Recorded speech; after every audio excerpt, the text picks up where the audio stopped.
All right, we will go on the record. This is a deposition of former President William Jefferson Clinton conducted by the House Committee on Oversight and Government Reform under the authority granted to it pursuant to House Rule 10. Accordingly, House Rule 10 grants the committee broad jurisdiction for the committee to conduct investigations of any matter at any time. On July 23, 2025, the Subcommittee on Federal Law Enforcement of the Committee on Oversight and Government Reform voted by voice to approve a motion directing the chairman to authorize and issue a subpoena to you for a deposition. On August 5th, 2025, Chairman Comer issued a subpoena for President Clinton to appear today for a deposition in furtherance of the committee's investigation into the actions and investigations of Mr. Jeffrey Epstein and Ms. Ghislaine Maxwell. I will now enter the original subpoena and corresponding cover letter from August 5th, 2025, as well as the additional subpoena from December 15th, 2025, determining a new date as Exhibit 1. I will enter as Exhibit 2 the correspondence between Chairman Comer and counsel for President Clinton and Secretary Clinton. This correspondence includes the following letters. October 6, 2025, letter from David E. Kendall to Chairman Comer and Ranking Member Garcia. October 22nd, 2025, letter from Chairman Comer to David E. Kendall. November 3rd, 2025, letter from David E. Kendall to Chairman Comer and Ranking Member Garcia. November 21st, 2025, letter from Chairman Comer to David E. Kendall. December 10th, 2025, letter from David E. Kendall to Chairman Comer and Ranking Member Garcia. December 15th, 2025, letter from Chairman Comer to David E. Kendall. January 3rd, 2026, letter from David E. Kendall to Chairman Comer and Ranking Member Garcia. January 8th, 2026, letter from Chairman Comer to David E. Kendall. January 12th, 2026, letter from Ashley Callan and David E. Kendall to Chairman Comer. January 13th, 2026, letter from William J. Clinton and Secretary 8 Hillary R. Clinton to Chairman Comer encompassing attached declarations under the penalty of perjury of both President Clinton and Secretary Clinton. January 20th, 2026, letter from Ashley Callan and David E. Kendall to Chairman Comer. January 31st, 2026, letter from Ashley Callan and Catherine M. Turner to Chairman Comer, and February 2nd, 2026, letter from Chairman Comer to Ashley Callan and Catherine M. Turner. The committee originally noticed the deposition for President Clinton on December 12th, 2025. I will mark that notice as Exhibit 3. I will mark as Exhibit 4 the notice dated December 16th, 2025, for a deposition of President Clinton to occur on January 13th, 2026. President Clinton did not appear for his deposition on January 13th, 2026. I will enter as Exhibit 5 the transcript for the deposition that President Clinton failed to appear for. The committee noticed a committee business meeting on January 14th, 2026 to consider the contempt report for President William J. Clinton held on January 21st, 2026. I will mark that notice as Exhibit 6. I will mark as Exhibit 7 the contempt report for President William J. Clinton voted favorably out of the Committee on Oversight and Government Reform on January 21st, 2026. I will mark as Exhibit 8 the final roll call vote sheet on favorably reporting the contempt report of President William J. Clinton out of the Committee on Oversight and Government Reform on January 21st, 2026. The committee noticed today's deposition on February 19th, 2026. I will enter the notice for this deposition as Exhibit 9. I will enter as Exhibit 10 an email thread between Committee on Oversight and Government Reform staff and counsel for President Clinton and Secretary Clinton. The email thread confirms the date, time, and location, among other terms, of today's deposition. Additionally, this email thread clearly states the agreed upon terms, including but not limited to video recording, no predetermined time limit, and scope. The agreed upon scope from the email marked as Exhibit 10 is as follows. Pursuant to the committee's investigation into the alleged mismanagement of the federal government's investigation into Mr. Jeffrey Epstein and Ms. Ghislaine Maxwell, the circumstances and subsequent investigations of Mr. Epstein's death, the operation of sex trafficking rings, and ways for the federal government to effectively combat them, ways in which Mr. Epstein and Ms. Maxwell sought to curry favor and exercise influence to protect their illegal activities, and potential violations of ethics rules related to elected officials, the committee will ask President Clinton and Secretary Clinton all of its questions regarding Jeffrey Epstein and Ghislaine Maxwell, including, but not limited to, the personal relationships between the Clintons and Mr. Epstein and Ms. Maxwell, and the ways in which Mr. Epstein and Ms. Maxwell sought to curry favor and exercise influence, as well as the operation of sex trafficking rings and ways for the federal government to effectively combat them without the proposed limitations on scope sought in your January 31st, 2026 letter. Can the witness please state his name for the record? William Jefferson Clinton. Thank you. My name is Jack Emmer, and I am the Chief Counsel of Investigations for Chairman Comer. Under the Committee on Oversight and Government Reform's rules, you are allowed to have counsel present to advise you during this deposition. Do you have counsel representing you in a personal capacity present with you today? I do. Will counsel please identify themselves for the record? David Kendall, Williams and Connolly, LLP. Catherine Turner, Williams and Connolly, LLP. Cheryl Mills, counsel to the president. Thank you. Starting with the majority, can members of Congress in attendance please identify themselves for the record? Billy. Go ahead, sir. Members of Congress. Yeah, James Comer, Chairman of the Committee from Kentucky. Congresswoman Nancy Mace, South Carolina. Eric Burleson from Missouri. Congressman John McGuire, Virginia 5. Congresswoman Anna Paulina Luna from Florida's 13th District. William Timmons, South Carolina. Glenn Grothman, Wisconsin. Ranking Member Garcia, California. Congresswoman Melanie Stansbury, New Mexico. Congressman Suhas Subramaniam, Virginia's 11th. Congresswoman Emily Randall, Washington State. Congresswoman Yasmin Ansari, Arizona's 3rd. Congressman Maxwell Frost, Florida's 10th. Congressman Wesley Bell, Missouri's 1st District, St. Louis. James Walkinshaw, Virginia's 11th District. Ro Khanna, California 17th. Lauren Boebert, Colorado's 4th District. Thank you. For the record, starting with the majority staff, can the additional staff members please introduce themselves with their name, title, and affiliation? Billy Grant, Deputy Chief Counsel for Investigations for Chairman Comer. Peter Spector, Deputy Director of Oversight for Chairman Comer. Daniel Ashworth, General Counsel for Chairman Comer. Ryan Giacchetti, Chief Counsel for Chairman Comer. Will Harness, Professional Staff Member to Chairman Comer. Hannah Cathy, Professional Staff Member for Chairman Comer. Melvin Soto, Digital Director for Sherman Comer. Melissa Tolan, Counsel for Chairman Comer. Emily Feyerabend, Counsel for Chairman Mark Moran, Staff Director for Chairman Comer. Austin Hacker, Communications Director, Chairman Comer. Ashley Ginger, Deputy Staff Director for Chairman Comer.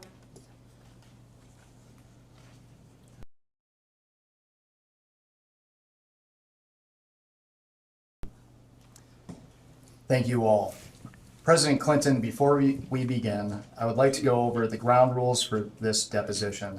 The questioning will proceed in rounds. The majority will ask questions for an hour, and then the minority will have an opportunity to ask questions for an hour if they choose. To the extent members have questions for the witness, they will be propounded during their side's respective rounds. The clock will stop if you need to confer with counsel. Your counsel is speaking, and when members or staff are speaking during the opposing side's rounds of questions. We will alternate back and forth until there are no more questions. Do you understand? Yes. There is a court reporter taking down everything I say and everything you say to make a written record of the interview. For the record to be clear, please wait until the staffer questioning you finishes each question before you begin your answer, and the staffer will wait until you finish your response before proceeding to the next question. Further, to ensure the court reporter can properly record this deposition, please speak clearly, concisely, and slowly. Also, the court reporter cannot record nonverbal answers such as nodding or shaking your head. so it is important that you answer each question with an audible verbal answer. Do you understand? I do. Exhibits may be entered into the record. Majority exhibits will be identified numerically. Minority exhibits will be identified alphabetically. Do you understand? Yes. We want you to answer our questions in the most complete and truthful manner possible, so we will take our time. If you have any questions or do not fully understand the question, please let us know. We will attempt to clarify, add context to, or rephrase our questions. If we ask about specific conversations or events in the past and you are unable to recall the exact words or details, you should testify to the substance of those conversations or events to the best of your recollection. If you recall only a part of a conversation or event, you should give us your best recollection of those events or parts of conversations that you do recall. Do you understand? Yes. You are required by law to answer questions from Congress truthfully. This also applies to questions posed by congressional staff in this deposition. Do you understand? Yes. If at any time you knowingly make false statements, you could be subject to criminal prosecution, including but not limited to perjury. Do you understand? Yes. This includes both knowingly providing false testimony, but also stating that you do not recall or remember something when in fact you do. Do you understand? Yes. Furthermore, you cannot tell half-truths or exclude information necessary to make statements accurate. You are required to provide all information that would make your response truthful. A deliberate failure to disclose information can constitute a false statement. Do you understand? I do. Is there any reason you are unable to provide truthful testimony in today's interview? I don't believe so. Please note that if you wish to assert a privilege over any statement today, that assertion must comply with the rules of the Committee on Oversight and Government Reform. Pursuant to that, Committee Rule 16C1 states, for the chair to consider assertions of privilege over testimony or statements, witnesses or entities must clearly state the specific privilege being asserted and the reason for the assertion on or before the scheduled date of testimony or appearance. For the purposes of this deposition, objections must be stated concisely and in a non-argumentative or non-suggestive manner. If the witness refuses to answer a question to preserve a privilege, the committee may seek a ruling from the chair. If the chair overrules any such objection, the witness shall be ordered to answer. If the witness continues to refuse to answer a question despite being ordered to do so, the witness may be subject to sanction. Do you understand? Yes. Ordinarily, we take a 5-minute break at the end of each hour of questioning, but if you need a longer break or a break before that, please let us know and we will be happy to accommodate. However, to the extent that there is a pending question, we would ask that you finish answering the question before we take a break. Do you understand? Yes. Finally, I will note for everyone here today that the contents of what we discuss in the deposition today is confidential under the House Deposition Regulation. Under the rules, the chairman and ranking member shall consult before any release of testimony or transcripts, including portions thereof. This means it is a violation of House and committee rules to disclose the contents of the deposition prior to its official release. For this reason, the marked exhibits that we will use today will remain with the court reporter so that they can go into the official transcript, and any copies of those exhibits will be kept at the table or returned to us when we wrap up. Can the reporter please swear in the witness? Raise your right hand, please. Do you solemnly declare and affirm, under the penalty of perjury, that the testimony you're about to give will be the truth, the whole truth, and nothing but the truth? I do. Do you have any questions before we begin? No. I have a comment before we begin, please. Mr. Chairman, I want to start out by saying, as you know, yesterday there was a photo released, and I appreciate you assuring and admonishing the committee and all of us of our obligations. Obviously, we want to ensure that that doesn't happen again. We've obviously experienced a number of deep fakes that have now been circulating on the web, not because of anything that the committee did, but because of the release of this particular photograph. And for that reason, I would ask two things. One, a reminder to all that the obligation to maintain what is occurring in this room occurs. And two, a release of the video of the secretary's testimony as soon as possible, ideally today, which was in 24 hours, and the same for the president, so that there are not deep fakes that are representing what is happening here when they actually have not. Yeah, and let me say, yesterday, that was an unfortunate situation. We had probably two things that shouldn't have happened. The release of the photo as well as a Democrat member communicating with the New York Times. So I will again remind everyone to refrain from sending pictures or texting with media outlets outside.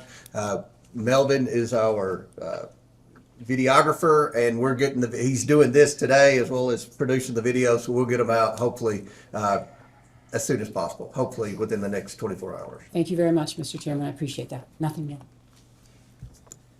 Mr. President, do you wish to provide an opening statement? I do. It's brief. First of all, good morning and welcome to all of you to our hometown. I appreciate you coming here. I'm here today basically for two reasons. First of all,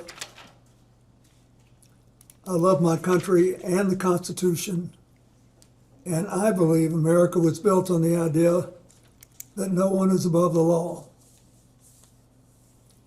especially presidents, and that we should all live by the same set of rules shaped by the Constitution.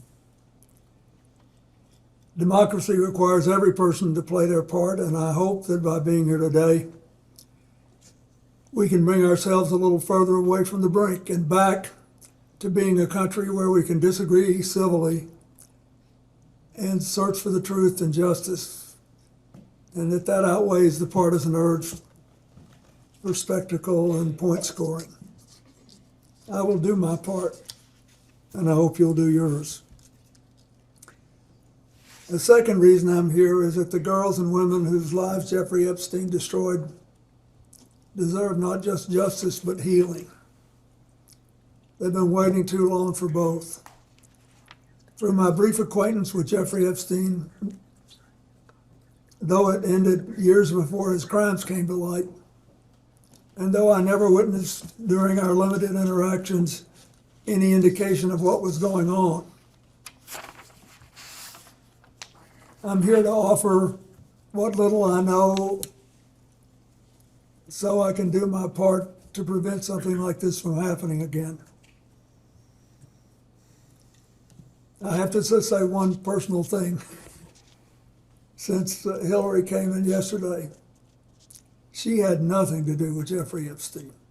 Nothing. There's a picture of us both shaking hands with him in a photo line in 1993 at a fundraiser for the White House Historical Association. I don't know how it is under President Trump, but when I was there, it was about the most non-political operation you can imagine. There were people who loved the White House, who were interested in it, would give a little money every year to do things that needed doing around the house. And nothing nearly as extravagant as the ballroom or any of that, just things that had to be done. And neither she nor I remembered shaking his hand all those years ago. So I don't think that was right. On the other hand, I do think you should be talking to me. I think you should have called me. I did take those plane trips with him, and you have a right to ask those questions. So I'm glad to be here, and I understand what the oath is. I have to be honest with you. You know, I'll be 80 years old if I live to my next birthday. I don't remember everything that happened 24 years ago, but I do remember some things, and I will tell you what I remember as best I can.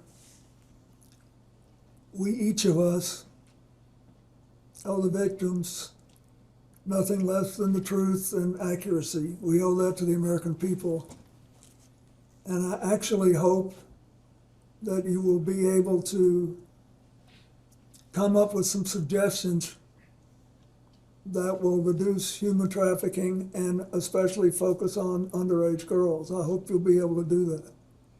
I know that Hillary talked a little yesterday about what the State Department does and what she pushed on human trafficking and girls. When she was Secretary of State, we had to deal with it. And in my foundation, I saw it in Nigeria when Boko Haram was rampaging through the north of Nigeria. And we were working there trying to stop deaths from diarrhea for young children. And it was interesting. These guys were cold and calculated. They said, oh, you don't have to leave because the kids you're helping are younger than the ones we want. They have to be about 9 before they're worth anything to us. So this is really important. And I will do what I can to make whatever contribution I can. Thank you. Thank you. The time reads 11:28, and the majority's time will begin now.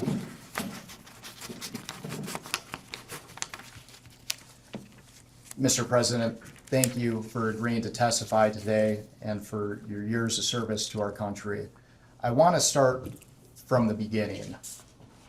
When did you first meet Jeffrey Epstein?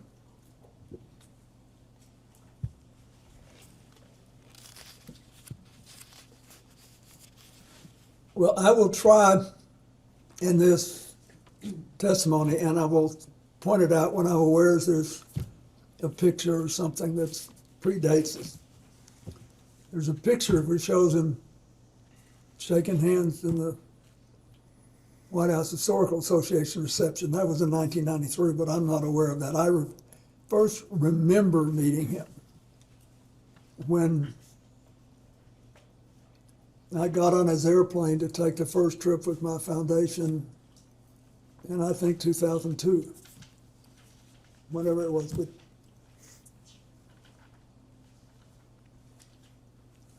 And to be clear, do you have any reason to believe that you may have met Mr. Epstein prior to becoming president of the United States? Before I became president, no.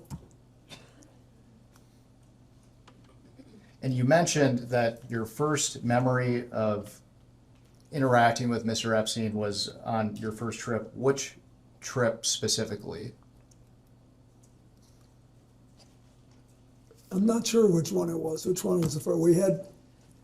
I took all or parts of 4 or 5 trips to Asia and Africa and one to Northern Europe on Mr. Epstein's airplane. And once when I was in Florida,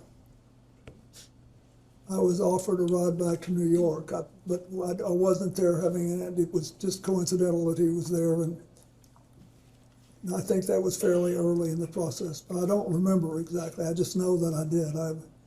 I took one flight back from Florida to New York, and all or part of several other, I think 4 or 5 trips to Africa, Asia, and one to Northern Europe.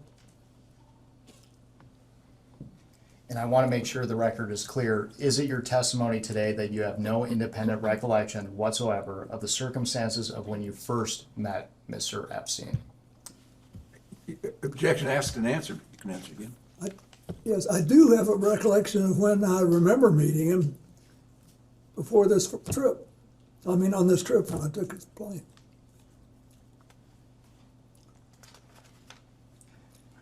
Mr. President, we're going to discuss more specifics later, but for the record, can you briefly describe the nature and extent of your relationship with Mr. Epstein?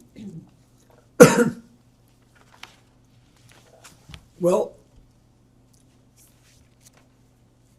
sometime after I left the White House, either in late 2001 or early-ish in 2002, I received a call from Larry Summers, who had been on my economic team and was later Secretary of Treasury. and was then president of Harvard.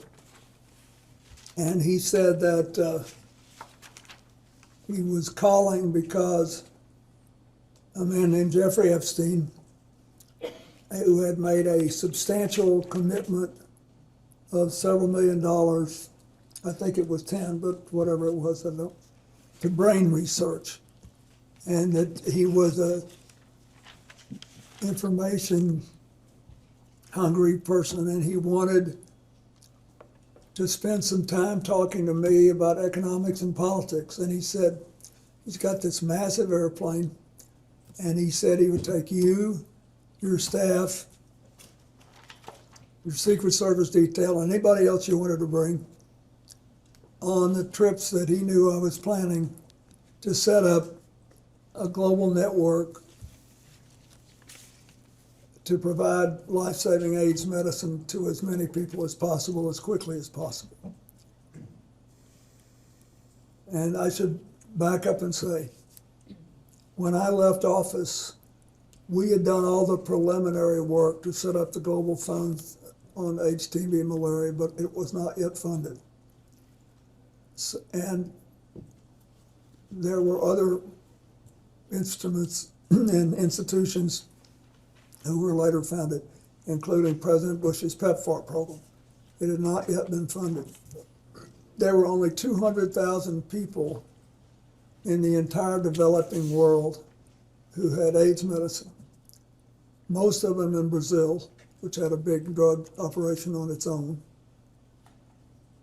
and in Thailand, which also had its own drug population. In Africa, there were like 30,000 people or something, just next to no people. And they were dying like flies. And I thought we had found a way to drastically drive the price down. And that if we could drive the price down, we could, and empower people to administer the medicine right, we could save a lot of lives. And I was obsessed with it. And I was being helped by a man named Ira Magaziner, who had helped us in the White House, and whom I had known since we lived as Rhodes Scholars together in the 1960s. So anyway, that's why when Larry Summers said this, I thought, boy, this would be great. And so we followed up and took the trips. Mr. President, when did your relationship with Mr. Epstein end? When did it end? Well, I believe I took my last flight in 2003.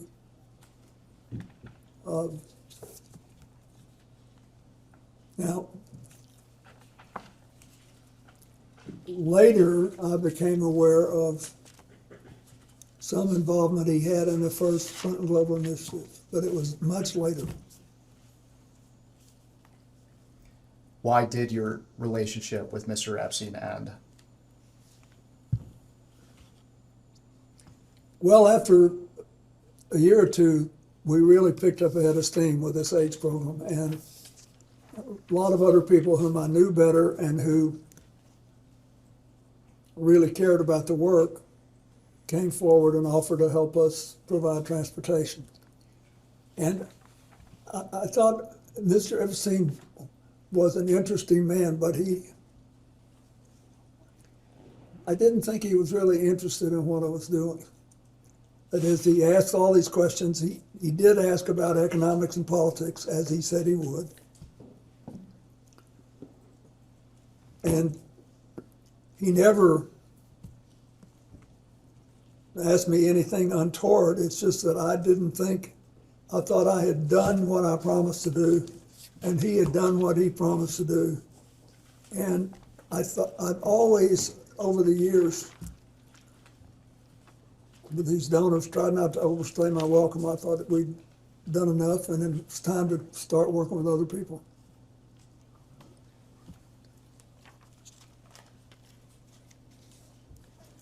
When did you first learn of Jeffrey Epstein's crimes? I think in 2008 when he was prosecuted. There's nothing that I saw when I was around him that made me realize he was trafficking women, and I never.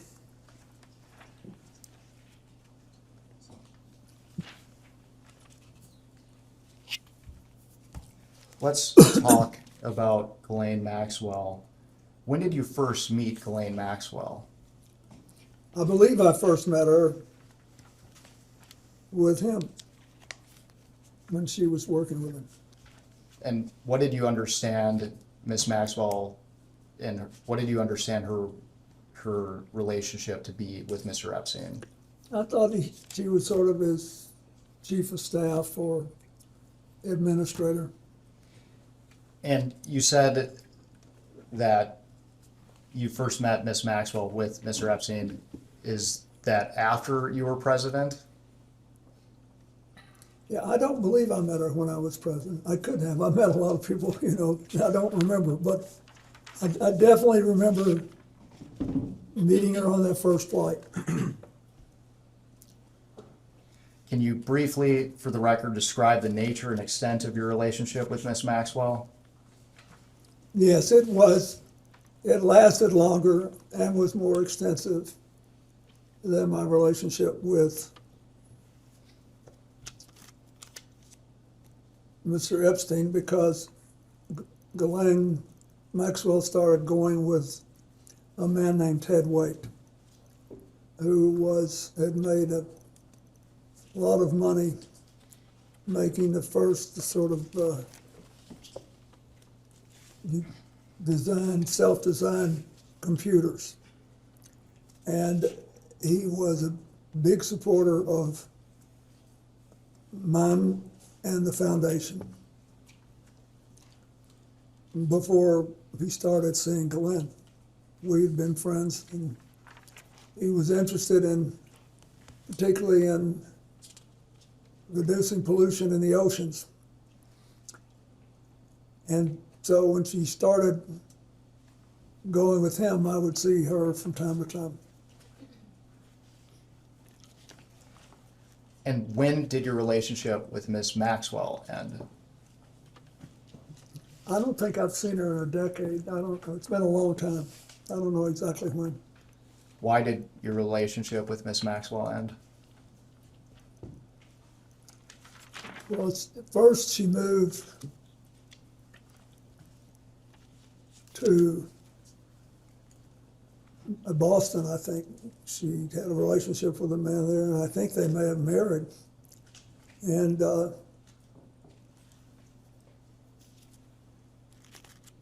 so she wasn't so much around, and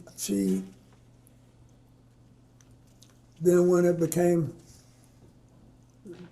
after 2019, when it became obvious that she was involved too, to an extent that I did not know, that was the end of it. And I want to make sure the record is clear. You mentioned that your relationship with Miss Maxwell was more extensive than that of Mr. Epstein. Well, it lasted longer, yeah. Okay. When do you have any recollection of what year it would have ended? No, but when she was with Ted Waite, she was when we were kicking off CGI. She was very interested in that, and she participated. But I don't remember, I don't know, it's been 10, 12 years since I saw her. I don't remember when the last time was. Thank you. I'm going to ask you some baseline questions regarding who you communicated with and about what. If you don't recall specifics but do recall you communicated with them, you should answer yes, but say you do not recall specifics. Okay. Counsel, can I just ask, if you're going down a list, your question is, did he communicate with the person, yes or no? And then you'll come back if he says yes to ask further. Yes. Thank you. And I will finish the prompt here too. So the question, Mr. President, have you ever communicated with any of the following people regarding Mr. Jeffrey Epstein or Miss Ghislaine Maxwell? And for now, you can say yes or no, and we will come back to discuss each one. And this is to the best of his recollection, yeah? Correct. Mhm. Okay, thanks. Okay, First, Richard Kahn. Richard who? Kahn, T-O-D-D? K-A-H-N. I don't know who that is. Darren Indike. Indike? Correct. I don't know who that is. Sarah Kellen. I don't know who that is. Uma Abedin. Yes, Wait a minute, excuse me, Mr. President, the question is, as I understand it, name the people you communicated to about Epstein and Maxwell. oh. Obviously, I know Huma very well. I don't remember any specific conversations we ever had about Epstein and Maxwell. Noam Chomsky. No. Mr. Chomsky wasn't a big fan of mine. He thought I was too conservative. Leslie Groff. Leslie who? Groff. I'm sorry, I don't know who that is. Nadia Marcinkova. I don't know who that is. Jean-Luc Brunel. I don't know who that is, I don't believe. Alan Dershowitz. I know him. And I'm not aware that we ever talked about Epstein or Ghislaine Maxwell. I don't believe we did. Reed Hoffman.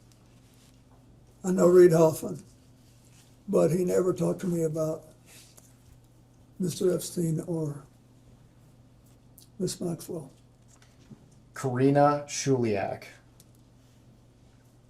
I don't believe I know who that is. I don't think I've ever met that person. Woody Allen. I do know who he is, but I don't think I ever met him, and I never talked to him about Epstein or Maxwell. Sandy Berger. Sandy Berger was my national security advisor, and we were very close personally, but he's been dead for several years. And I don't think I ever talked to him about either one of those people. Jess Staley. Jess Staley? Correct. No. Paul Morris. I don't believe I know him. L.E.D. Rothschild. Who Rothschild? L.E.D. Rothschild. L.E.D.? Mm-hmm. I know Evelyn Rothschild. Is that who it is? No, and I have other Rothschilds on this list as well. I'm not sure who L.E.D. Rothschild is. I've met a bunch of them when I spoke at the funeral for Evelyn Rothschild. And I had met some of the others, one couple in France once 20 years ago, but I don't remember him. Okay. Lynn Borser Rothschild. Yes, I know her, but I don't remember ever discussing Jeffrey Epstein or Ghislaine Maxwell with her. Glenn Dubin. I don't believe I know him. Eva Anderson. I don't believe I know her. Casey Wasserman. I know him. And he was on a trip to Africa with me. But I don't recall ever discussing either Ghislaine Maxwell or Jeffrey Epstein with him.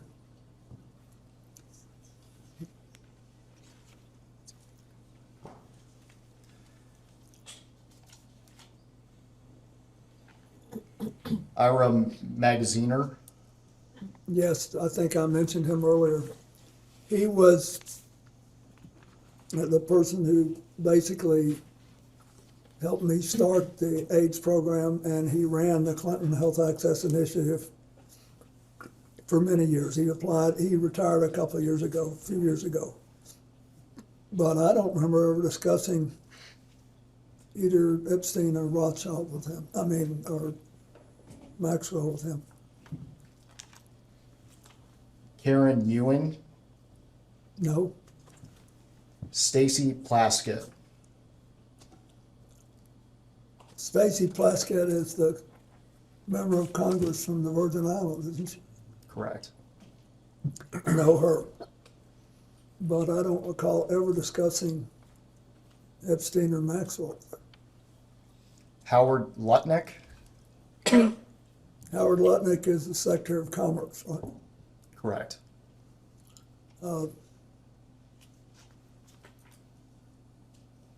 know him and from 9/11, and because Hillary worked with his company and helped him to get going again.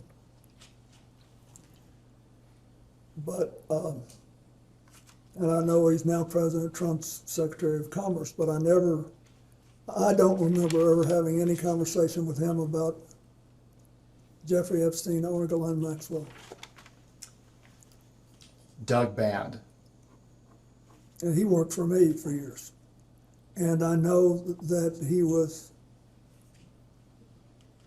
he arranged like airplane flights and things like that, and was doing work on the first Clinton Global Initiative in 2005. And I know that he knew both Epstein and Maxwell. I do not know to what extent he was in contact with them. And I've heard things in the last things I didn't have any idea of 24 years ago. So you'd have to be more specific if you want to know if I knew something then. I can tell you as best I can, but he worked for me and I knew some of what he was doing and I didn't know some of what he was doing.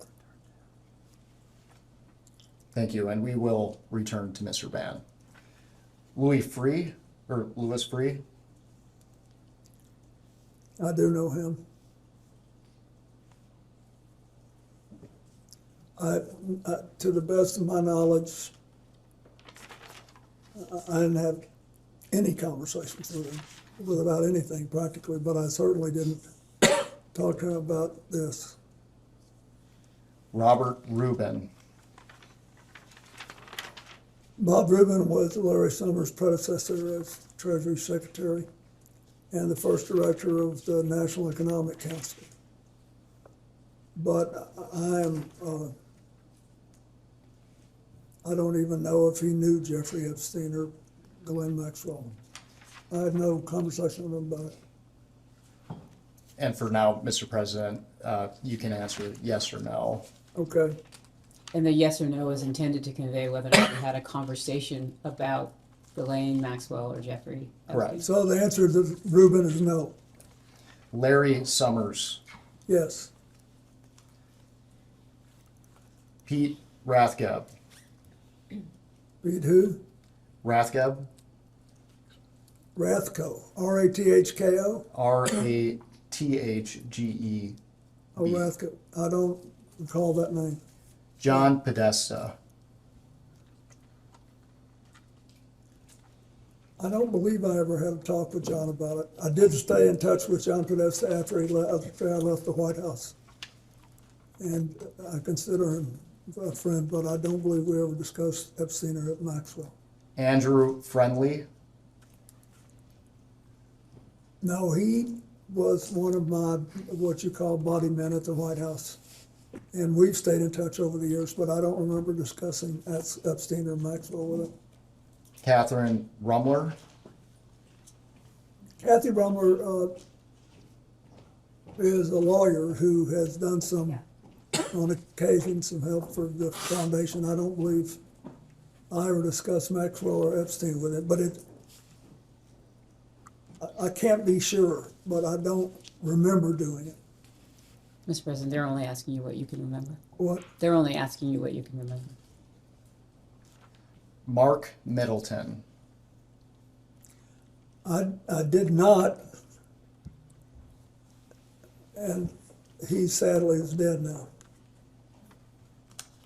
Bill Richardson, No, he's dead too now, sadly, but I didn't know about his relationship with Epstein.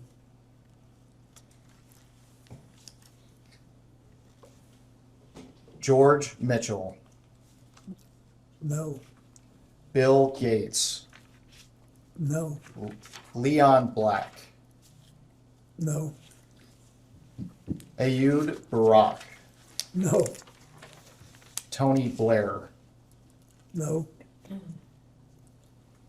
Andrew Mountbatten Windsor.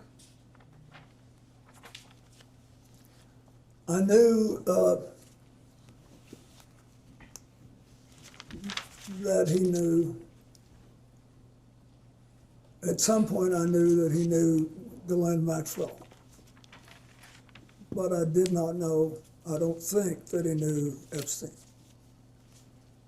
So is that a yes that you had communications with him?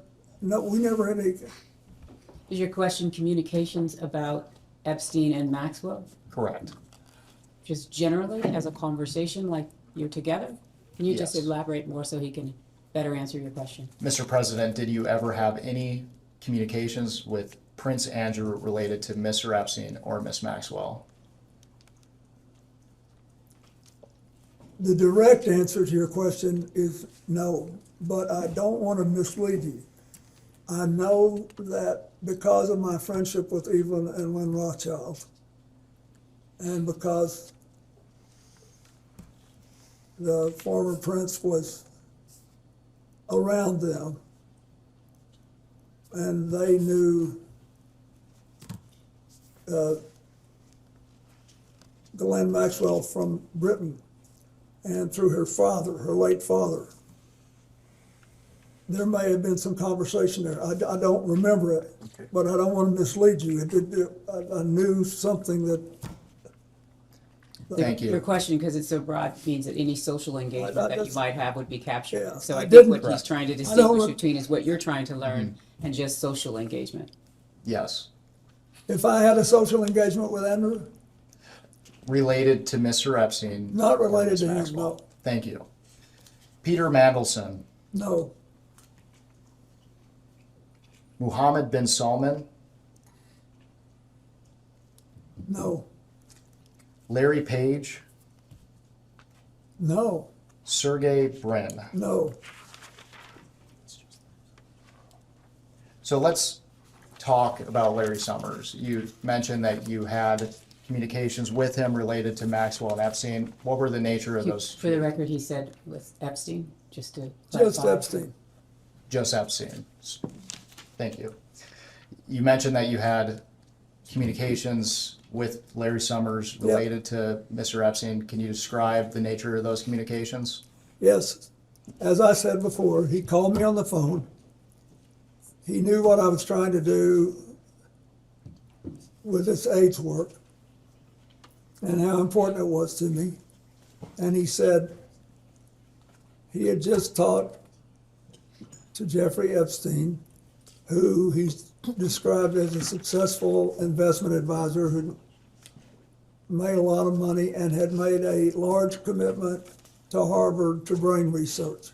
And he said he wants to talk to you about politics and economics, and he says if you will take an hour on the longer legs of these trips he knows you're going to make to Africa and Asia to talk to him about it, that he will fly you on his airplane, and your staff, and your Secret Service detail, and any other people you want to take who are supporting your work.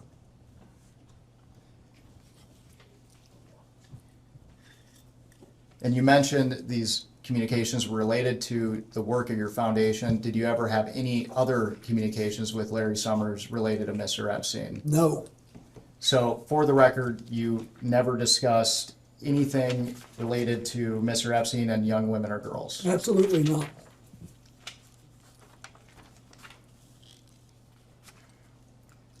Mr. President, for the record, have you ever been contacted by any law enforcement agency concerning Jeffrey Epstein or Ghislaine Maxwell?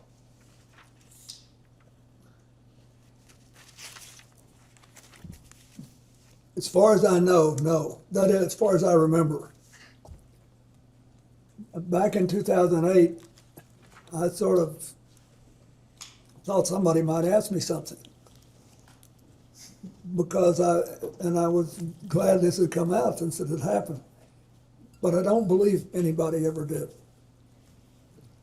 You mentioned that you thought someone would want to ask you something. Can you elaborate on what that means? Just because he let me use this airplane.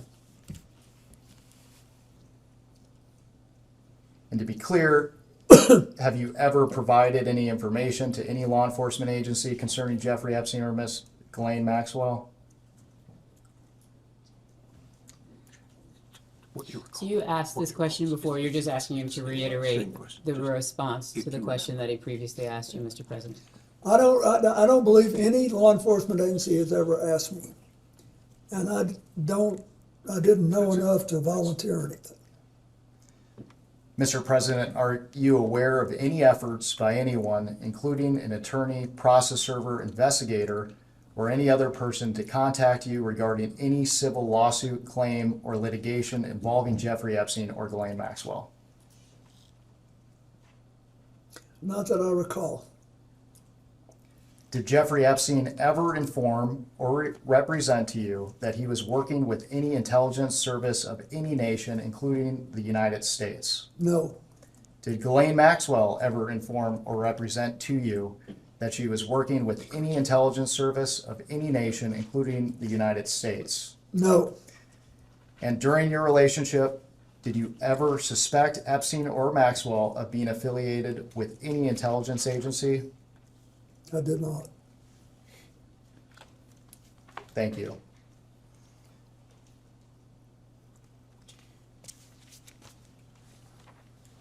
I want to talk about your time in the White House. I realize that you have testified, your recollection is limited, but did Mr. Epstein ever visit the White House while you were president? Objection, asked and answered. The records reflect that he did. That's not the question. According to FOIA requests to the Clinton Library, Mr. Epstein visited the White House at least 17 times between 1993 and 1995. Do you have any reason to dispute those numbers? Nope. I don't. Do you know what the nature of Mr. Epstein's visits to the White House were? Are you asking what he knew in preparation for today? Can you clarify what you are seeking to learn? First of all, at the time, I had no idea he was coming and going. Huge numbers of people come and go in the White House. A lot of them come well over once, especially if they're lobbyists, for example. But I didn't know he was coming, so I certainly didn't know what he was coming about.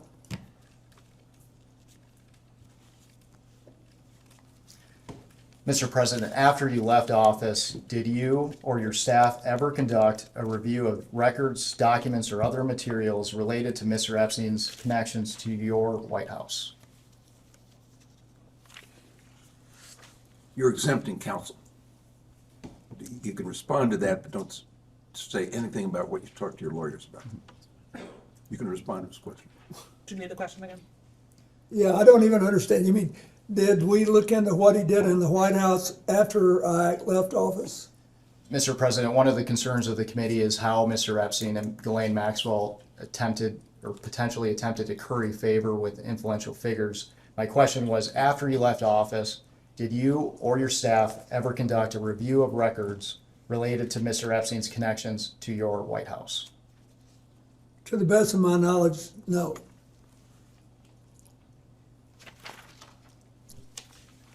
At this time, I would like to introduce what will be marked as Majority Exhibit 11.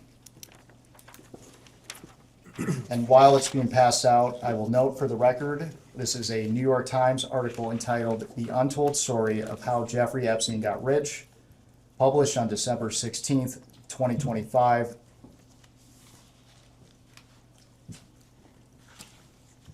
And when you receive the article, I want to direct your attention to the last paragraph of page 31. The last paragraph of which page? 31. And when you are ready, I will also read it into the record.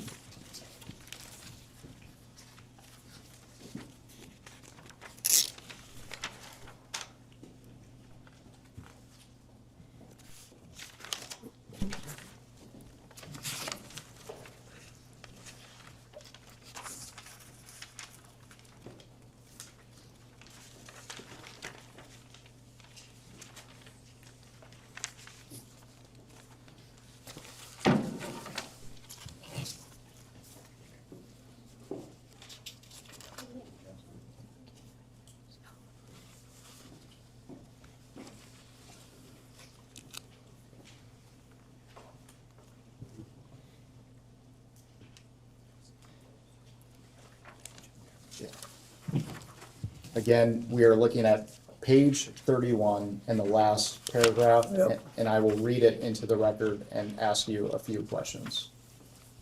Please give him a moment to read this.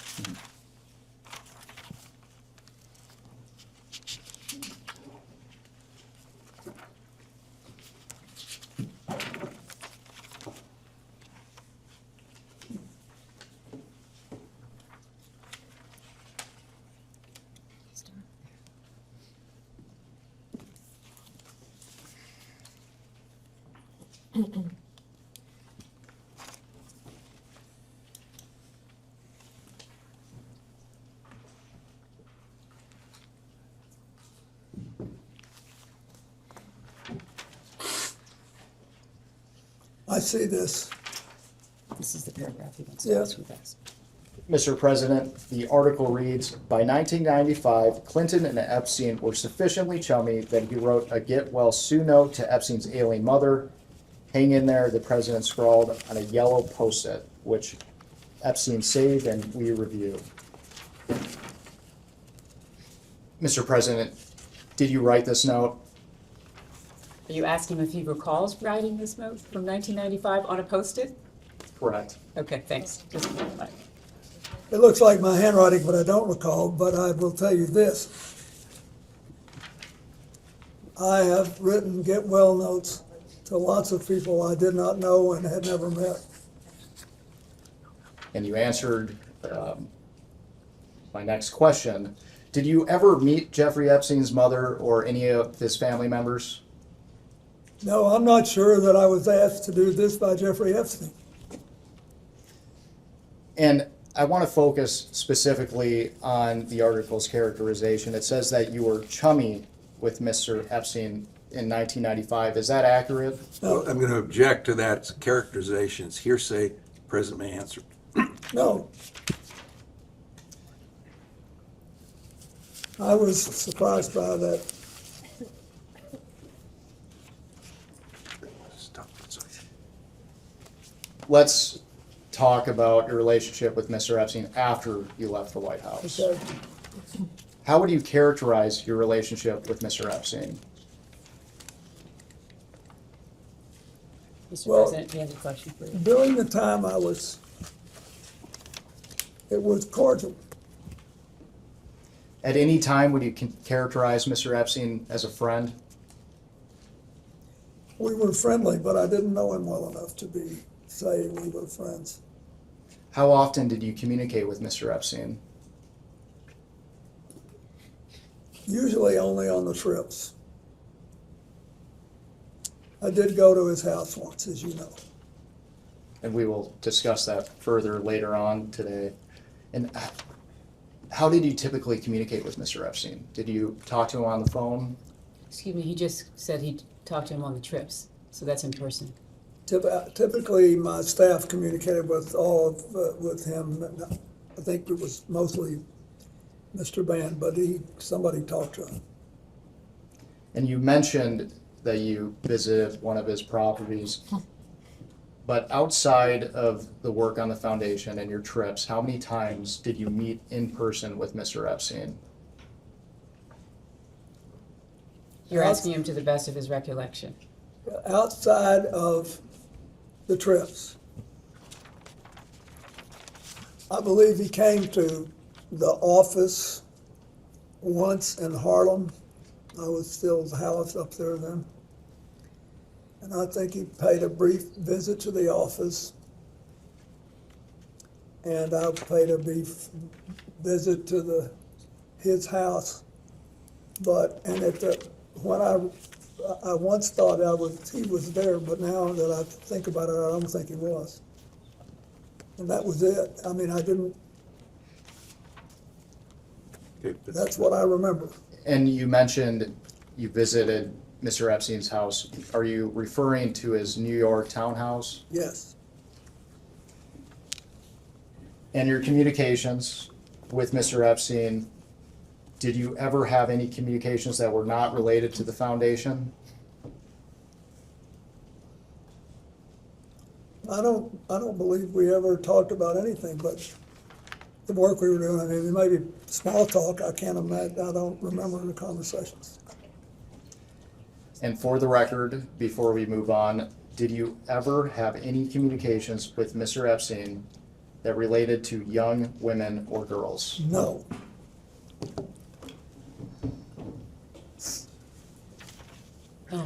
Excuse me, do you have your, fantastic, thank you very much. Am I good? Good morning, Mr. President. How are you? Fine.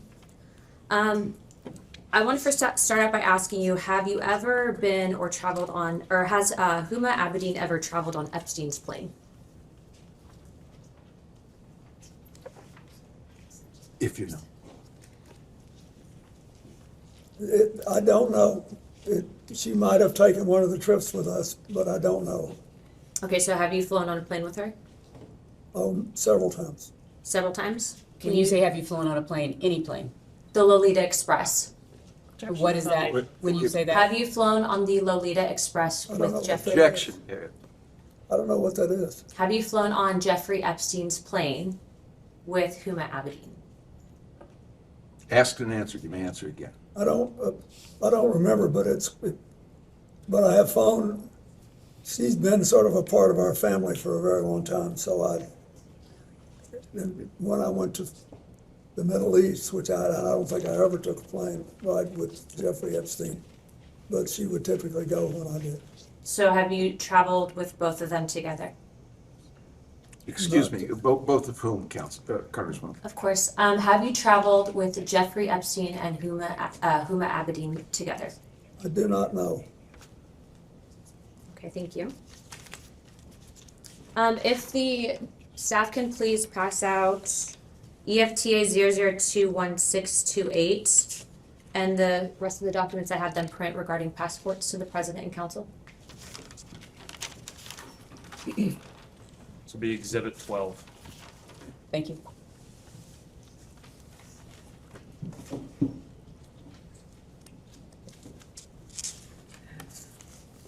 Thank you very much.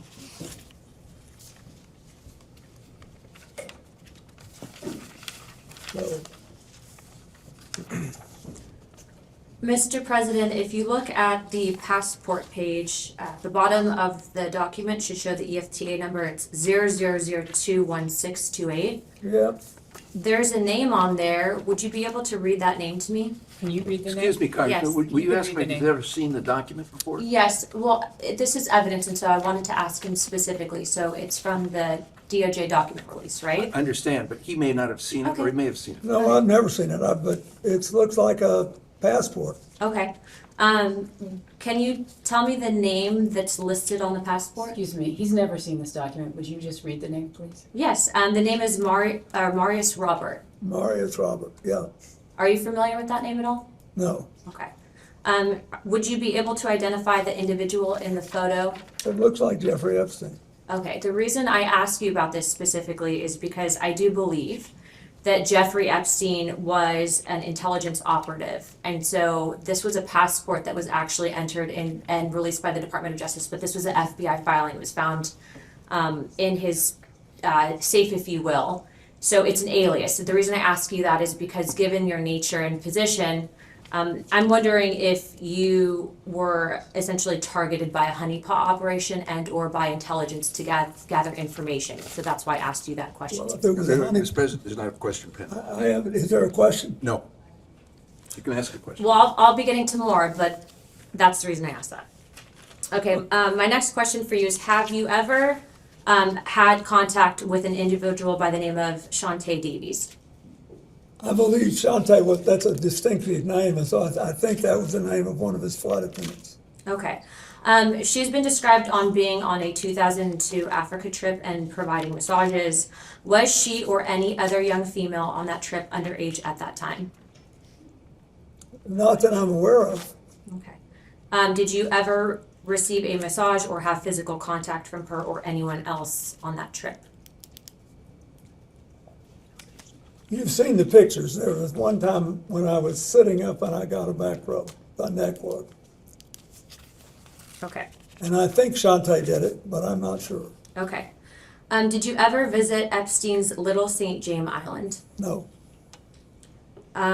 We have Virginia Guffrey, who has testified seeing you on the island with two young girls. Did this occur at all? Okay. Why do you think she would have made that claim? Objection, speculation. He can't possibly. Have say what's in her you ever met her or any other Epstein associated underage girl? Not to my knowledge. In Epstein's 2016 deposition unsealed in the DOJ files, he refused to answer if you were accompanied by two young women who were approximately 18 years old on the island. Were any such women potentially underage with you? I know you've stated that you were not there, but did you have any interaction with the said Objection to individuals? the foundation of the question. He's already stated he was not on the island. You're now asking about a claim of the Fifth Amendment by Jeffrey Epstein. Okay. Would the staff be able, go ahead. If the witness doesn't know, the witness is welcome to say he doesn't know. No, but he actually answered the question. Yeah, he when answered she the asked question, that but it I'm wasn't not- on the island, I'm so not then she was instructing asked. Okay. Do you know an individual by the name of Sarah Ransom? I don't believe so. Okay. There have obviously been claims made about you, and I do not believe that these claims are credible. The reason I am asking you specifically about that name is because that individual stated that you were in sex tapes, okay? It was unfounded and it was discredited. But given the politicization of this entire investigation, do you believe that it would be appropriate of members of this committee to bring in witnesses, whether it is about you or another president, that have unfounded allegations regarding sexual claims of misconduct? That's not a decision for me to make. As a recommendation in regards to avoiding trafficking, et cetera, and bringing justice for the victims, would you make that recommendation to this committee? Congressman, just so I understand the question, you're saying if the witness has unfounded claims? Well, I don't believe that Sarah Ransom's claims about the president are founded. I don't believe that there's sex tapes with you, President Clinton. No, I'm just asking about your question. Is it, you're not asking if somebody with plausible claims should be brought in. You're asking if somebody with implausible, unfounded claims. Correct, because these claims were found to be unfounded by investigators. So are you asking his opinion? Yes, because we are trying to figure out in regards to being able to further this investigation and whether or not we are going to be interviewing other individuals regarding sex trafficking, avoiding in the future. I know that you and your wife have both been big on this issue. So I'm asking you, would you think that it would be appropriate that this committee bring in someone like Sarah Ransom, who has unfounded claims that have been debunked in this investigation? It's So he a answered simple the question about, he answered this question when you first asked it then, when he said that it wasn't for him to make those decisions. Well, I'm asking for his recommendation to the committee and follow-up. It's not a gotcha question. This is obviously a very serious investigation. Well, first of all,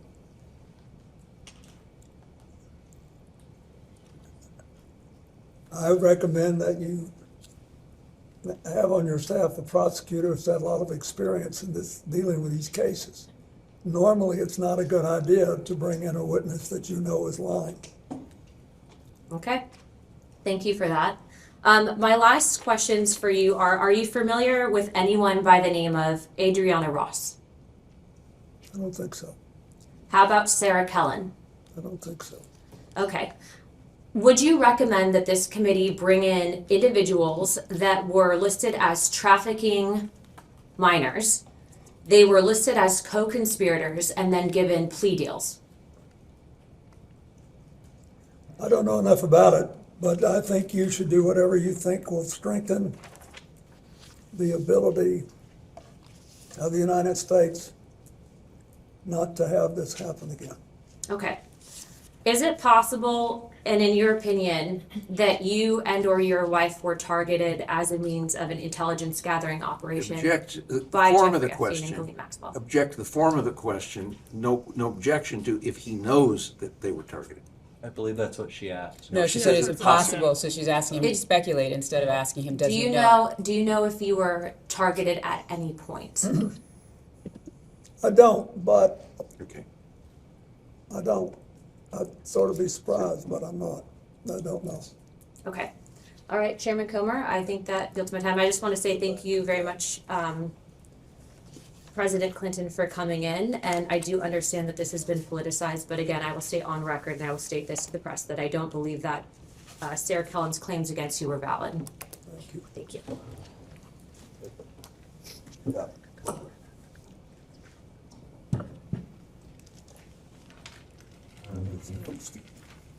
Mr. President, before we left off, I asked you to characterize your relationship with Mr. Epstein. I asked you if you considered him to be a friend. You said you did not. Is that right? I said we were friendly and we had a cordial relations, but I didn't know him well enough because we had almost no contact beyond what I described. At this time, I'd like to introduce what will be marked as Majority Exhibit 13. And this is Bates marked House Oversight 000126. And while it's being passed out, this is a letter from a book of letters, which Yeah, was it's his compiled 50th birthday. Jeffrey Epstein's 50th birthday. Questions? Yep, Mr. President, do you recognize this I do. letter? And for the record, does this appear to be your handwriting and it signature? is.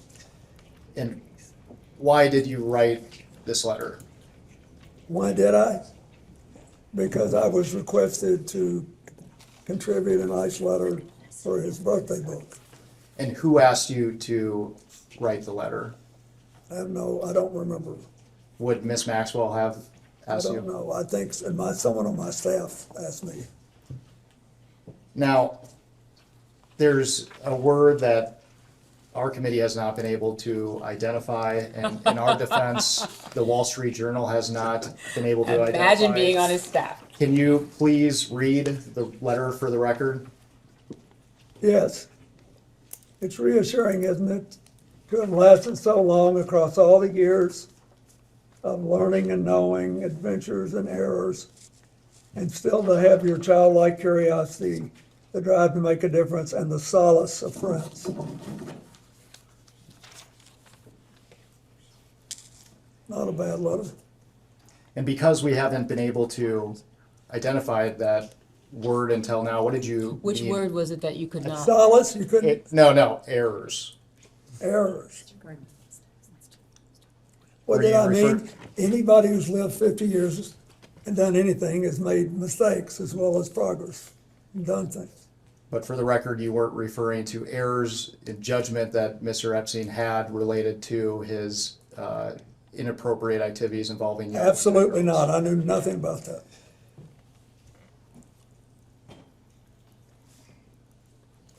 Did you ever see the birthday book compiled together? I don't think so. And you mentioned previously you were friendly with Mr. Epstein. Did you typically send birthday wishes to individuals that you didn't consider to be friends, though? No, I send out literally hundreds and hundreds of birthday letters every year to people that have been my friends. But if somebody's doing a special, I've sent birthday letters of congratulations to people I've met 2 or 3 times for their 70th birthday, their 80th birthday, their, 50th wedding anniversary. I do it. And I told you, I thought Epstein was interesting and curious. So I wrote a letter that I thought reflected that. Can you elaborate on what made him interesting and curious? No more than I've already said. At this time, I'd like to introduce what will be marked as Majority Exhibit 14. And while it's being handed out, this is an article published by the New York Times on August 5th, 2025, entitled "A Look Inside Epstein's Manhattan Lair." And once you receive the article, I will just direct your attention to page 10. Where is that? No, they haven't brought it yet.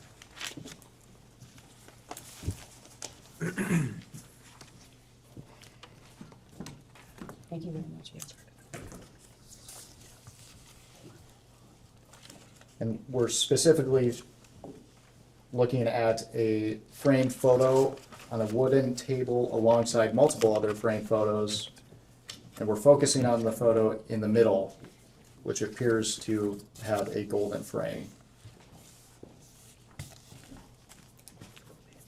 Where is that? I think two more pages.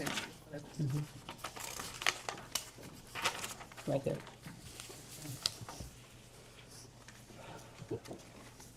Not the page with the Pope. Yeah, okay, that's it. Page 10, is that what we're on? Page 10. Mr. President, do you recognize yourself in this photo? I do. And it appears that the man on the right of the photo is Jeffrey Epstein, is that correct? I think so. Have you seen this photograph before today? Only in this picture. And for the record, what is happening in this photo? He's smiling at me, looks like he's talking to me. This is one of the friendly interactions that you were describing earlier? Yes, And can you describe the circumstances surrounding this photo? Are you asking if he recalls the? I do not. I have no idea. I see Richard Branson in the back and Okay. other people, That's fine. but I don't remember anything about it. And you appear to be comfortable with Mr. Epstein in this photo. Would you disagree with So that characterization? You're creating a characterization. He's already responded to your question about the picture. I'm comfortable with a lot of people. I'm comfortable here. I'm not happy, but I'm comfortable.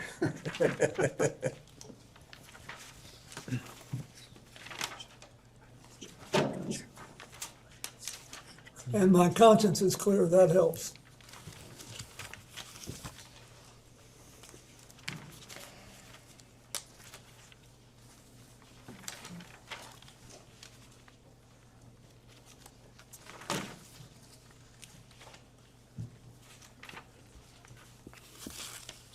If that, let me see.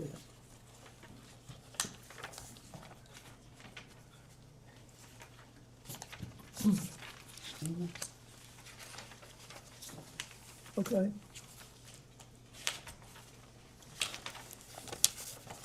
Mr. President, we have about 5 minutes remaining in the majority's first hour, so I just want to ask you some questions related to the crimes committed by Mr. Epstein and Ms. Maxwell. Did you ever witness Mr. Epstein sexually abuse or assault young women or girls? No, Did you ever witness Mr. Epstein receive massages from young women or girls? not that I recall. Did Mr. Epstein ever discuss sexual acts of any kind with you? No, Did you ever have any sexual contact with young women or girls in the presence of Epstein or Maxwell? no, Did you ever have sexual contact with any young woman or girl introduced to you by Epstein or Maxwell? no, Mr. President, with the benefit of hindsight, were there things you witnessed that could have suggested that Epstein was trafficking and sexually abusing young women and girls?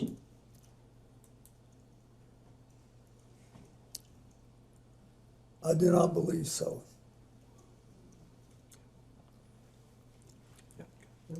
We will go off the record.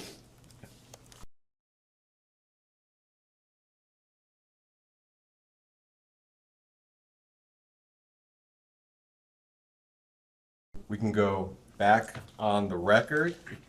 Mr. President, good morning. Good morning. My name is, and I'll be doing most of the questioning for the minority today.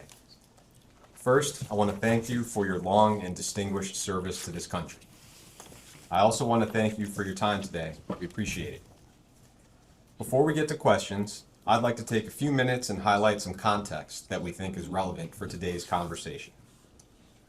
President Trump had a long-standing personal relationship with Jeffrey Epstein. That is not a secret, it is well documented, and I think the public and everyone in Congress understands that at this point.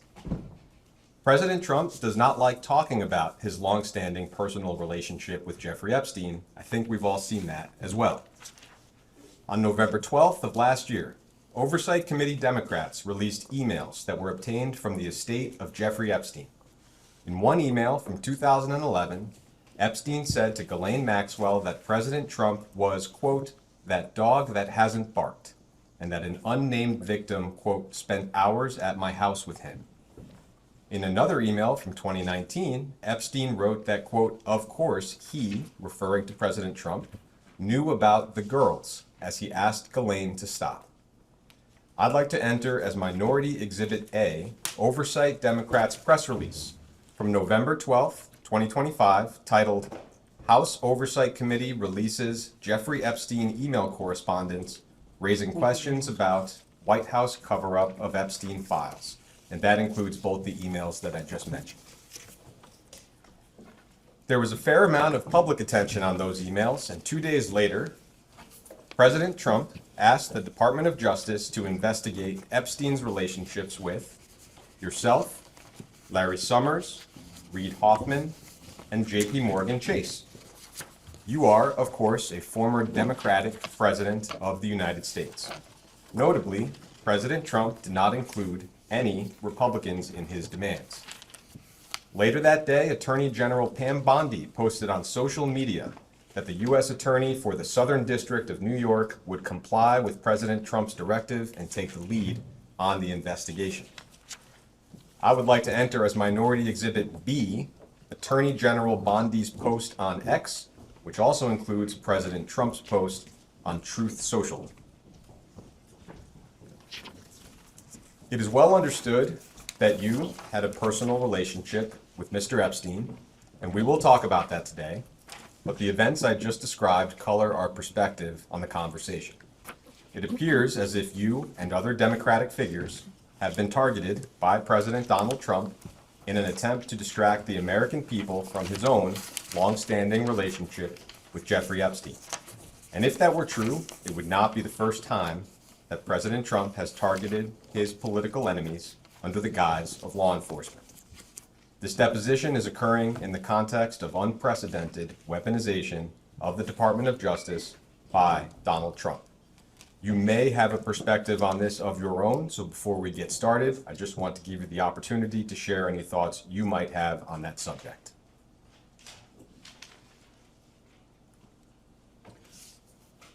I think I'll let you ask me some questions, and then maybe at the end I'll say something.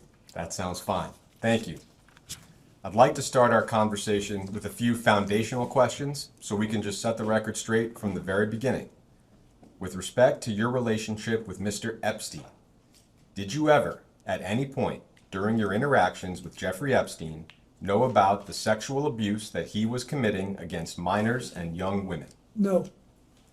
Have you ever engaged in sexual activity with a person introduced to you by Jeffrey Epstein? No. With respect to your relationship with Ms. Ghislaine Maxwell, did you ever, at any point during your interactions with Ghislaine Maxwell, know about the sexual abuse that she committed and facilitated against minors and young women? No.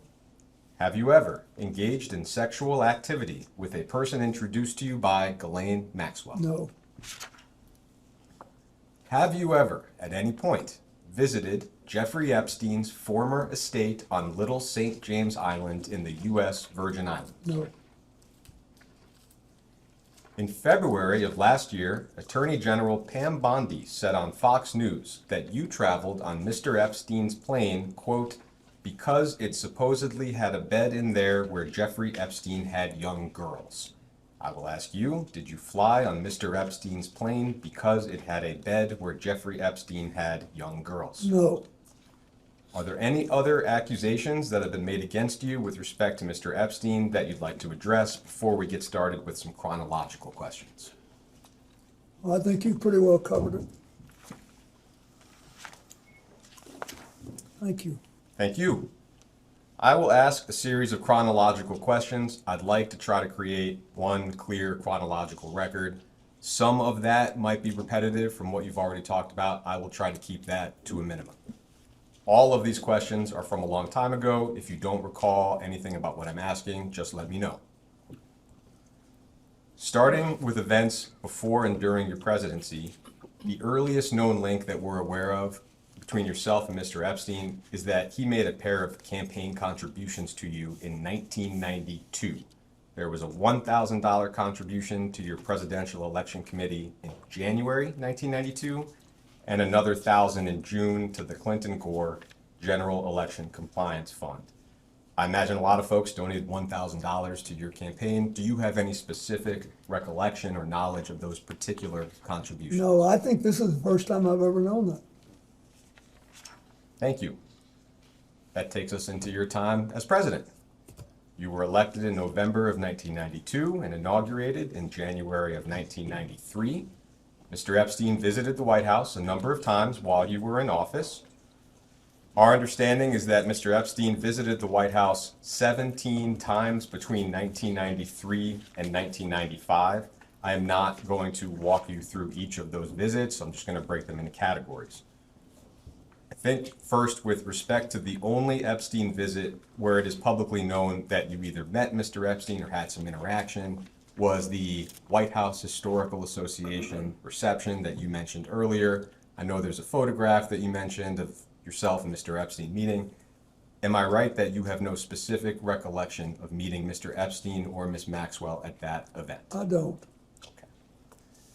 With respect to the other 16 times that Mr. Epstein came and went, and that spanned 1993 to 1995, am I right that you have no specific recollection of meeting Mr. Epstein any of those times?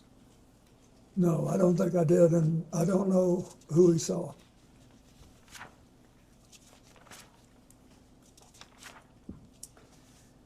It's been publicly reported that in March of 1995, there was a fundraiser in Palm Beach that you attended and that Mr. Epstein also attended.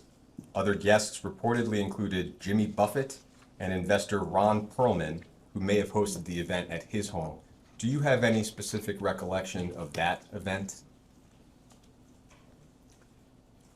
I remember going there in 1995. I have now seen the picture with Jeffrey Epstein and Jimmy Buffett. I recognize Jimmy Buffett. He was a longtime friend of mine. He performed for me twice in my second term as president. And we were friends for the rest of his life. But that's it. I don't know if he knew Mr. Epstein. I had no idea what that picture was. I didn't remember it. And so is it right that you have no specific recollection of meeting Mr. Epstein? No, I don't. At that fundraiser, just for the transfer? Yeah. I'd like to introduce as Minority Exhibit C, an article from the Daily Beast titled, "Jeffrey Epstein Visited Clinton White House Multiple Times in Early 90s. That article is dated July 24th, 2019. Once you receive it, I'll just direct you to page 8 of the article that you're about to receive. Okay. It's not dated.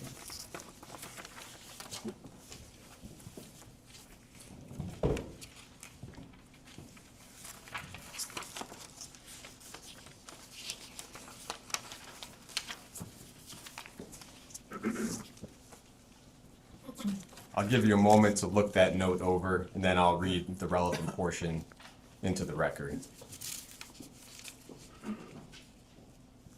Page 8. Yeah. Okay.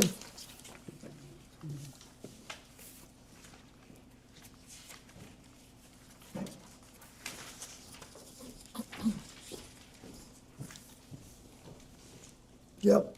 So you can see here that on April 27th, 1995, Lynn Forrester, now Lynn Forrester de Rothschild, sounds like served on a few committees or boards under your administration, wrote you a note. I'll just read part of that note out loud. Dear Mr. President, it was a pleasure to see you recently at Senator Kennedy's house. There was too much to discuss and too little time.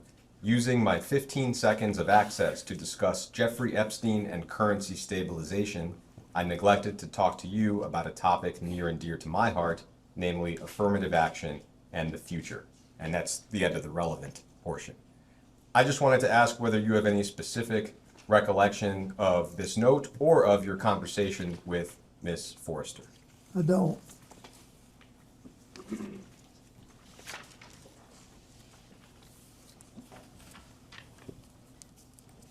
As far as you can remember, at this point in the middle of 1995, how would you have characterized your relationship with Mr. Epstein? It would be virtually non-existent. Do you recall any other interactions that occurred between yourself and Mr. Epstein during your time in office that have not already been mentioned today? No. I think I've told you everything I know. In October of 1999, toward the end of your time in office, we know that Epstein contributed $20,000 to the First Lady's joint fundraising account. Would you have any memory or knowledge of that particular contribution? No, is that for a White House related thing? No, joint fundraising, he means the Senate. Oh, no, I didn't know that. Okay, I am going to move to the years after your presidency. We'll do this in chronological order as well. Your second term ended in January of 2001. In December of 2001, the New York Post reported that you and Miss Maxwell had dinner at a New York City restaurant called Nello's. Do you have any specific recollection of that dinner? No. How do I know? I didn't. Nor do I remember the article. So moving into 2002, you touched on this in the previous round. It sounds like there were two meetings. We don't have exact dates for them, but one of them was at your office in Harlem with Mr. Epstein. The other was at Mr. Epstein's home in New York City. Could you just repeat for us, what do you recall about each meeting, maybe starting with your office in Harlem? I just remember that sometime in 2002, I think, he paid a visit, and he had become, I think it was either after or just before we started the flights. But he obviously was going to be a serious supporter of the foundation, and I think he paid a visit. I was flattered he wanted to see my office. I liked it. And then the meeting at his home in New York City, did I hear you say in the previous hour that Mr. Epstein was not actually there? I said that when I wrote my book and talked about it, and when I've talked about it in the past, I realized I talk as if he were there, and of course he was there. And I started trying to picture the nice man on the staff that showed me around. And now I'm just being honest, I don't remember whether he was there or not. He could have been there, but I don't remember. As far as you can recall, would the purpose of that meeting also have been related to Mr. Epstein's support of your work through his plane, for example? Yeah, the reason we went by, regardless of who was there, was that my staff we finished an event in New York City that at a place, and Lord knows how many I've done since then, I don't remember what it was for, but it was in New York City. And my staff, they said, we're only a couple of blocks from Epstein's house. It's a converted elementary school. He's very proud of it. And I think, it'd be a nice thing to do since it's early. You could just go by and take a look at it. So that's what we did. Do you recall seeing anything or anyone in his home that was suspicious or reflected abnormally young women or girls? No, the only people I saw there that night were staff. And him if he was there, I just don't remember. Do you recall seeing any images of young girls or women at Epstein's home? No. So, moving to some of the travel on Mr. Epstein's plane, and we have specific dates for a lot of that, I'd like to move through that chronology of known trips, just one at a time in order. To begin, flight logs indicate that on February 9th of 2002, and we'll give you the logs, you flew on Mr. Epstein's plane from Miami to Westchester County, New York, with Epstein, Maxwell, and some others. And you mentioned this flight in the previous round as well. I will introduce that flight log as Minority Exhibit D. And we'll give you a moment to receive that and take a look at it.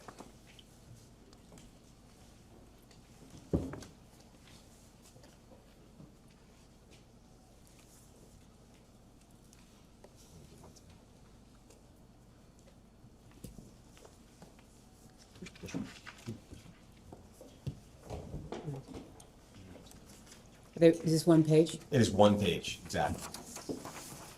Excuse me, Mr. President. And the flight in question, the leftmost column has the number 9 on it, and you can see your name at the beginning in one of the middle columns.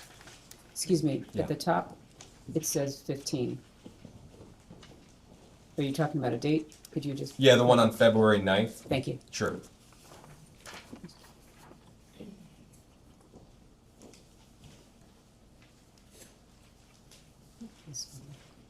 Yeah, I do see it. Great. I'll just ask some specific questions. As an initial question, and we can see it here, you had a Secret Service detail that traveled with you after you left office, presumably still does. Is that correct? Yeah, that's correct. And did that detail accompany you on all trips that you took with Mr. Epstein? Yes. For this trip from Miami to Westchester, first, just do you recall the circumstances of the trip? No, I was down there and I was coming home. I don't remember why I was down there. In terms of who was present on the flight, and we'll do this exercise with the other trips as well, are you able to make out from the initials here maybe who is who? In other words, I can see your name and I can see 4 Secret Service. And then from there we have 2 males, 1 female, I think Mr. Epstein and Ms. Maxwell, and then SK and AP. Do you have any recollection of who any of those folks may have been? No. I just don't remember, I'm sorry, I don't. And the initials, they don't mean anything to me. This isn't a record from yours, this is their record. Yeah. In February in 2002, so the same month as this flight, it was reported that you and Miss Maxwell were seated together at some type of charity gala in New York. I don't know what the charity was or where exactly the event occurred. Do you have any recollection of what I'm referring to? Could you state the date again, sorry? In the same month, February 2002, and I don't have an exact date. What was the report in? Simply that you and Ms. Maxwell were seated together at a charity gala in New York. Wow. I have no recollection of it, but it could have happened. Heading into March of 2002, so the following month, we have a series of international travel, and the first of those trips indicates that on March 19th and 21st of 2002, you flew on Mr. Epstein's plane from JFK to London and back with Mr. Epstein, Ms. Maxwell, and some others. We will introduce those flight logs as Minority Exhibit E and go through the same exercise.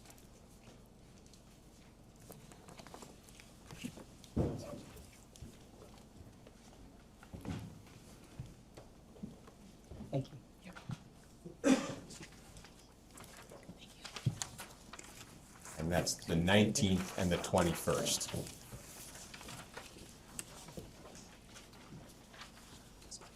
The 19th and the 21st? Yes. Down toward the bottom of the page. Oh, hold on, sorry.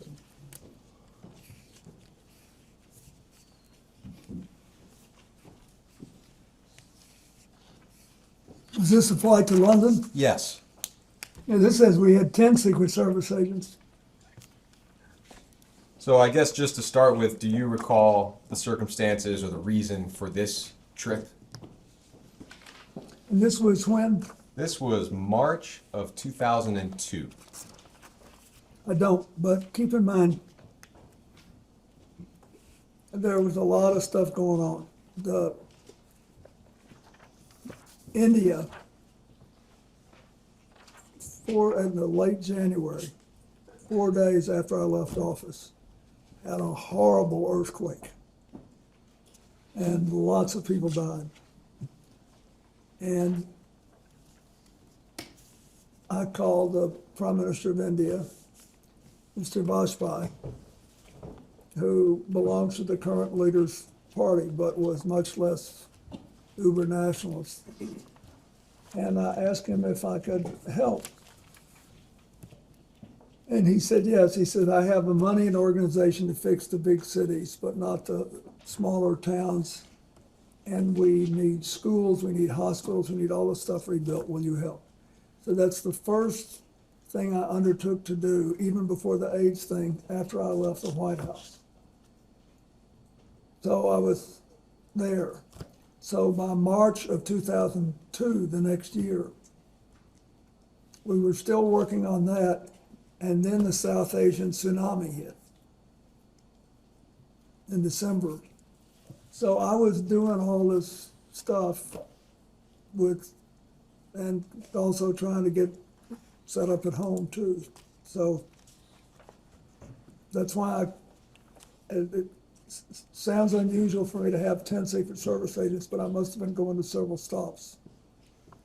And is it the same for you when you look at some of these names? I can make out the name Naomi Campbell. Do you have any recollection of Naomi Campbell being on this flight? Naomi, when we went to Europe once, I think she went on one, but she was a friend of Doug's, and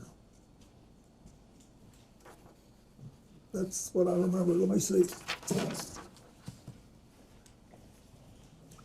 Yep. And Jeffrey, Ghislaine, I don't know who the other people are. Looks like Doug Band is listed there, and that. Yeah, he's there, but SK, I don't know who that is. Okay, great. Thank you.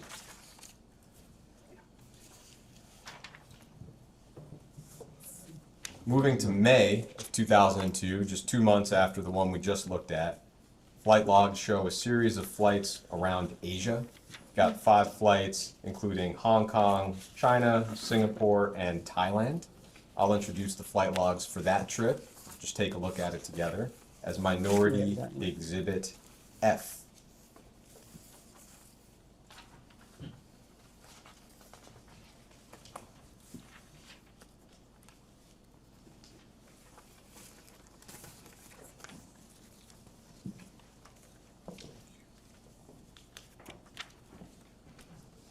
You still need it, right? We do need it. Thank you. Oh, great. Thank you very much.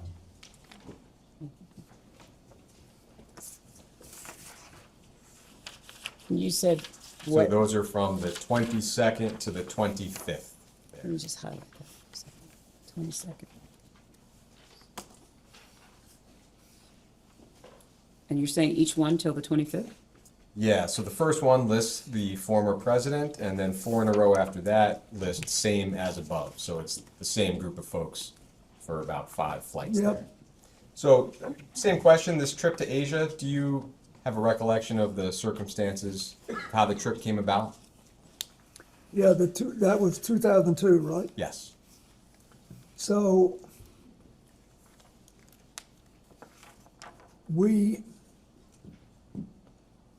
and when was the tsunami?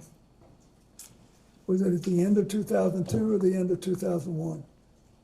That I'm not sure of. Just to the best of your memory, you have to share what you know. Anyway, to the best of my memory, this was a trip to raise funds to organize our health network in Asia, which was basically designed to deal with AIDS, but also I was heavily involved in the reconstruction of India after the earthquake there. And was asked to do it by the Prime Minister and later by the UN. So I was involved with that. And do you have any recollection of who these individuals on the flight were? For example, there are a few female names. I think one is Janice, one is Jessica. When you look at the log, do you have any recollection of who's who? No. Do May you, have been a flight attendant, I don't know. do you have any recollection of the flights themselves?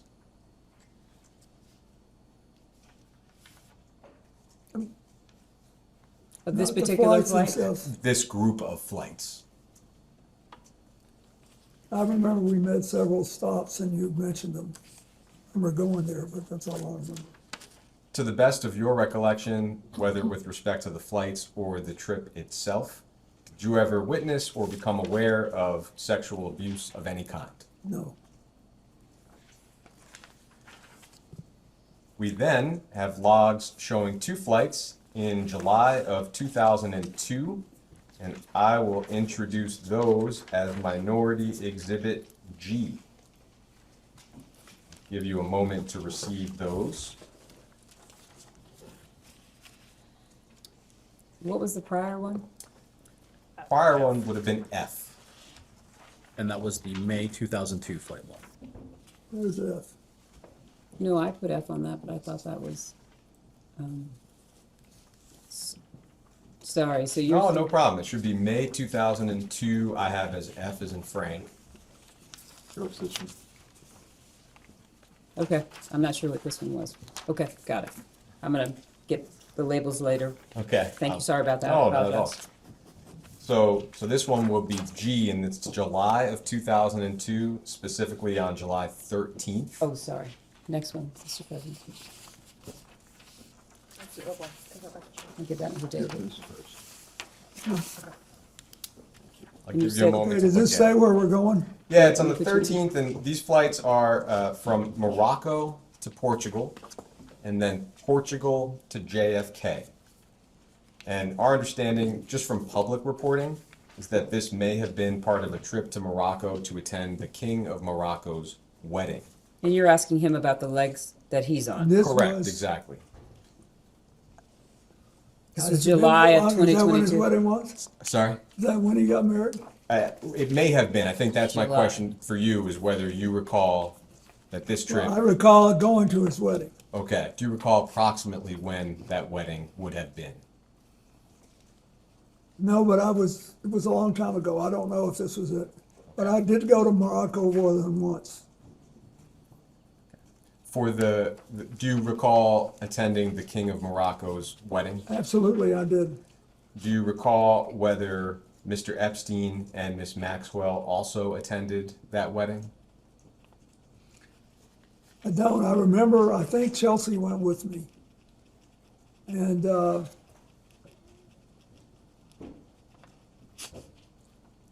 remember because my late mother-in-law loved Morocco, and Chelsea was there with her once and she wanted to go. So we went, and it was really nice. I was very close to the king's father, and I marched in his funeral when he died. And so they had this wedding and we were invited, and I very much wanted to go. Hillary was working and didn't go. Chelsea did, and I think Huma was with us too. I think, There's been some reporting that you may have invited Mr. Epstein and Miss Maxwell to the King's wedding. It sounds like, but please you tell me, do you have any specific recollection of that? I don't remember. Do you have any specific recollection of these two flights, which may or may not have been part of the King's wedding? They're from Morocco to Portugal and Portugal to JFK. Mr. Epstein and Ms. Maxwell were on the flights, as well as yourself. When I was coming home, He's just asking you about these two legs, and he's asking you, do you have any recollection of these two legs of the flight? no, I remember the wedding very well and all the stuff that happened, but that's all. I don't remember the coming or the going. Thank you. In September of that year, we have the trip that I think a lot of folks are aware of. This is a trip to Africa in September of 2002. The trip started at JFK, ended in London, stopped in Ghana, Nigeria, Rwanda, Mozambique, and South Africa. Some high-profile figures were on board, including actor Kevin Spacey and comedian Chris Tucker, as well as Mr. Epstein and Ms. Maxwell. I will introduce those flight logs as Minority Exhibit H. I'll give you a moment to receive them. Thank you.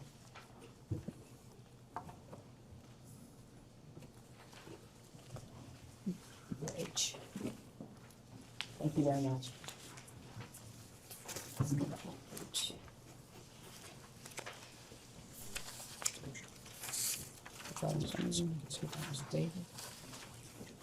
So this is a two-sided document, and the flights are the bottom half of the first page and one flight at the top of the second page. Starting at the 21st? Yes. Sure.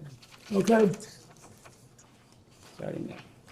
I'll just ask you generally, before we look at the log specifically, what is your recollection of how this trip to Africa came about? well, this is where most of our work was gonna be done. And what month is this? This is, I believe, September of 2002. So, and the countries we were going to represent places where we had operations. Like Mozambique, for example, had a big AIDS problem, and we were trying to help. And there was, so that's what I know. We, in South Africa, we spent quite a bit of time because I wanted to go see Mandela. He was still in good shape then. And we did things together. And then Charlene Hunter Galt, who was one of the black women that integrated the University of Georgia and became then a very well-known international television commentator for PBS. And her husband, Ron, had moved down to South Africa. And they were longtime friends of mine. We had celebrated the 150th birthday of Arkansas together in Little Rock. We were longtime friends. And so we went to visit them, and she threw a big cookout for us. And it was a funny time. Chris Tucker and Kevin Spacey imitated me. So a lot of these names on the logs are hard to make out. Do you have any specific recollection of who was on board those flights? He's not asking you to review and try and see if you can read their names. He's asking you what your No. recollection is. It says Shante Davis was, and she worked for Jeffrey. And I think it was discussed in the previous round, but that well-known photograph of yourself and Miss Davies, what is your recollection of the extent of your interactions with Miss Davies on that trip Where were we? in Africa? No, where was the I photograph? think it was at the airport Oh, on the way to. that's it. I mean, we had a good relationship, but it was entirely proper. I never had any personal contact with her, if that's what you imply. And am I right that while on that trip, whether the trip or the flights, did you ever witness or become aware of sexual abuse of any kind? I did not. Thank you. Thank you, Mr. President, thank you. We have a series of questions from some of the members in the minority. And so I'll be calling them up as we go through. And thank you. Just want to again thank you for being here and answering all the questions. We appreciate that and for your service. Just two clarifying questions. One that was asked during the Republican hour, and I just want to have you reiterate it for the record. Either during or after your presidency, were you ever made aware of Jeffrey Epstein having any kind of relationship, directly or indirectly, with a foreign intelligence agency or service? And I ask because we've received a lot of interest and communication about that topic, and so I want to give you a chance to answer that again if there's anything No, I else. wasn't, and I understood why now when you showed me the passport, but I wasn't, I didn't know anything about that. Thank you. And then second, of course, this deposition also sets a pretty new precedent, I think, which is something that we've been discussing and folks across the country are discussing as well. We're thankful that you're here. We believe in the minority that President Trump should also answer this committee's questions. He's someone that is mentioned almost more than any other person beside Ghislaine Maxwell in the Epstein documents. And so to get more information for this investigation, was wondering if you also agree that President Trump should answer questions of this committee. That's for you to decide, but he did know him well, and I once had a brief discussion with him about it. Thank you. Thanks for the answer. With that, I'm going to go to Mr. Walkinshaw, and we'll go down a series of questions. I hate this, but because I don't believe I should inject anything. But I do not want to leave the impression, but since there was no follow-up question, the president never, this is 20-something years ago, never said anything to me to make me think he was involved in anything improper with regard to Epstein either. He just didn't. He just said we were friends. And then we had a falling out over a land deal, property deal. That's all. Thank you. Could I ask very briefly, Mr. President, Sure. if you recall, what were the circumstances of that conversation? Or at least let's start with, when did the conversation occur? It was on his golf course. And there were a couple of years there when Joe Torre, who had been the manager of the Yankees, and was a friend and had a tournament, a charity golf tournament, called appropriately for this investigation, the Safe at Home Foundation. And it was designed to combat domestic violence, of which Joe Torre had been a victim as a child. And so I wanted to support it. And so Donald Trump gave him the golf course in New York to have a tournament on, and I played in it a couple of times. And the day I was there, he would typically, Donald Trump would come out and play a few holes with us.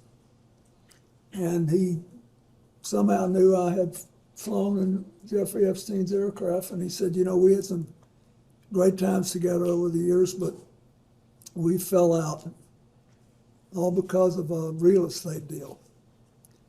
And he said, I'm sorry it happened. That's all. Do you recall whether President Trump was the first one to affirmatively bring up the subject of Jeffrey Epstein? No, but I'd be shocked if I did. I just don't do that. Do you recall whether President Trump elaborated at all on the great times that he had with Jeffrey No. Epstein? No, and at the time, I didn't put any, sexual spin on it. And as far as you recall, President Trump characterized the nature of the ending of their friendship as being solely due to the real estate That's bidding what he problem. said. Thank you. But I didn't think much about it at the time. And, it was 2 minutes and then we were gone. As far as you recall, have you had any other conversations with President Trump related to Jeffrey Epstein or Ghislaine Maxwell? No. And your best recollection, if you have one, of the year that this conversation occurred? be 2002 or 2003. Thank you. But Thank you, Mr. President. Good afternoon. I just want to focus again on Colleen Maxwell. First, I'll ask you just to reiterate, did you ever at any point during your interactions with Ms. Maxwell know about the sexual abuse she committed and facilitated against minors and women? no. When did you learn that she had engaged in crimes against girls and young women? When the first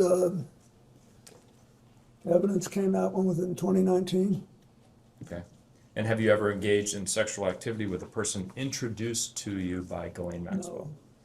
You're aware that she was convicted of crimes, as we discussed, and you're aware that she's currently incarcerated as a result of her federal conviction. Yes. Maxwell received a 20-year sentence for her crimes.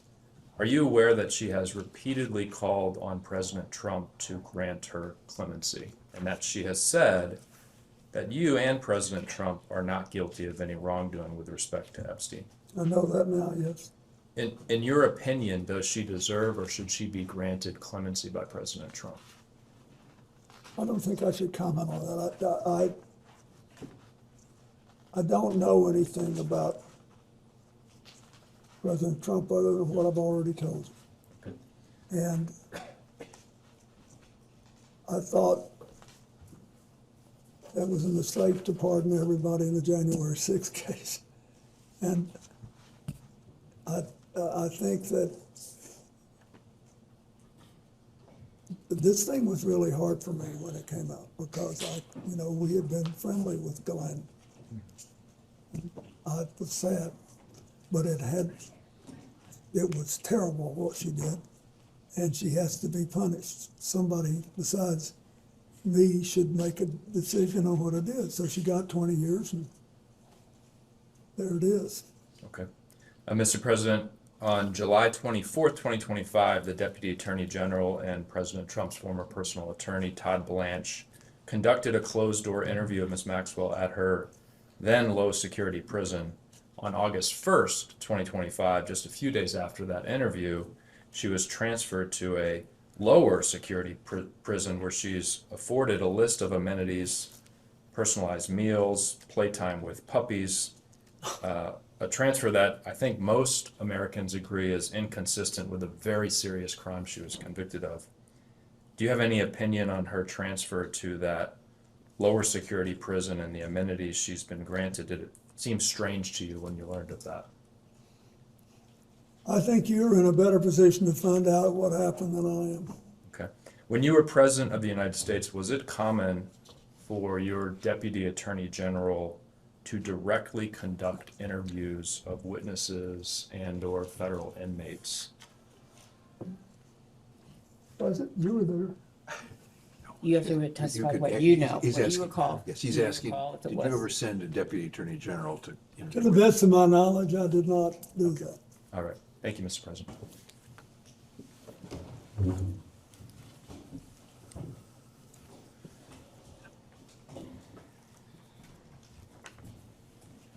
May I ask a question? Representative Foster, are you still the youngest person in Congress? Yes, I am, Mr. President. Lucky you. Hopefully that changes soon. If you're the youngest for too long, it's not good. It'll come a time, believe me. I was, for most of my life, the youngest person doing whatever I was doing. And one day I woke up, I was the oldest man in every room, and I couldn't tell you for the life of me how I got from one place to the other. Time will take care of it. Enjoy it while it lasts. Thank you, thank you. It's a blessing to be the oldest person in the room as well. Mr. President, I just wanted to circle back to the conversation around the conversation you had with Jeffrey Epstein on the golf, or with Donald Trump on the golf course in New York. You know, President Trump has said publicly multiple times that his falling out with Jeffrey Epstein was the result of him hiring away workers from Mar-a-Lago and his crimes. He said that's why he kicked him out of Mar-a-Lago. You brought up, I have two questions about this. Did President Trump specifically characterize the result of this land dispute they had as a falling out specifically, to the best? Yeah, he said they both wanted the same piece of land. Mm-hmm. He didn't say what it was, and that's all I remember. And he said it was a falling out as a result of that. Yeah, said it strained their relationship. Do you know when this conversation happened? When the conversation I had with him happened, well, it had to be in 2002 or 2003, I think. 2002 to 2003. All right, thank you. During any of your interactions with Jeffrey Epstein or Ghislaine Maxwell, did either of them ever mention or discuss their relationships or connections with Howard Lutnick? No. What about their relationship or connection with Alex Acosta? No. Prior to Jeffrey Epstein's arrest in 2019, did anyone ever speak with you about Epstein's relationship with Howard Lutnick? No. And what about Alex Acosta? No. Okay. Thank you. Those are my questions.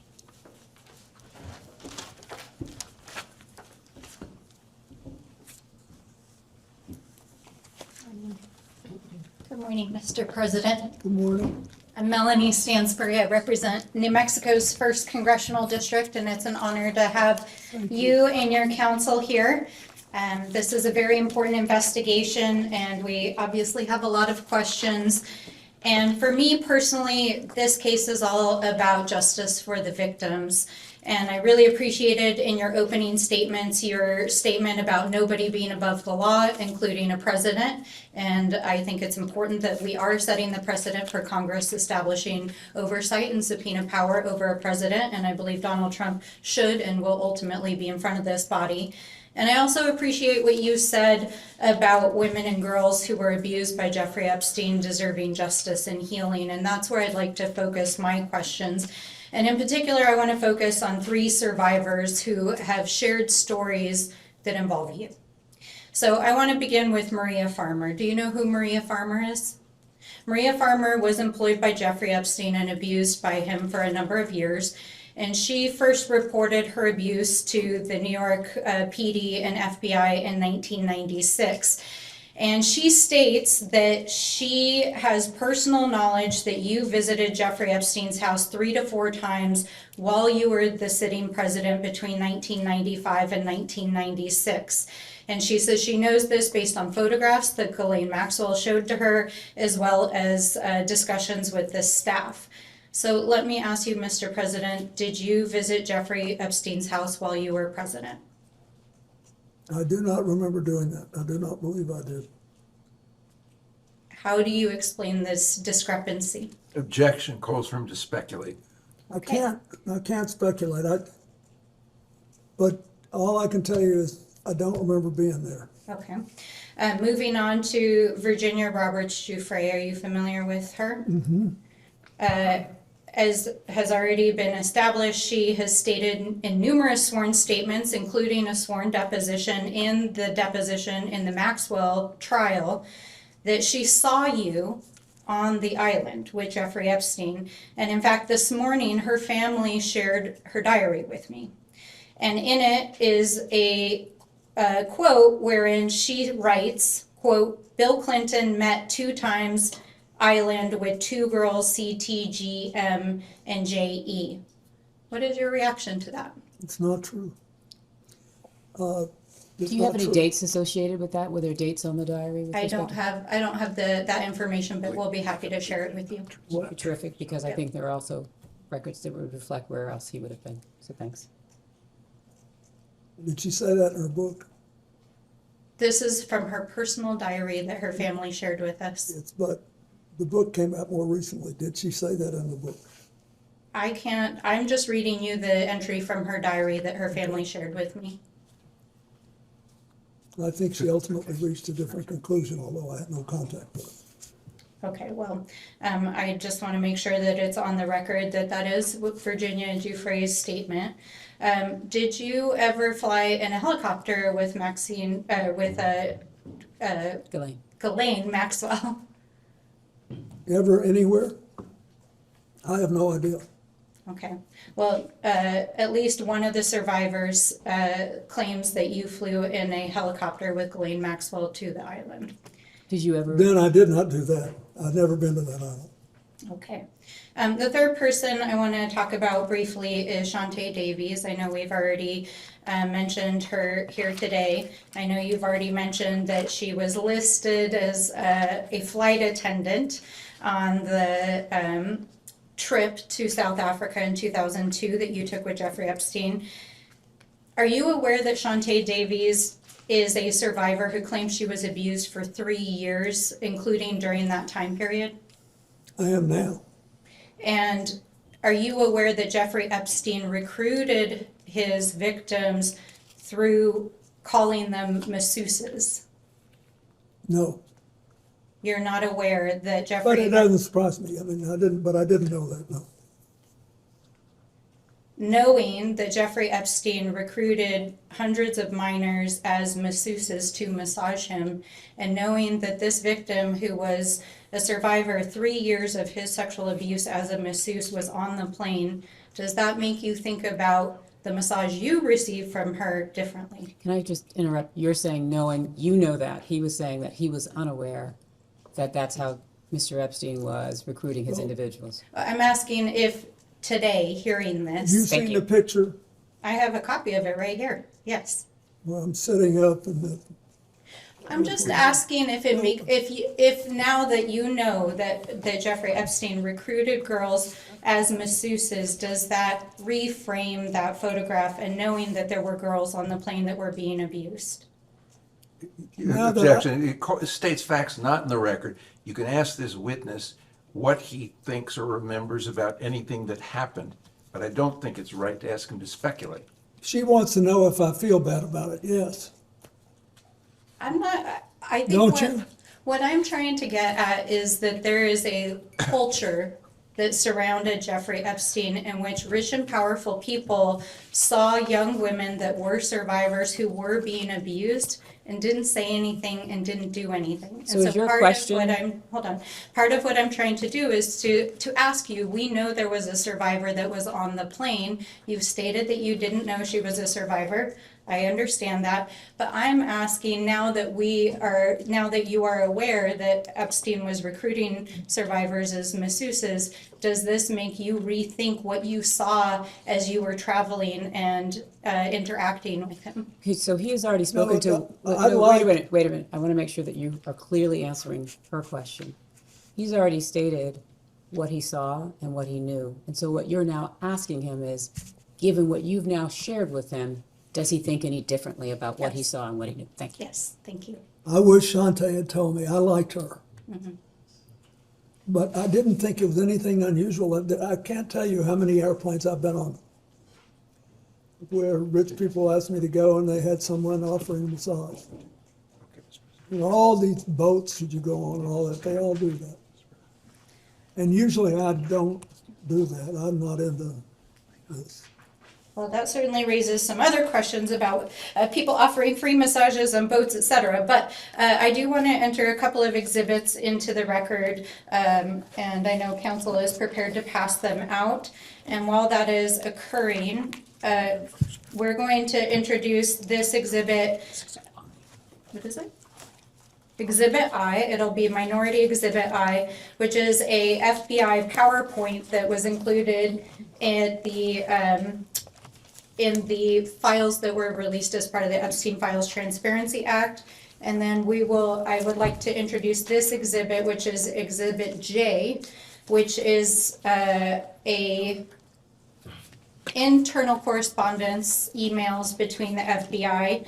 And though I'm short on time, what I'll describe in both these exhibits is that your name appears in FBI tip sheets as having attended parties in Jeffrey Epstein's presence in which sexual activities were occurring. Did you ever attend a party of any kind or an event with Jeffrey Epstein in which sexual activities were occurring? Okay. And then finally, there will be many millions of people that watch this deposition. What would you like to say to the survivors directly? That I hope this will produce a sense of finality. And I don't think that'll happen till the government starts holding on to all the records. I think that, the record should be released. And then I think that we need to come up with strategies to help people who can't get over this get better. And the most important thing we do, I think, besides treat the victims right, is increase the guardrails that will set off alarm systems and stop other people from doing the same thing Epstein did. Thank you very much, Mr. President. Thank you. Thank you.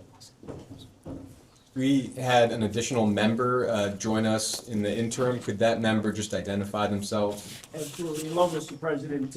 My name is Nick Langford. I represent New York's 23rd Congressional District, Buffalo suburbs, rural southern tier. Thank you for being here today. Just for the record, with time check?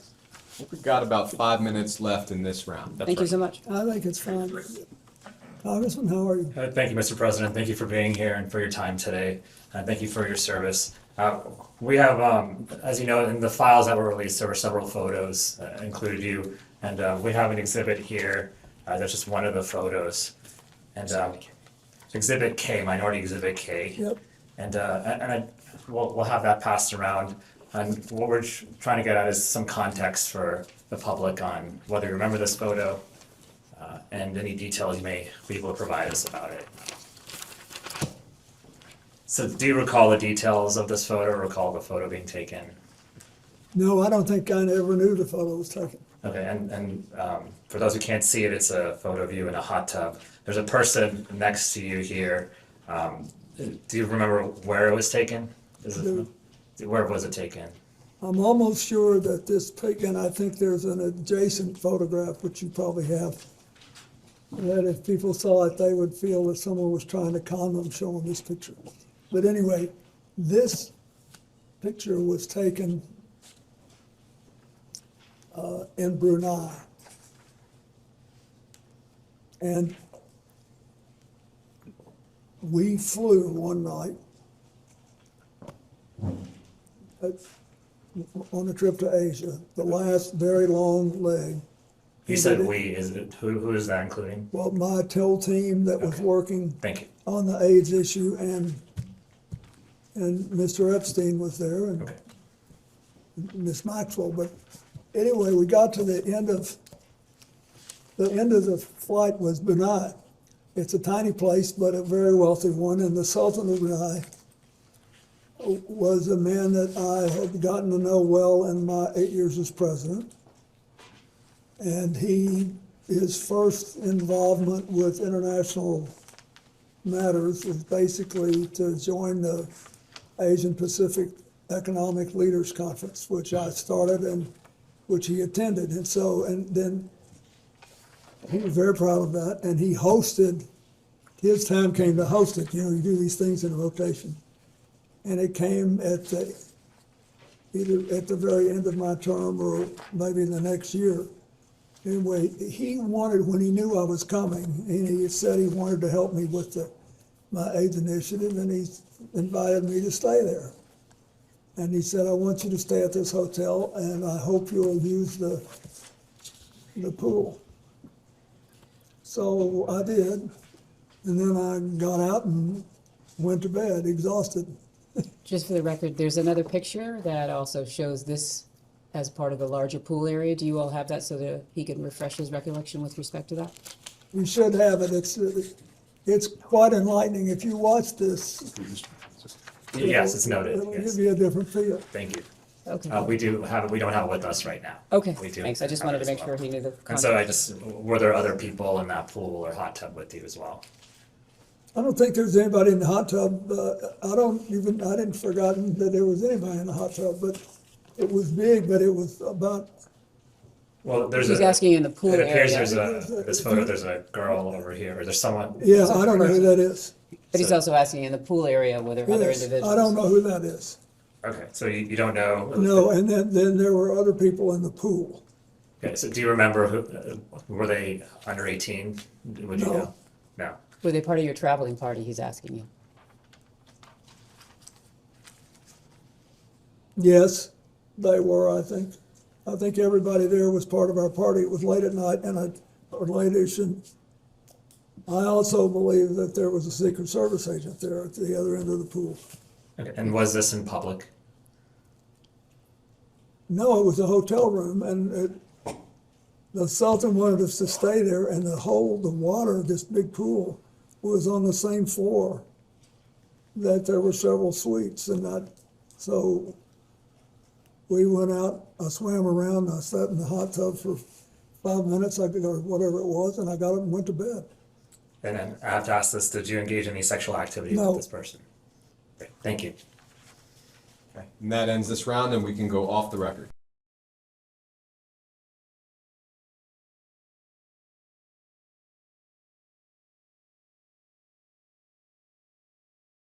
All right, we'll go back on the record.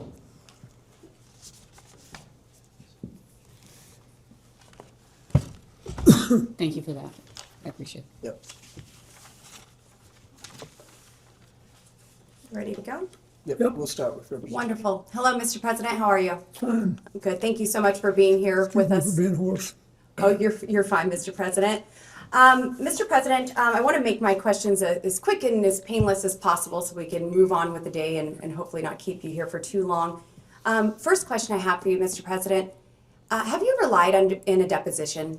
No, Have you ever lied while under oath? no, Thank you. Were you personally aware that Jeffrey Epstein visited the White House 17 times during your presidency? at the time it happened? Yes. No, at the time it happened, I was not. Do you know, so Jeffrey Epstein never asked to meet with you personally in the White House while you were president during those 17 visits? Not to my knowledge, Would you know who he was meeting with? no. Okay, I while didn't know he was coming.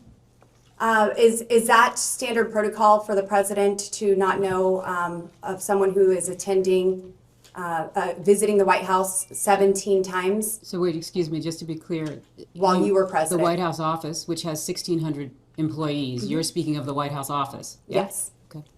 No, I think that most presidents don't have a clue who's coming in every day unless it's somebody of personal interest to the president. Yes, and you did have a familiar relationship with Jeffrey Epstein, correct? No, I wasn't aware I'd ever met him when I was president. While you were president. We are trying to establish if Jeffrey Epstein was a foreign or potentially even a domestic asset of some kind. Do you have any reason to believe that he was trying to seek access to classified materials, intelligence reports, or sensitive government information? No, I knew nothing about this story until it came up. I was glad to see that picture of the Yes, and phony Mr. President, passport. sorry to interrupt you. Mr. President, since knowing Jeffrey Epstein and knowing that he had visited the White House, were there any conversations from your associates, any White House staff, or anyone familiar with the meetings that said he was seeking detailed information about government relationships? Does that question relate to back in the day or now? What's the time of the question? I'm asking, since you have been aware, any time since after you were aware that Jeffrey Epstein visited the White House 17 times, has there been any conversations with anyone that you are aware of that Jeffrey Epstein was seeking sensitive government information? She's asking to the best of your recollection. To the best of my knowledge, no. Yes, sir. Thank you. And moving on, at any time while you were traveling on any aircraft owned, leased, or otherwise affiliated with Jeffrey Epstein, did you engage in sexual relations or sexual activities with anyone other than your wife? No. During any such flight, did you witness or have knowledge of any other individual engaging in sexual activities with any female passengers? No. In 2002, you participated in a 10-day multi-country trip to Africa while traveling on a Boeing 727 owned by Mr. Jeffrey Epstein. This trip was organized by Ghislaine Maxwell. Do you recall this trip, Mr. President? I recall the trip, but I don't know that it was organized by Ghislaine Maxwell. Yes, I sir. believe we were going places that I needed to go for my work in Africa. Yes, sir. Internal FBI records describe the aircraft as having a section with couches adjacent to which a sliding glass door leading to another compartment. There was a bed. Are you familiar with the layout of this aircraft that you traveled on? I'm familiar with the fact that there was a bench that turned into a bed at the end of the passenger seats. And no other bed you are familiar with Did you ever go into any part of the aircraft with a bed that you perhaps lied on or utilized? I'm familiar with the bench. Yes. It turned into the bed. Yes. I do not believe I ever went into the back section. At any time while traveling on such aircraft, do you remember utilizing either the bench that laid? I'll keep it as one option for now. Do you remember utilizing the bench as a bed? Was it laid out as a Do bed? you remember? I don't remember, but that doesn't mean I didn't. I'm familiar with the note. Yes, sir. FBI internal records relay testimony from Dr. Greg Bledsoe, who participated on the 2002 Africa trip. Did Dr. Bledsoe describe multiple millionaires? Dr. Bledsoe does describe multiple millionaires and billionaires on the plane. Do you remember any of the names of those individuals, potentially even the actor Kevin Spacey? Yeah, Kevin was on the plane. Did Dr. Bledsoe also describe, he also describes multiple young women were present on the flights and that Maxwell appeared to be in a position over the girls on the plane and was directing the girls. Can you describe the purpose of these women participating in this multi-country Objection to trip? form of the question. You have no objection to you asking the president what he saw, observed, heard, but he can't possibly speak to what Maxwell was in her mind. Did you witness, Mr. President, Ms. Maxwell appearing to be in the position over other girls on the plane and possibly directing the girls? Well, I thought that she was Epstein's top aide and that she was basically in charge of what happened. What did happen, Mr. President? I don't know. I mean, I've already told you this. I'll tell again. I never saw anybody do anything wrong. I thought they were flight attendants. Do flight attendants typically wear tank tops and jeans? They don't all wear uniforms on private planes. Yes, sir. Most are dressed probably pretty business class. But So, moving wait, on. His testimony was, with respect to private aircraft, people are not wearing uniforms. Mm-hmm. Correct. Go ahead. Dr. Bledsoe described at least one of the girls serving as a masseuse. At any point, did you or other male passengers receive a massage from this young woman or any other young women who are described as a masseuse? Well, I've seen one picture that shows that in a airport waiting area, one of the women was massaging my neck. That's all I've seen. Have you received more than one massage from these trips with Mr. Epstein and the young girls that were present? I don't recall them, but the problem I remember from that trip was that my neck had spasmed and I was in, and so they offered to help and I let them help. One left. She asked whether or not you recalled any other massage No, I trips. do not. Thank you. Mr. President, moving on to my next question. Submitted to the record, we have a painting that seems to be of you, Mr. President, found in one of Jeffrey Epstein's residences wearing a, I would categorize it as a famous blue dress worn by the White House intern, Monica Lewinsky. And I have this image here. This image is being passed around. If we need to go off the record while we do that, we can. I can take a picture. Do you have a question? It will be Yeah, I do. marked as Majority Exhibit 15. Proceed. Thank you.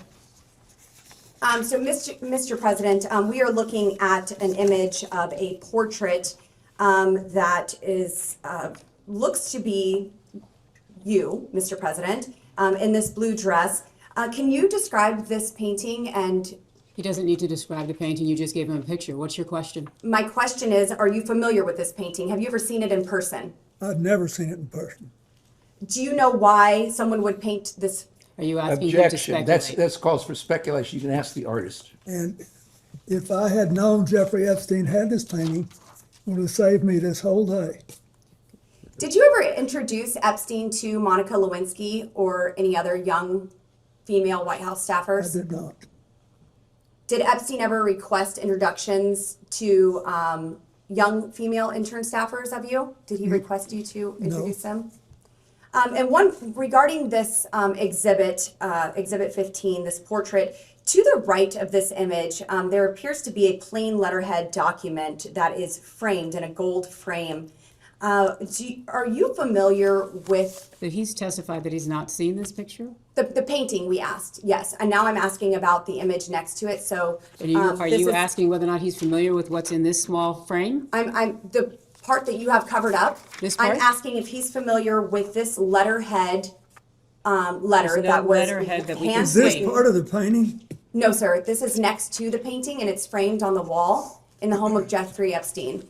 I guess a better way to ask, other than the birthday note that was passed around here today for Jeffrey Epstein's 50th birthday, Mr. President, did you ever handwrite Jeffrey Epstein any other notes?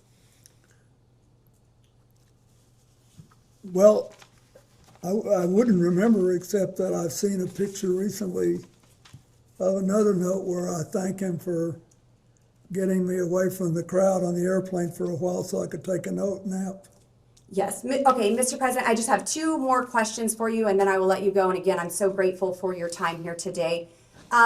We also have another exhibit from the committee, and it's page 49, I believe, and the, how do you want to classify this one? They'll give it to It will be marked as Majority Exhibit 16. In this is a portion of Virginia Jeffrey and her testimony. And in it, she is referencing you, Mr. President, and says he, Mr. Clinton, told me long ago that everyone owes him favors. They are all in each other's pockets. She's asked, I'm sorry, maybe that wasn't you that you was referencing Clinton. I'll start over. He told me long ago that everyone owes him favors. I believe that's referring to Mr. Epstein.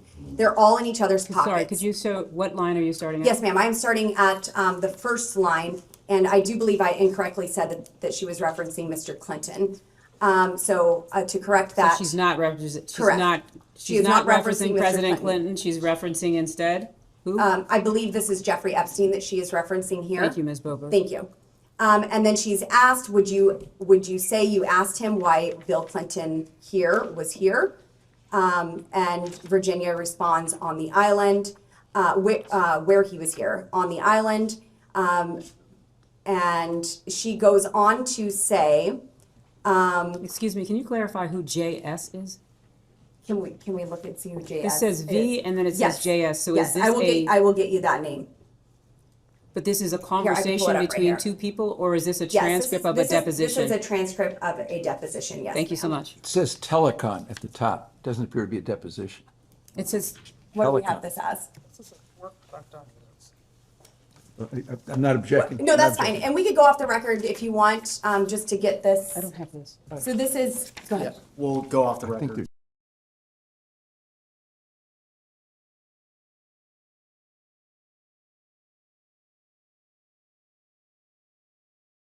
We can go back on the record. Thank you very much. And this is a long dialogue between Mr. Jack Scarola and Virginia Jeffrey, and I will summarize this. It is mentioned by Virginia that everyone owes him, presumably Jeffrey Epstein here, favors. Mr. President, were you ever in the position to owe Jeffrey Epstein a favor? I didn't consider that. I thought we had an understanding about the airplanes, that he would let me use the airplane to set up my AIDS programs around the world if I'd agreed to talk to him for an hour about economics and politics on every long leg. I kept my word, and he seemed to honor his. Were there any sensitive government topics ever discussed in those conversations? And also here, just for the Virginia, record, did the court reporter get his response? Thank you so much. Thank you. sorry, I'll try not to talk over you, wrapping up here. Virginia Giuffre is also asked in this document. The same one you handed us? Yes, ma'am. So we should be looking at, This is 1, 2, 3, 4, 5, 6, 7, 8 lines down. JS is speaking. Were sexual orgies a regular occurrence on the island at Jeffrey's house? Yes. My question, Mr. President, were you ever aware or engaged in any of these sexual orgies? are these on the island where he's testified that he's No, not ma'am, been on the I was island? never on the island. Were you ever on any island in the Virgin Islands? To travel for a trip with his wife, which is on the public record? I'm With sorry, what's Jeffrey your question? Epstein? No, You were never in the Virginia Islands, in the Virgin Virgin Islands Islands with with Jeffrey Epstein, no. Okay, thank you. Mr. President, there's been new information that has come out regarding the autopsy of Mr. Epstein. I would just like to ask you personally and directly, do you believe that Jeffrey Epstein killed himself? Are you asking him to speculate on how Mr. Epstein died? I'm asking what the president thinks of. So you're asking his opinion? Mr. President, was your friend Jeffrey Epstein Are you suicidal? classifying him as a friend who he has testified that he was has friendly? called him a friend in a letter. He said he was friendly, but not, you've asked for his Mr. testimony here. President, do you believe that Jeffrey Epstein was suicidal? Do you know? Was he ever She's asking to the suicidal? best of your I understanding. don't know, I only know what the medical finding was. I think maybe That's it. he finally got caught, and I don't know. I've accepted it in my own mind, I don't know what happened, Mr. President, what did you accept? That he killed himself or that he did not? but he did, but I don't know. Yes, sir. And Thank you, neither Mr. do you. President. We don't, none of us know, we weren't there. Mr. President, it's been an honor. Thank you. Thank you.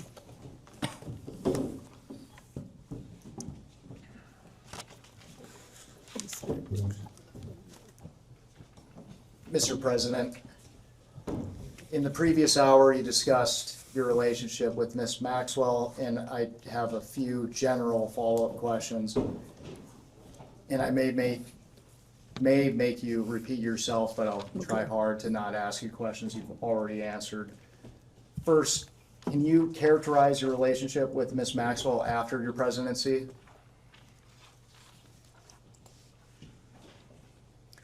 Well, I didn't, to the best of my memory, I didn't see her very much until I started flying on Mr. Epstein's airplane. And for the record, would you at any time ever consider her to be a friend? Oh, yes, I would.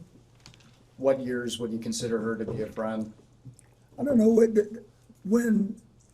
when she started going with Ted Waite, I saw her more frequently.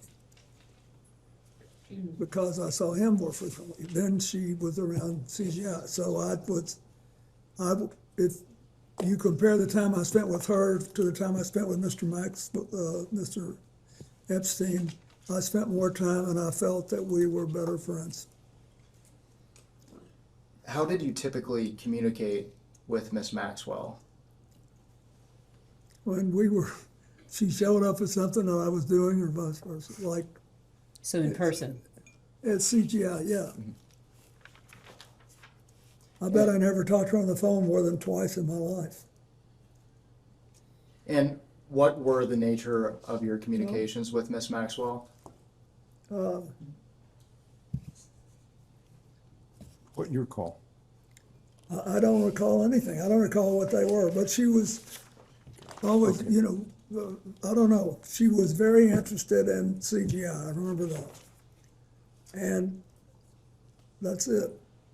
And for the record, Mr. President, did you ever have any communications with Miss Maxwell related to young women or girls? No. At this time, I'd like to introduce what will be marked as Majority Exhibit 17. And while it's being handed out, I will note for the record that this is the transcript from the two-day Ghislaine Maxwell interview with Deputy Attorney General Todd Blanche, conducted by the Department of Justice on July 24th and 25th of 2025.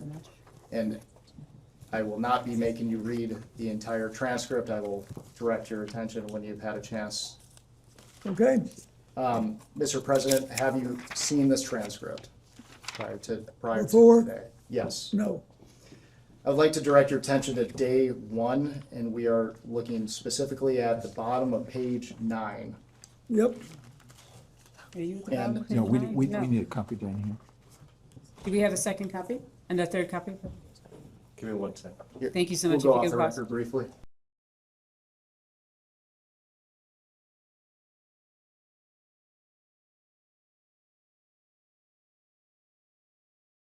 We will go back on the record. Yep. During Ms. Maxwell's interview, she stated that President Clinton was her friend, not Epstein's friend. Is that accurate? I'd say that it was accurate to say that I felt closer to her than to him. And for the record, why was that? Because I had seen her more and because she was very good friends with Evelyn Rothschild and his wife Lynn, whom I knew and was in regular touch with. And then this part is in there too. And Okay. You're on page 9. That's good. Just want to make sure you're reading the right section. She characterized your relationship with her as warmer. Is that yes, your question? Would you agree with that? Warmer than with Jeffrey Epstein? Correct. oh yes, but it was not in any way sexual. At this time, I'd like to direct your attention to day 2 of the transcript, and now we are looking at the bottom of page 12, and it is page I see it. 258 and 259. This is interesting. Wait, pardon me, sorry, I'm not with you. The bottom of page 12 says 42 to 45. Of day 2. Oh, sorry, I apologize. Okay, Day 2, page 12, Yes. page 252. 257 to 260, Mr. President. Okay, 258 and 259. okay, got it. Can you hold No. 1 second? Can you wait?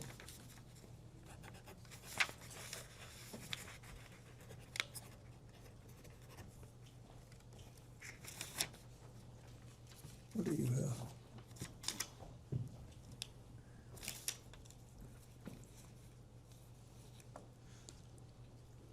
$258, $259? Correct. Got it.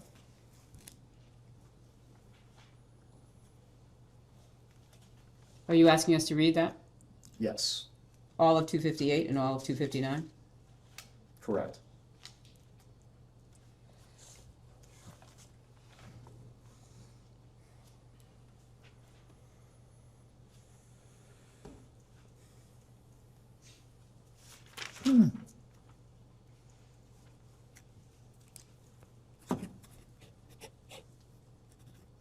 Okay, is there part of this you want me to read? No, No. he has a question. He wants to make sure You- you've you read read through two- here. two And you've pages. read through here. Okay.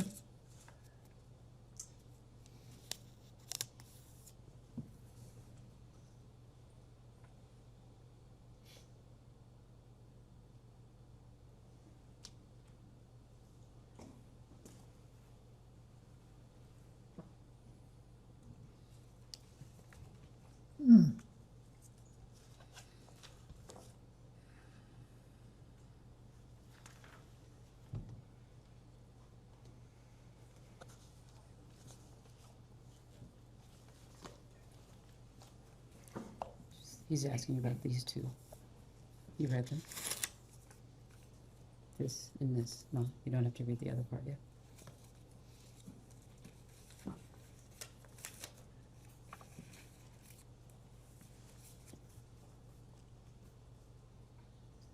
Ready? Yes. Got it. Mr. President, you've had a chance to review the transcript. Here, Blanche asks Maxwell if she has ever visited your home in Chappaqua, to which Maxwell testifies that she had been invited to visit your home. For the record, did Miss Maxwell ever visit your home in Chappaqua? It wouldn't Excuse me, surprise- counsel, the transcript says, I went to the house.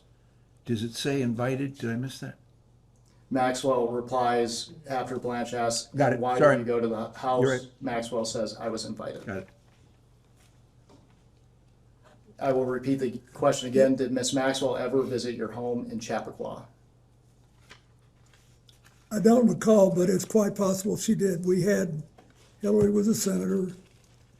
In the beginning, she had a lot of events there.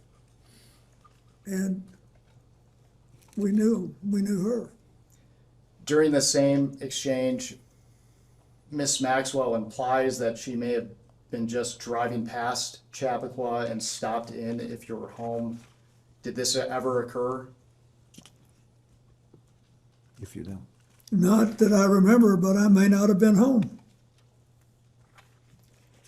But Mr. President, is it common for people to just stop by your house? No. There And for are the more than record- one or two people who would do that. So for the record, you're a former president. Does your security detail allow people to show up unannounced? Well, they'd allow them to, but they don't, your question is whether or not the security allows them in. Yeah, they have to be cleared to be able to come and go Thank you. like that. Thank you, Mr. President. I want to ask about Doug Band and Okay. what was Doug Band's relationship with you, sir? Well, it changed over time, but he was basically the last in a long line of young men. They were my sort of body people. They were close to me and supposed to get me where I was trying to go on time and all of that. And then after he and another young man, Justin Cooper, wanted to come with me when I left the White House. You know, when you leave the White House, they give you, you get, I don't know, a certain allocation for staff. And I think there are 9 positions you can put on federal health insurance. I think that's right. But anyway, Doug and Justin were 2 of them. So I'd say he's pretty close. What? You were pretty close. We were close, and Justin wrote my book with me. I mean, he did all the, the clerical work, and Doug was our main fundraiser when we started off. Okay. I would like to introduce Majority Exhibit, I believe it would be 18,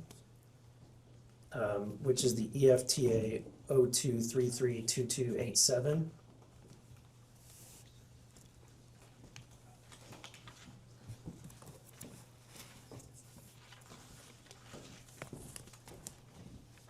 Thank you very much. Thank you for that. So this is pretty short. This is an email from Doug Band to. Yep, I'm familiar with it. To GMAX, which is commonly known as Ghislaine Maxwell. Yep. It says, for the record, the email states, "You back? Another way to get in touch with me quicker is on my BlackBerry, actually the president's, but we share it." The email that's listed there, WJC, is that your email address? Or was that your email address? Practically, no. That is, I never sent one email on it.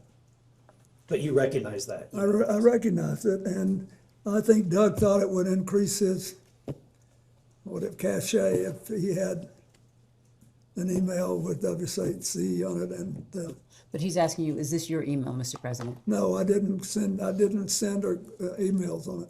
Did you share a BlackBerry with Mr. Band? Well, he says we did, but I think I finally got another BlackBerry. But this was back before, okay, sorry, Mr. President, this is back in, think of the year, look at the year, so you make sure you're answering the question. 2001. Did you have a phone in 2000?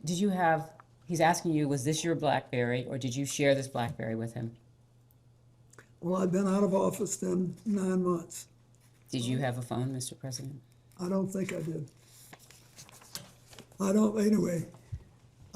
But the truth is, I don't remember. I just know that I did not email. Okay. So you did not email. How often do you send emails? Or did you send emails? Have you ever sent an email, Mr. President? I sent one email to John Glenn, Senator John Glenn, when he was in space at age 77.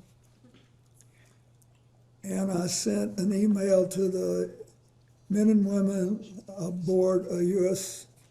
ship in the Adriatic during the Kosovo War. Have you sent any other emails, Mr. President? He's asking. Since then, I'm not sure I've sent one. Okay. I'd like to introduce Majority Exhibit I number know that 19. makes me a certified, Which ends in 2335030. yeah.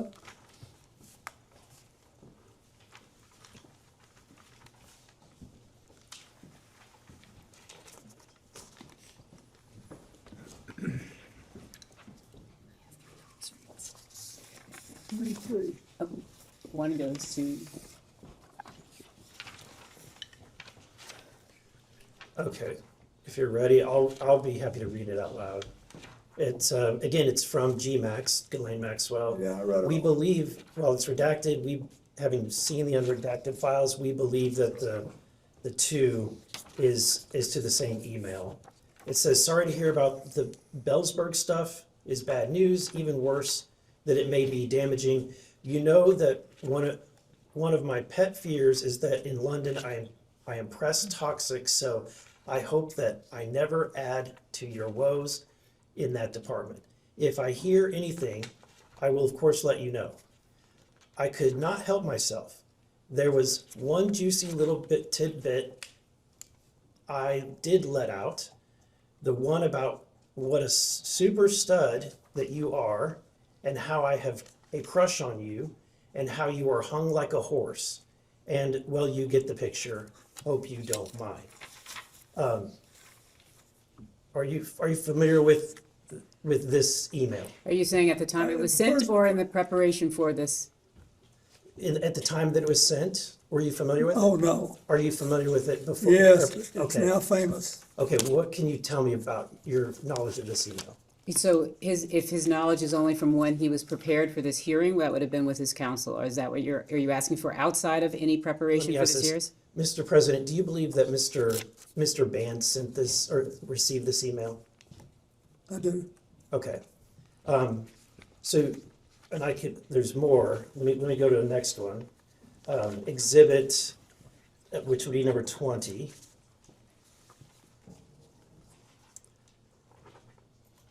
And the answer is, that I Oh, wait, didn't know there's about no, there's this. no question. Okay, at the time.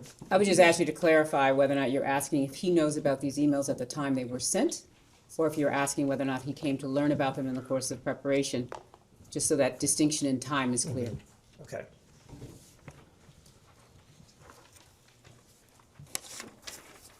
Unbelievable.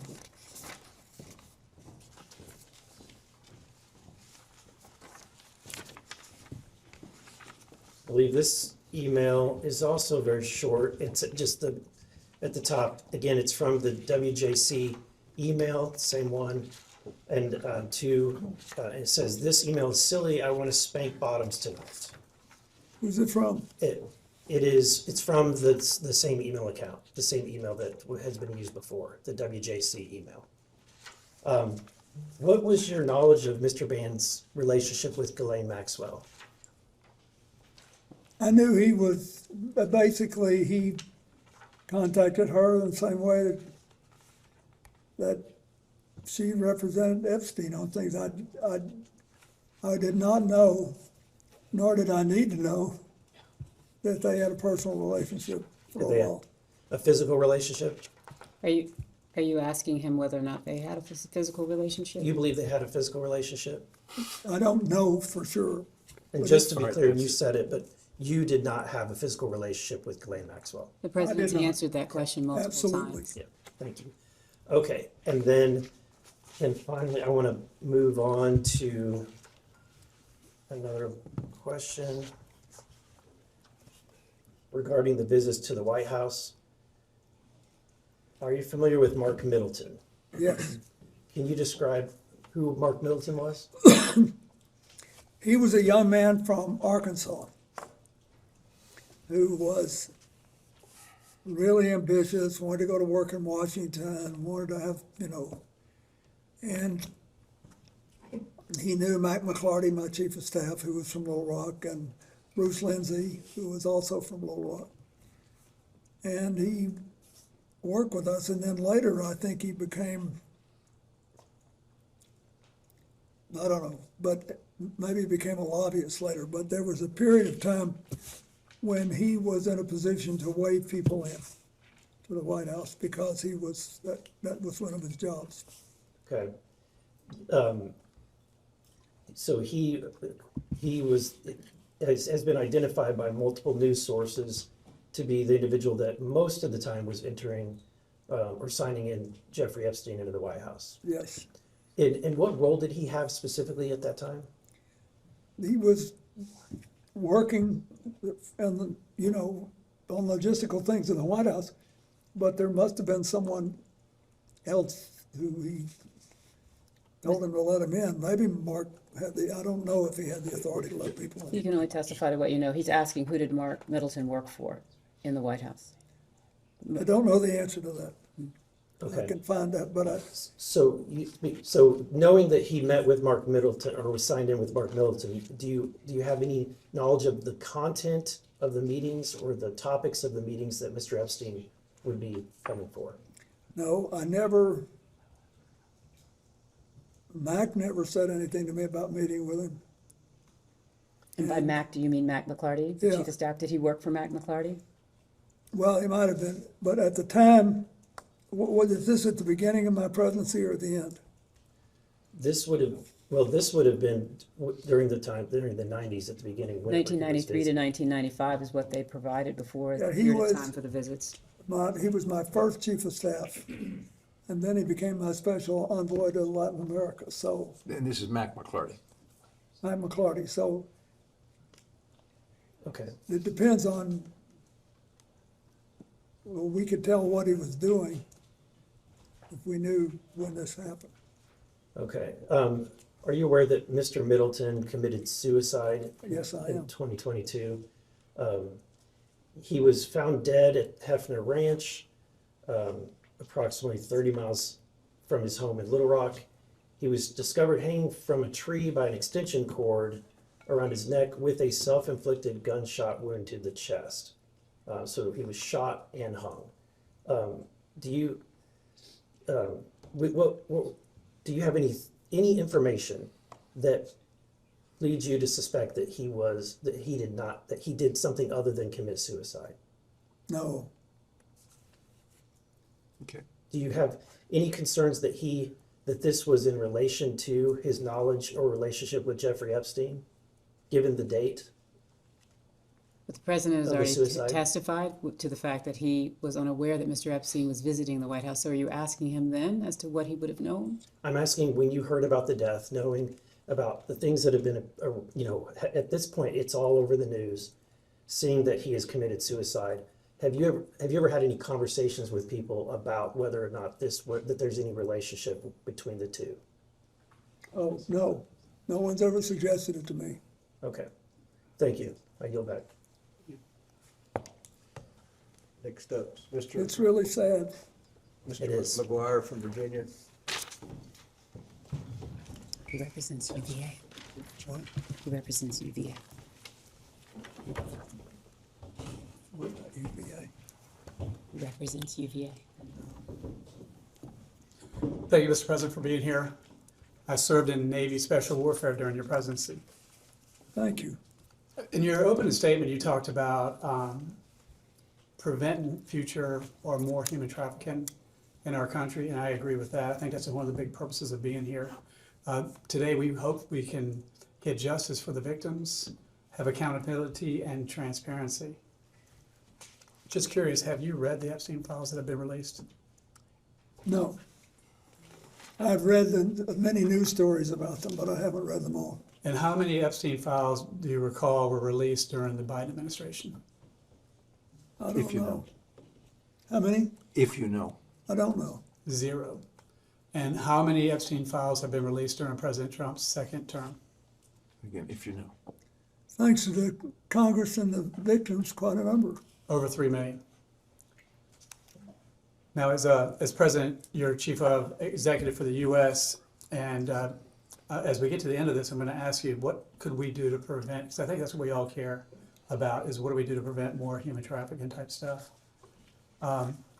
So let's talk about Kevin Spacey for a second. In a June 2024 interview on Piers Morgan, Kevin Spacey recounted noticing young girls on the flight and expressed he didn't want to be around this guy, Epstein, because it felt he put the president at risk on that trip to South Africa because there were these young girls. So did Mr. Spacey ever communicate these concerns to you directly? Not that I recall, no. Did anyone else express similar concerns about these young people? No. Do you agree with Mr. Spacey's characterization that these young girls on the flight were concerned?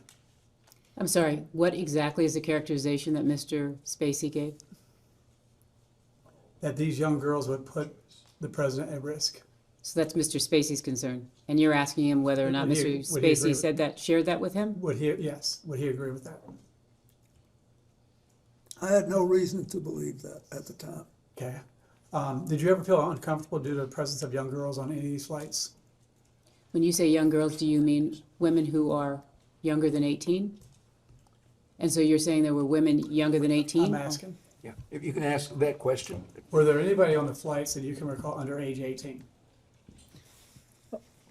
To the best of my knowledge, there was not. If there was, and I knew it, I would be uncomfortable. That answered. All right. Did you ever speak with or otherwise engage with, well, I think you just answered, young girls on these flights, so I'll move on. Ron Burkle, do you know him? I do. All right. Ron Burkle commented on the Epstein is creepy.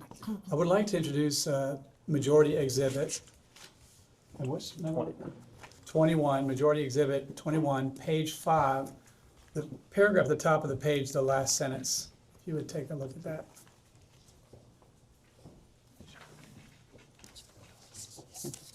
Could you say what page again? Sure, it's page 5, the paragraph at the top, the last sentence. If you could give us a minute to read it, that'd be Sure. great.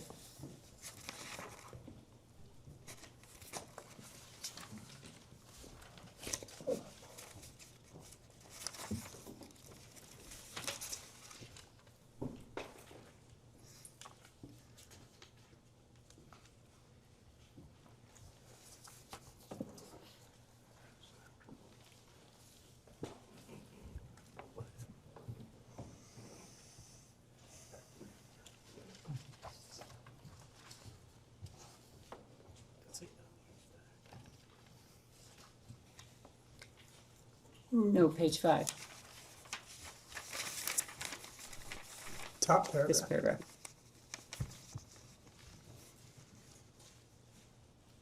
And more specifically, the last sentence of the top paragraph.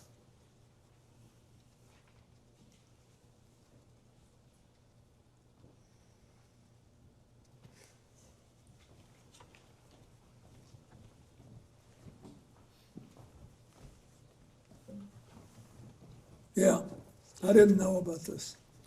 So the question would be this. I understand you didn't know anything about it, but let me ask the question.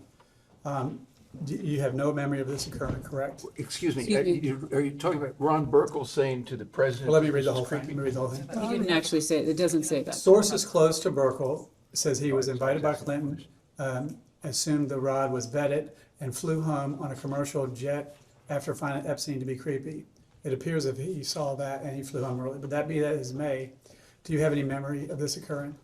I don't. Why do you think Mr. Burkle would think Epstein is creepy? Are you asking Objection, for him? speculative. He can't know what. I don't know, Ron Burkle's some thinking. people thought I shouldn't fly with him.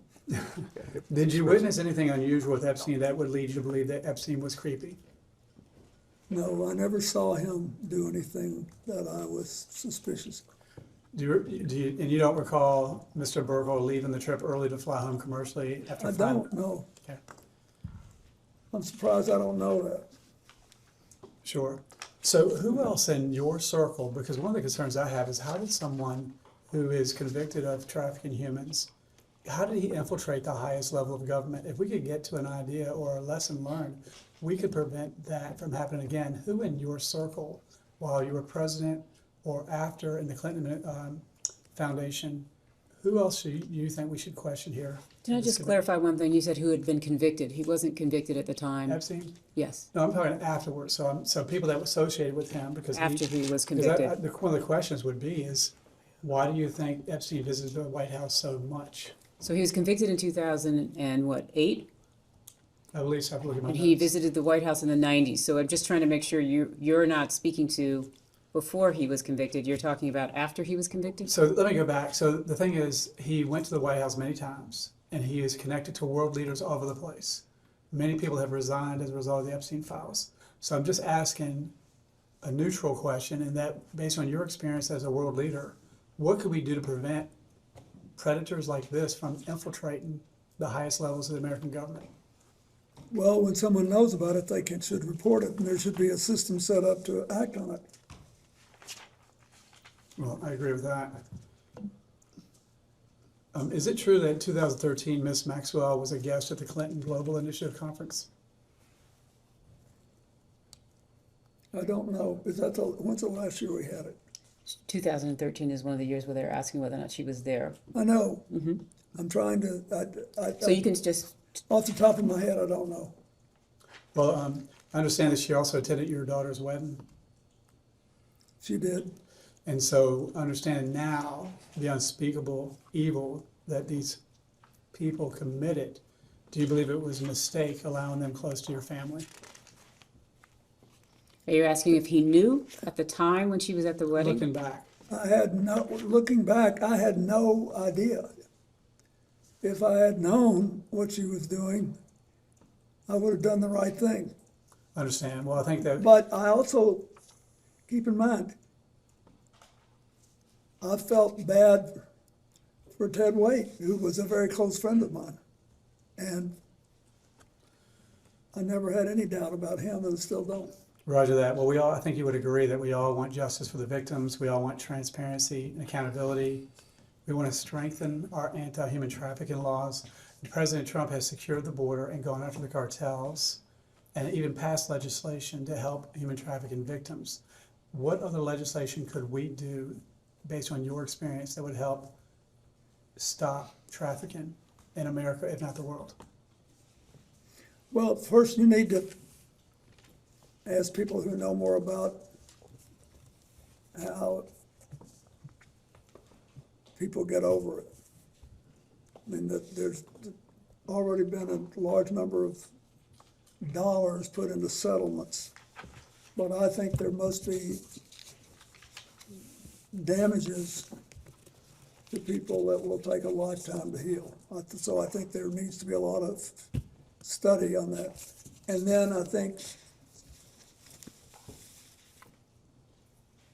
there's the hotlines where people make reports need to be taken seriously, and you need to follow up on them. And I think that the more we talk about it, the less likely it is that another big network will form. Thank you for answering my questions. I think you're doing a good, just having us talk about it is important. Thank you. Next will be Mr. Groffman from Wisconsin.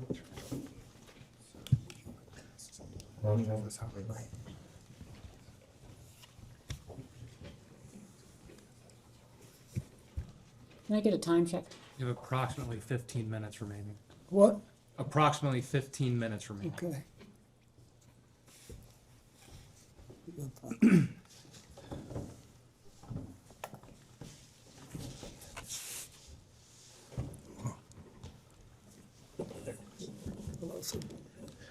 Oh, Mr. President.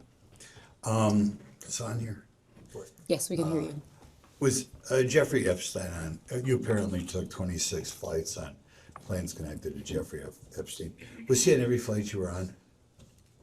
Was he on every flight I was Yeah. on? That's a good question. If you know. What? If you know, their flight manifest, do you Yeah, know? There'll be a record of it, but I think he was, or certainly on most. You think he was? Well, that's okay. Was Ghislaine Maxwell on every flight you were on, as far as you remember? The same answer. I think she was, but there'll be a record of it. Okay. When you took these flights, you're saying a lot of them were on behalf of your foundation or your charitable work, correct? Yes. Who did you normally bring on these flights? I assume, employees of the foundation, whatever. I brought people who worked with me, especially people who would have to follow up on the fundraising or people who were involved in my AIDS work. I bought people who. Just like I never go anywhere alone. You never went anywhere alone, right? What? No. We always have an And entourage. I had the Secret Service with me. And then on occasion, I had people who had volunteered to help us and wanted to see what we were doing. Right. For example, I think it was on one of these trips, I think, that I had my first trip for the man who's now the governor of Illinois, J.B. Pritzker, and his wife. They helped me get started.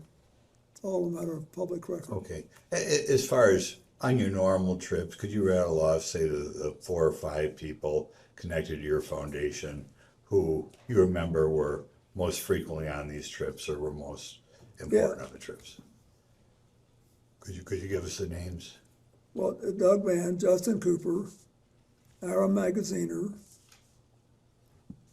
and I can't remember who else. I'd be glad to look. Anybody else? We'll give you a couple seconds to think. I can't remember who worked for me 10 years ago, so I don't expect you. But anybody else you can think It of? was 24 years ago. I'll be glad to try to find out who else left. Okay. When you were on the plane, first of all, what did the plane look like when you got on the plane? Could you describe what it looked like? It was at first it looked like a commercial airplane. You know, seats on both sides of the aisle. And typically, our crew kind of filled it up for a few, however many people, depending on how many people we had. We had the staff and the friends of the foundation and people who were doing the work. Then we had the It's like a boardroom halfway back. And then we had the Secret Service further back, and that was it. Okay. How would you spend your time on these flights? When you go to Asia or Sub-Saharan Africa, those are quite trips. What would you do on these trips? We would spend a fair amount of time talking about what we were going to do at the next stop. You know, we worked a lot. Then we read a lot and we slept a lot. And we always cut out some time for card games. I was going to ask you whether you do cards, and you beat me to the punch. What type of cards did you play? Oh, hell and hearts. Hearts. I used to play hearts. That's good. You said, was the Secret Service with you every time you went on these trips? Every time. Every time. Okay, good. I have never signed off Secret Service protection. Okay. Did the Secret Service, they screened all the other passengers and pilots, as far as you know? They what? Screen them? Yeah, they have everybody's name and background and all that. Yeah. Okay. Now, I asked you about people who were connected to the foundation that you brought along, but I take it if they gave you an airplane and Jeffrey was on it, there were his staff too, correct? Yeah, he had some staff on it. Any of those people you remember, men, women? Well, I remember Glenn was there, and there were always the other people that staffed the airplane, right? Right. I think one of the reasons you're successful is you deal with the average guy, right? You like to talk to the average guy. Did you remember the names of any of the Epstein staffers that were, serving you or that you engaged with banter about? Well, the one we just been talking about. Shante Davis. Yeah, Shante. I remember her, Shante Davis. Okay. Anybody else you talked about? Where are you from? Oh, I talked to a lot of them. One of them was from Hawaii and was a military wife. Okay. I remember, but I don't remember their names after 20 Hawaiian years. gal? Was she Asian? No. No. Okay. Okay. Got a question. Were there ever new people that you remember joining in the? This is kind of spread out over 4 or 5 years, or two or 3 years, I guess. On the 2 years on the flight. Did you ever get to the Virgin Islands other than on these planes? Have you ever been in the U.S. Virgin Islands in your life? Oh, yes, I worked, my foundation did a lot of work in the Virgin Islands. And you also vacationed there as president. Well, yeah, and when I was president, Hillary and I vacationed there, and we liked it very much. Okay. But when they had the hurricane in 2017, we went to the islands and tried to help. My foundation did. Okay. And we did a lot of work there. Okay. We have another question. You know, when you read about this, and obviously these files have received a lot of public attention, recently a columnist pointed out that one of the reasons this human trafficking was allowed to exist is there were lawyers, sometimes high-priced lawyers, who were able to bring, I guess particularly from Eastern Europe, Eastern European girls through here, you know, negotiate the immigration laws and such. And particularly some very high-priced famous lawyers were hired, and apparently, I don't know, they couldn't find anything better to do when they left Washington, were engaged in helping, I guess, girls that some people allege became prostitutes get here from Eastern Europe. Could you comment on lawyers who make money bringing girls from Eastern Europe or other places around the world into prostitution, coming to this country? Sorry, I'm just to clarify. You just want him to comment on that? Yeah, I want you to comment. What do you think of these people? So you're asking his I don't opinion. like it. What? I don't like it, but I don't know much about it. Would you think that? Would you? Oh, I'm sorry. I'm getting the hook. You know how it is. Saved by the Bell.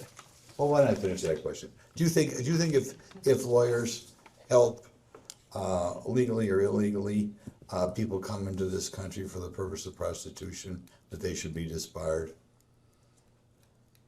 Not unless it's illegal to do it. If you passed a law which said it was illegal to provide representation, notwithstanding the constitutional right to You get think they're one, sleazy lawyers if they then do it? Can maybe we get you to yes. say that? Sleazy lawyers? They'll say they're sleazy? For the record, we think lawyers are fantastic. Thank you, Mr. President. And lastly is Representative Langworthy from Buffalo. Oh, my goodness. That's right, we say Buffalo, not New York. Oh. I love Buffalo. You were there the day after you were acquitted, I remember. Yes, and 20,000 people filled the That was gym. a big I'll crowd. never forget it. Big news. Thank you very much, President. Never forget it. You are widely regarded across party lines as one of the most politically perceptive leaders of modern time. Your political instincts are very well documented, and your successes of your political career are well documented. How would you describe the substance of your conversations with Jeffrey Epstein during the many hours that you spent together on the aircraft? Well, at first, he really seemed to be like a vacuum cleaner, like he really wanted information. And there was no, to go back to the business with what do you call it, the passport, the false link. There was nothing overtly manipulative about it. He wanted to know, what did I think of derivatives trading?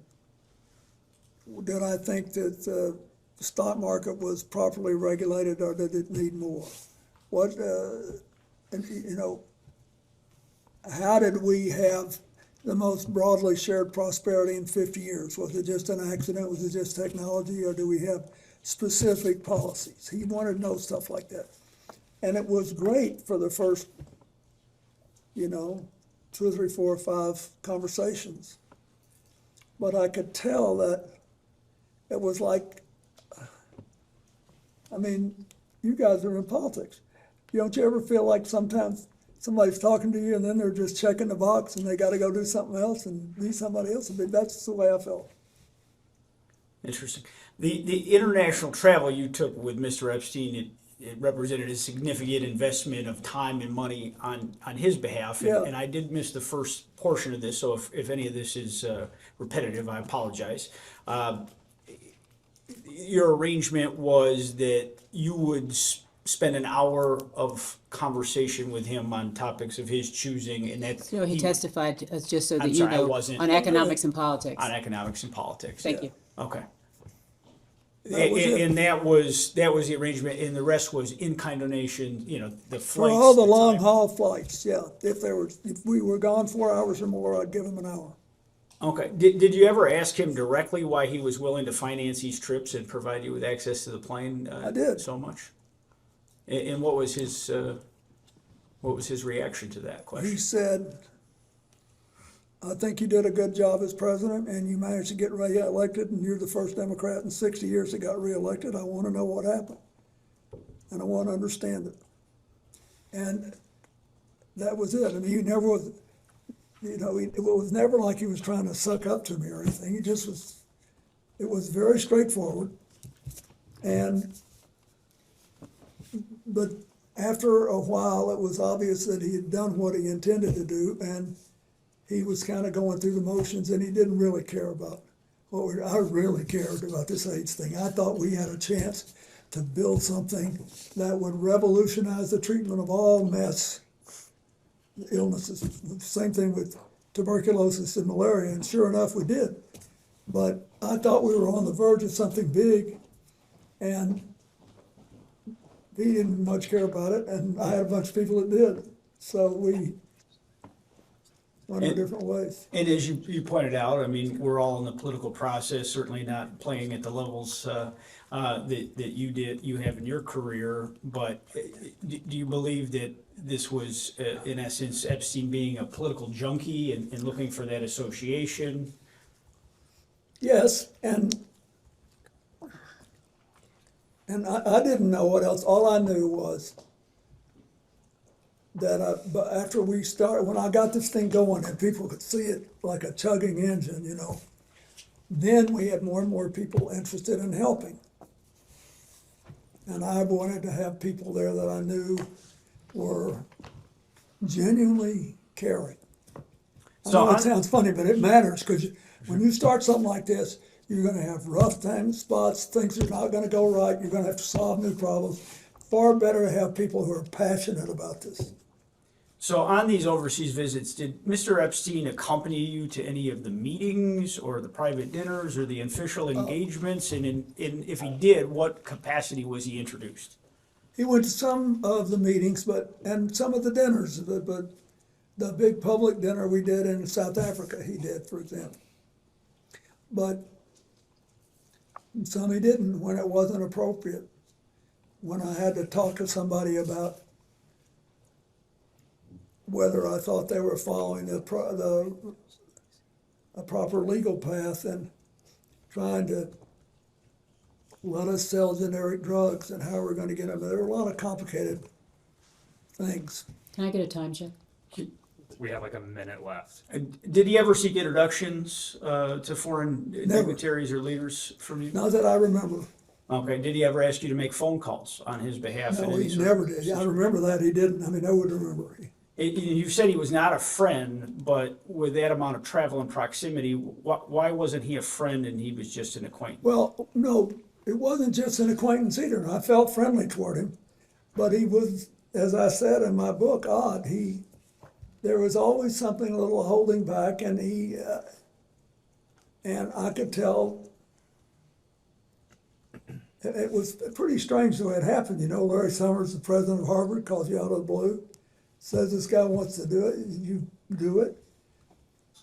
And then I like to spend as much time as I can with people I know that I can count on. And honestly, I never saw anything that I knew was illegal, but I just felt I should move on, and we did.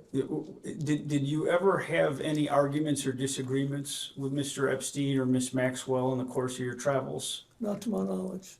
And is there anything that you saw that he was looking to monetize the relationship that he had No. with you? Okay, and. Can I check the time? I believe, Wait. Seconds. And my lawyers are gonna kill me on this, but I have to say, I wanna be honest, I'm not trying to be, goody two-shoes here. I did feel closer to Ghislaine Maxwell because of Ted Wade. So I wasn't against the whole deal until I knew what they were doing. Okay. And by then, it was too late for me to do anything about But it. I think your response is to was he trying to ever monetize the relation, to your knowledge, was To clear. the best of my knowledge, he never did. Thank you for the opportunity, Mr. President. Thank you. We will go off the record.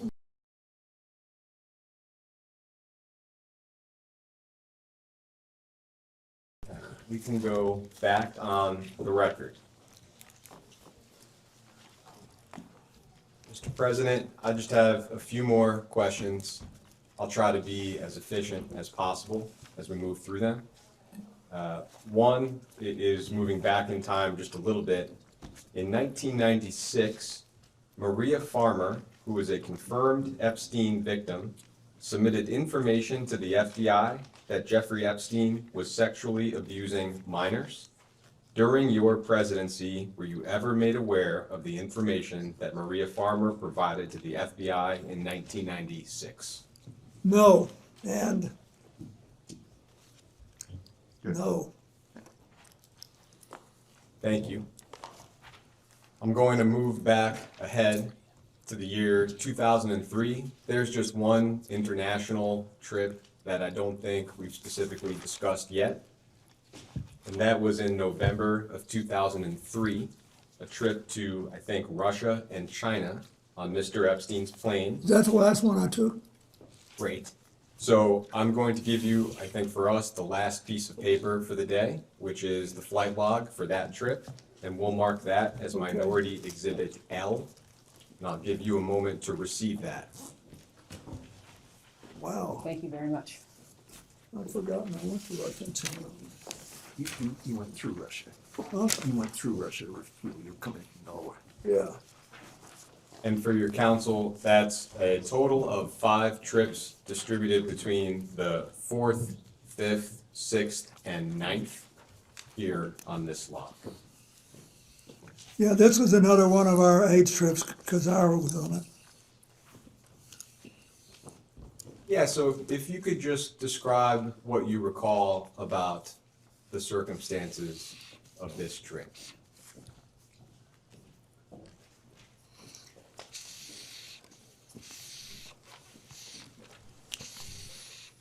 Can you refresh my memory about what stops were actually taken? Yeah, the countries in question are Russia and China. I think the final stop was Beijing.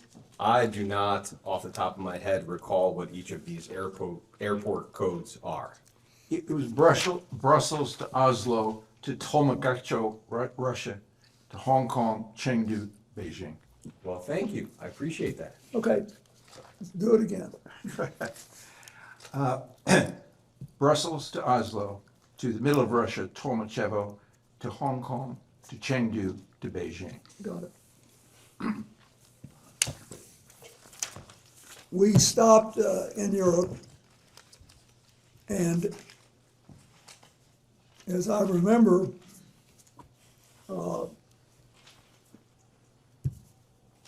that we did something with Brussels as the parliamentary capital of Europe, and I think we did something with the EU, and then Oslo was important because the Norwegians had funded a project that we did for them, for the Clinton Foundation, for Russia. And they asked us to try to develop a plan for Leningrad. And we did. What kind of plan, Mr. An President? AIDS plan, because Leningrad had a very high age rate because it was near the ocean and people were coming in and out. And I think that's what happened then.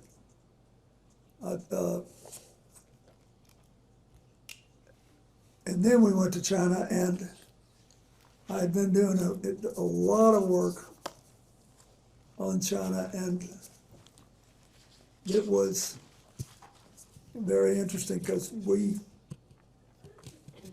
the Chinese were eager to get into this and yet scared. It was very interesting. We could have been, if you were in Russia and China, you could have been in rural America on AIDS at the time. They were very reluctant to discuss this, and all hung up about it. And the Chinese, with whom I had good relations, were at the time, the national government asked me, they said they like you out in the country here. Because I had been there in 1998 and had a big trip. And he said, we want you to go out there and be photographed on state television playing with children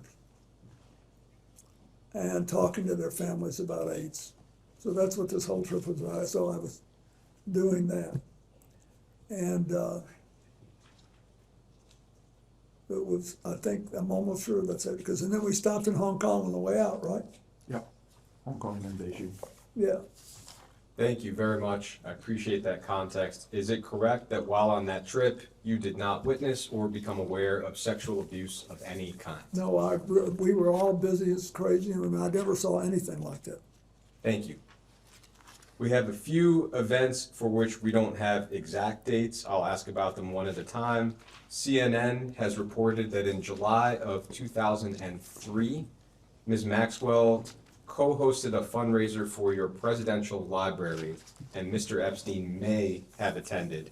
We don't know whether or not you attended that event. Do you have any recollection of attending that event? I don't. I wouldn't be surprised. I don't remember anything about it. Thank you. An investigative journalist named Vicky Ward has claimed that Ms. Maxwell accompanied you on a trip to India sometime in 2003, including to the Taj Mahal, and that you traveled for that trip on a private jet owned by billionaire Ron Burkle. Do you have any recollection of the trip I just described? No. But I want to be forthright here. The first thing I did in the way of public service after I left office was to try to help India deal with the aftermath of the Gujarat earthquake, which happened literally 4 days after I gave up the White House. And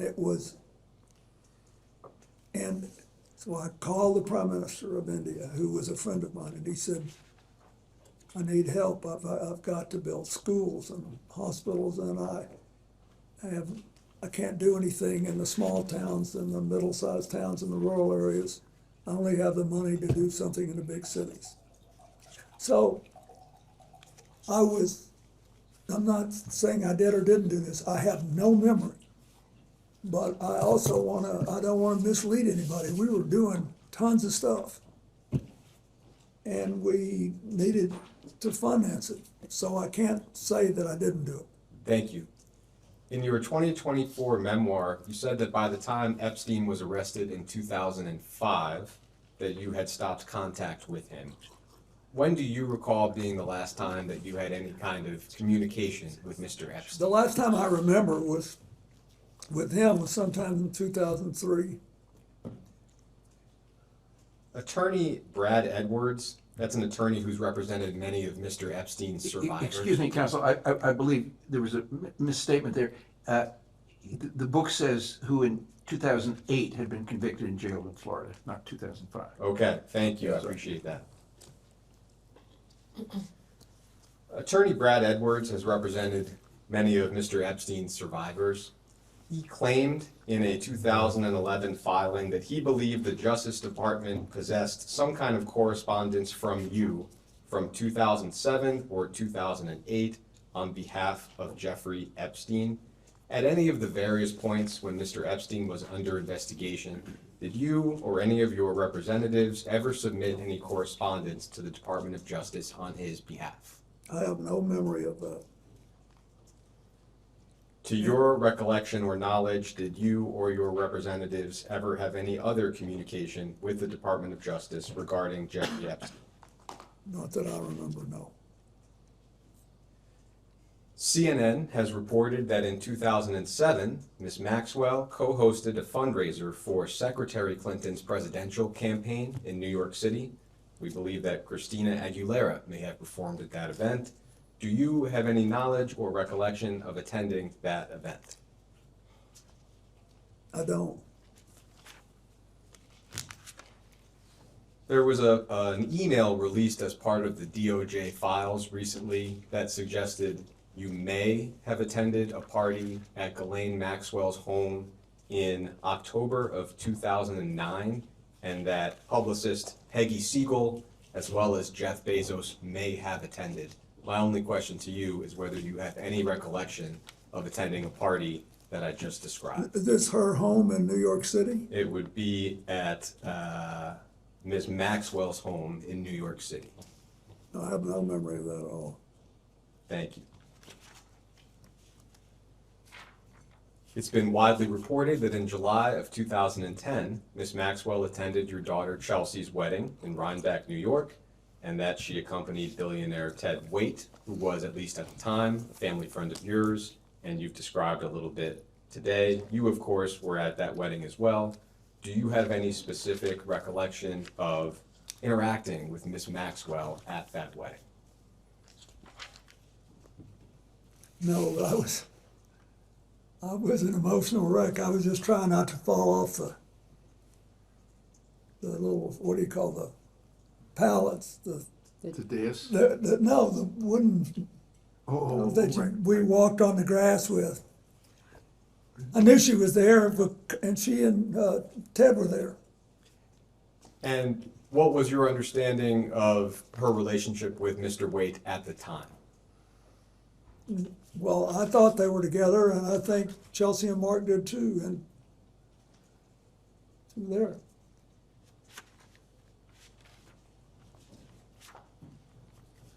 It's also been reported that in 2011, your advisor Doug Band instructed an aide to remove Ms. Maxwell from all attendance-related lists for Clinton-related events. This was reportedly in the wake of Virginia Roberts Giuffre and allegations that she made at the time against many people, including Ms. Maxwell. Do you have any memory or knowledge of Mr. Band's instructions that I just described? I don't.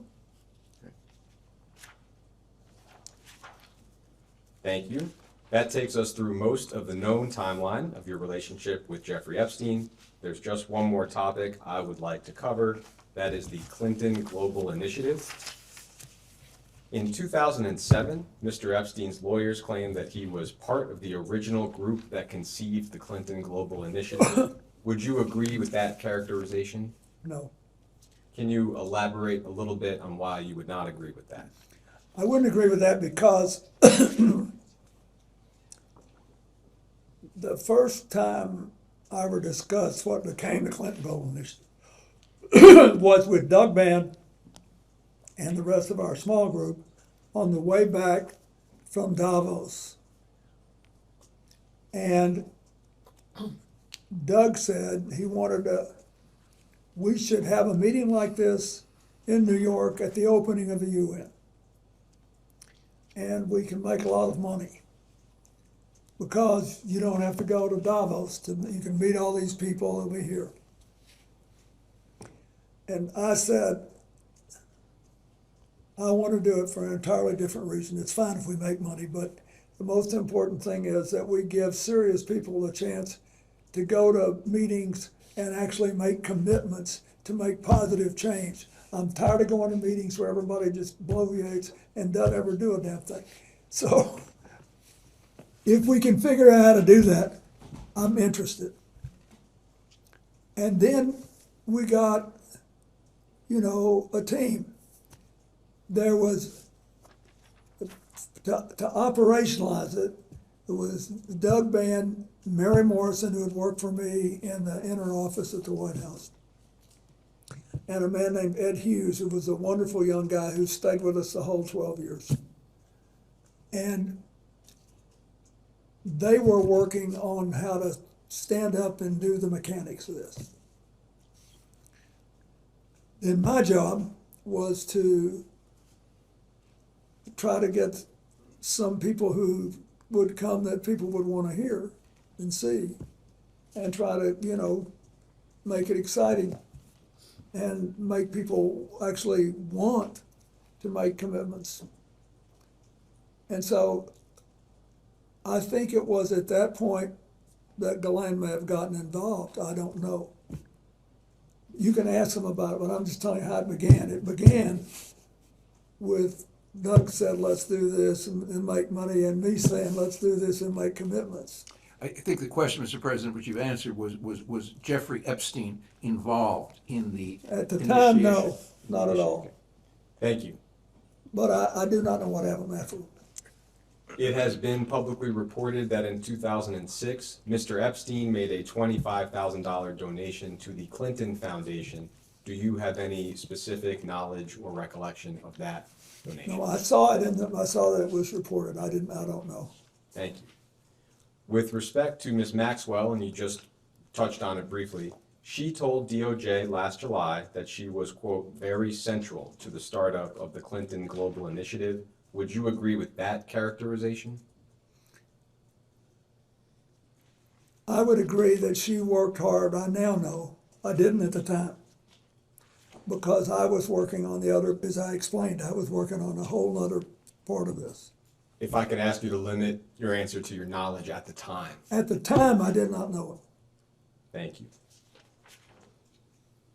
The New York Times recently reported that in 2004, Ms. Maxwell arranged a $1 million payment to an events company called Publicis Group, and that the payment may have had some connection with the first Clinton Global Initiative conference in 2005.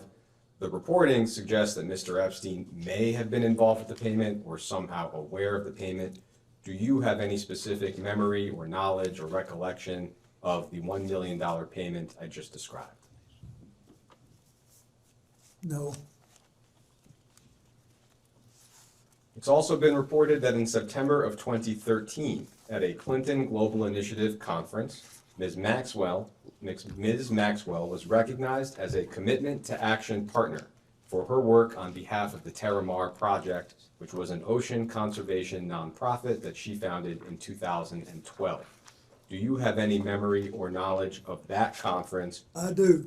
Great. Could you describe a little bit what you recall? Yeah, because this shows you how the CGI worked, not for Ghislaine, for everybody.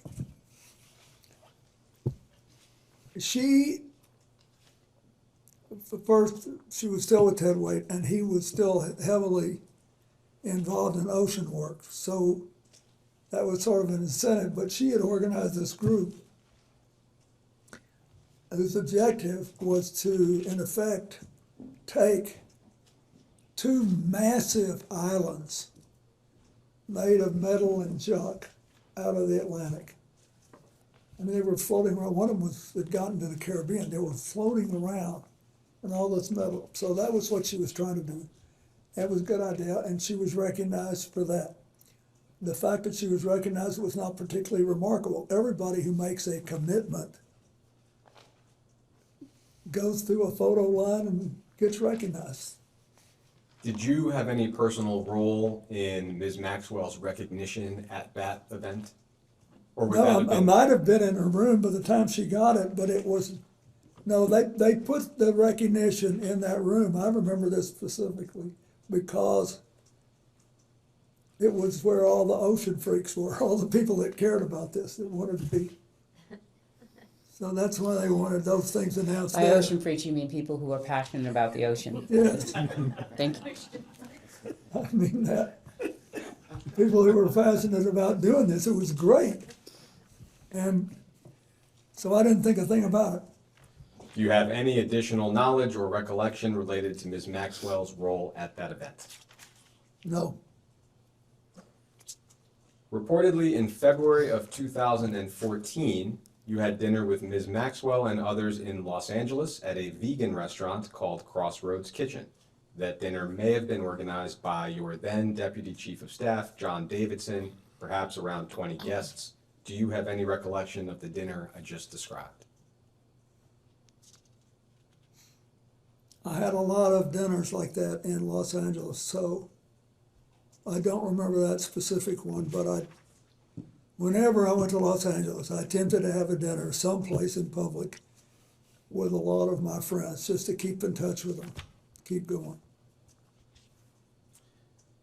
As far as you can recall, when was the last time you had any form of communication with Ms. Maxwell? I think it must be a decade ago, it may be even longer, I don't know, but it was a long time. Thank you.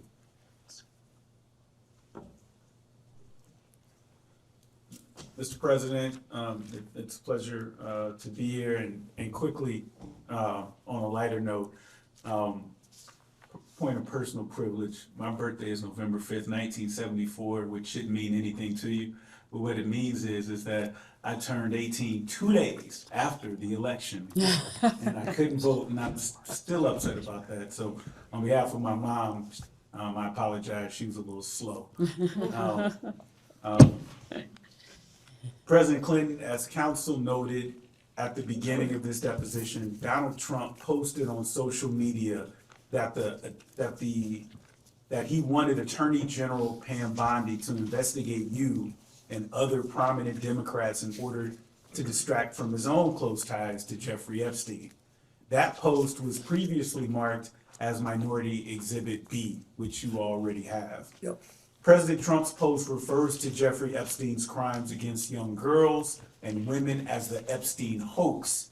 His post also completely ignores several other high-profile individuals, including Republicans and allies of President Trump, who were known to have had relationships with Epstein. In fact, the Epstein files contain numerous officials in the current and previous Trump administrations who have connections to Jeffrey Epstein, including Howard Lutnick, RFK Jr., Steve Bannon, Tom Barrett, Kevin Warsh, and Mehmet Oz, to name a few. President Clinton, to your knowledge, has the Trump administration done anything at all to investigate these other individuals with ties to Epstein? Well, I wouldn't be in a position to know. That's the truth. As I said earlier,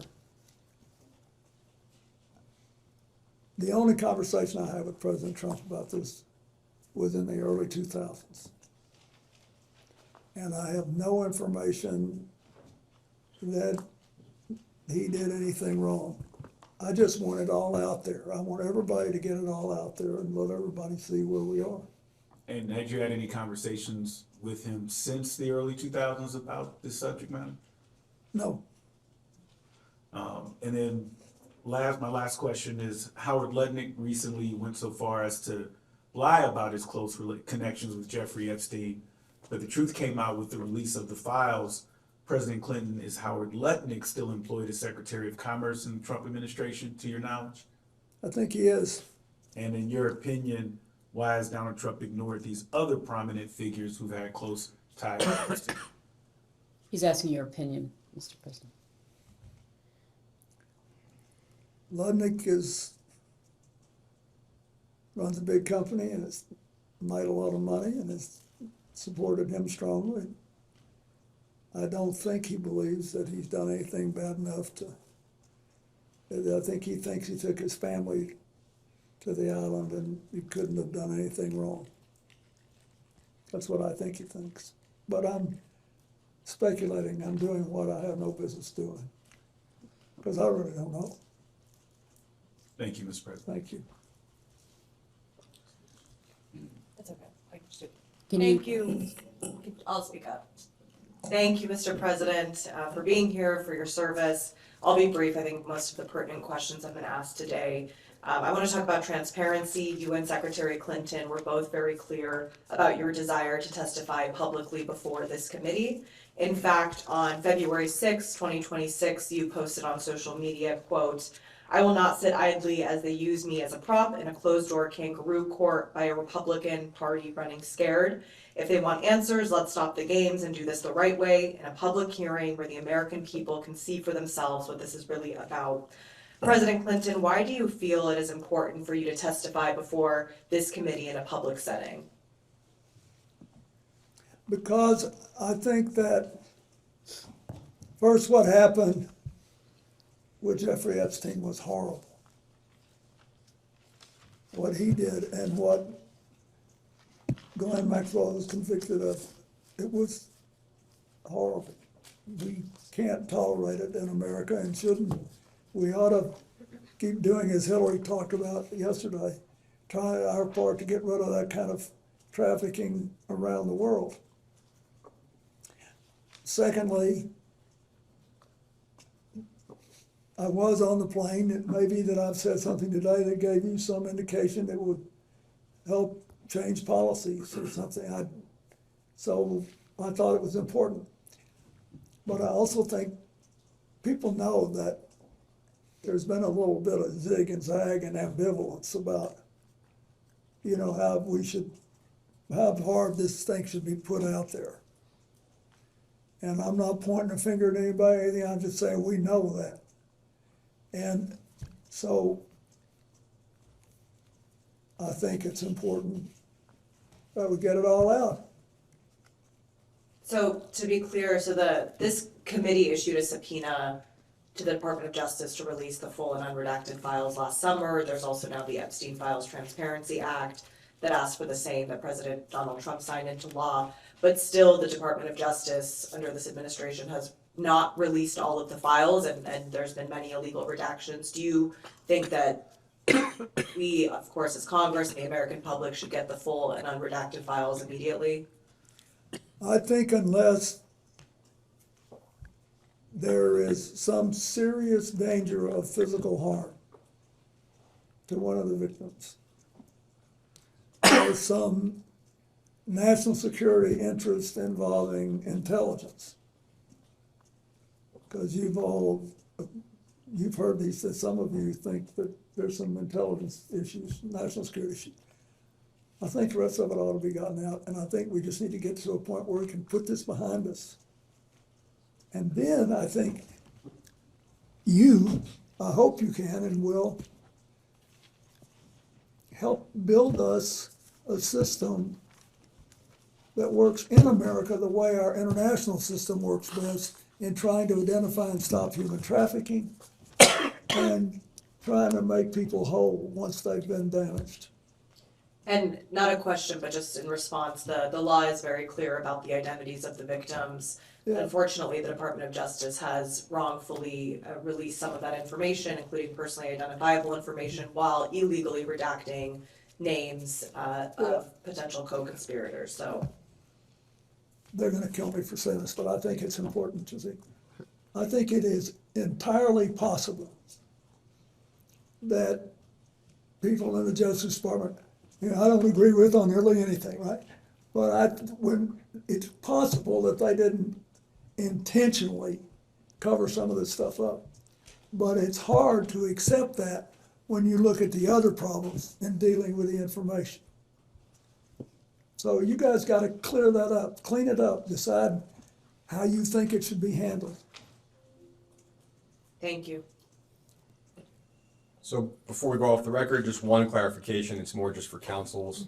The quote from the 2024 memoir, I think was accurately quoted in the first instance. The full sentence is, quote, "He," meaning Mr. Epstein, "hurt a lot of people, but I knew nothing about it. And by the time he was first arrested in 2005, I had stopped contact with him." And that's the end of the sentence. That's page 373. So that's just for council and My apology. no, not at all. And with that, we can end this round and go off the record.